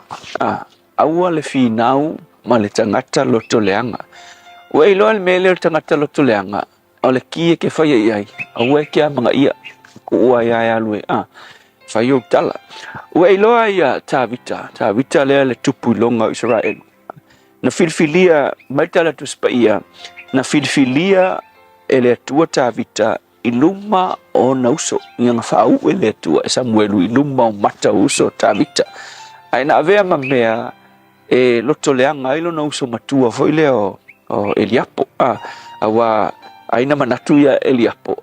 Ua foi ngai ele asole na whau ua inga laku ia Samuelu whau ia se su e se kupu masaua Eliapo i mangako Eliapo ai o ia wa foi o ia unu matua. Ele ngate na unu matua ai koe kingo kele. Alua e lumo Samuel wa fe meia le tua Samuel e le filfilia le tua le tangata ia ai wake ia e le apo maisi o ngauso wa to fitus ai wake ke ile le filfilia o ilato ai filfilia le tua le ngai kamala kiki ya tamale o tavita sa no foile il fatuanga le la wa fe mai inga walu la tavita yasi vai ngalu ska mai faile melele na fai ilon tamba ia sa wie ku o ma mo ai alu le taua ale asinga yo uso le taua po mai ngalu ska mo tavu tele mamau alu e asio ngo uso alu le me fa inga ta la fa le tau ai laku skama sa kaunga lo fa skama ma ai laku skama ta vita ave mai loto leanga ia ia liapo laku ka vika sili fliskia le fiu la vale mai ai ka liapo fa mai o wilo lo leanga lo roto wa e sau ni ke fi maka tau pa ke ia wo lo leanga fo skama ke lo menga lo leanga wa kofi le tua ia ma filfilia le tua ia tamota vita ai le filfilia o ia ke lo la me ta vita na fai ai fai tau le mafu angale na tango fa tala fa ngale foi tau le fa upetol fu fai mai wa saule li o ke ngia ka vika ai fai mel meta vita no fai wa li liu ese ta vita mai a Eliapolo no so ai fa sanga tu le tasi wa fai atu iai le tala lava le nga fai fo ilisi ku se sau Eliapo ke le kala ya ka vika loko le anga ya ka vika al meta vita no fai mal fali o ka vika ko kala ngo ile stangata ko fa ile stangata winga ile ile tau ile tup so le songa fo ile mo oile nei aso fa e lo e intanga to loto leanga ia te oi ke lo le me ke fa inga o lo kom fa fo su el mela loto leanga e lo o intanga to loto leanga ia ki oi le kiri man kuspa ia awe ki fa sanga ia fa sanga isi e ke le kuisi tangata loto le leila ia i mara lo foi ki oi ngai lo le au me lo le anga le loto le anga i oi e el tala mana ia la vale si fai au fai mele le loto le anga sa fai mele na o ngale sia mo lungal TV fai mele tala e alanga e lo mel mai ngai au ke ka pe loto le anga tangata i oi e ala ona loto le anga tangata i oi ona la totele o maua mea ngai ia ki oi awai lai mes kang ke o loko le anga inga fua o tangata ye loto le anga ina o tangata fa manu ia ina e o ai lo ainga o awo tangata sidinga laka ia ki oi aka mai system aka ngai loko le anga ia oi vai foila ele ongisi mai fa funga loko le anga ia tabita o lona lava uso to tono lona ainga na loto le anga ia te ole upu mo oi le aso le nei a fai ua ele mau kongu o nga ua kele au loto le anga awala keika ai fiafia ia ongo kelo alang fa pe nga ngai kangaka kau kiel mengo mo ye oi ya la tua fa fitai level ne yaso awa o mai o fionga ya te matou ia o onga mala matou te mau ai file mu ala ilo finangalo fa fitai yesu amen.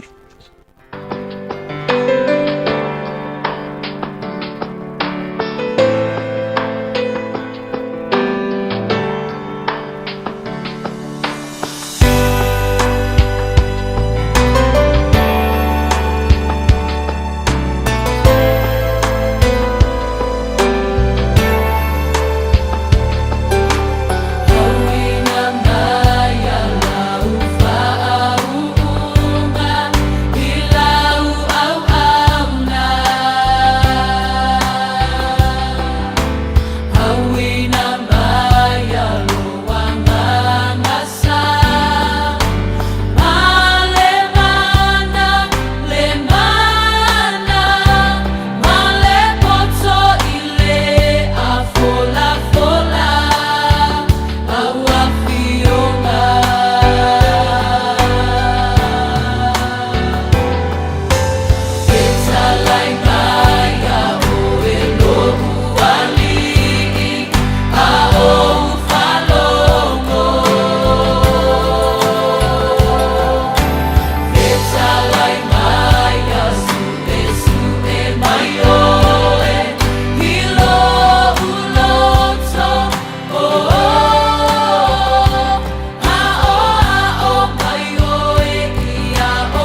Ia ole pese le Kingdom Breakthrough Worship Center Christchurch perna fama atuai ia le areto le ola mo tātou pau a fionga o le sulu le yo mātou vai ma le mamlama yo mātou wala la upu fo i whaasusu ai o mātou ola whalenganga e nei mawhai o na mātou saba wari pēr tu sa malawa me tonu o le lu tau ma le whamarisi au o le fiong pa ia le atua ma le areto le ola pe o na yeila unanga mo le tautua le sunga le whaafengainga i ala whae le kopa ia o le whaamarisi au nā mo tātou le nei whaavitai ma vi ia le li whaavitai o lo mau a banua tātou te whalangolonga i le upo le tua te ilo foi wa te lele sao te lele ta ua le afionga le li mo tātou ina i mawhai o na tātou loa me te tupu i le taimi ma le taimi ia tau foi o na tātou loa le tangata te tau o na tātou tala noia ia ma le tangata te tau foi o na tātou whaasoa po e tau foi na tātou whamangalo atu ia te ilantou. O le tangata i le anga le loto, o le tangata i tamai, o le alme tau tātou whaia whamangalo ia. Kei se si me silo na tāua tātou fia maua le manuia whamangalo atu ia te ilantou.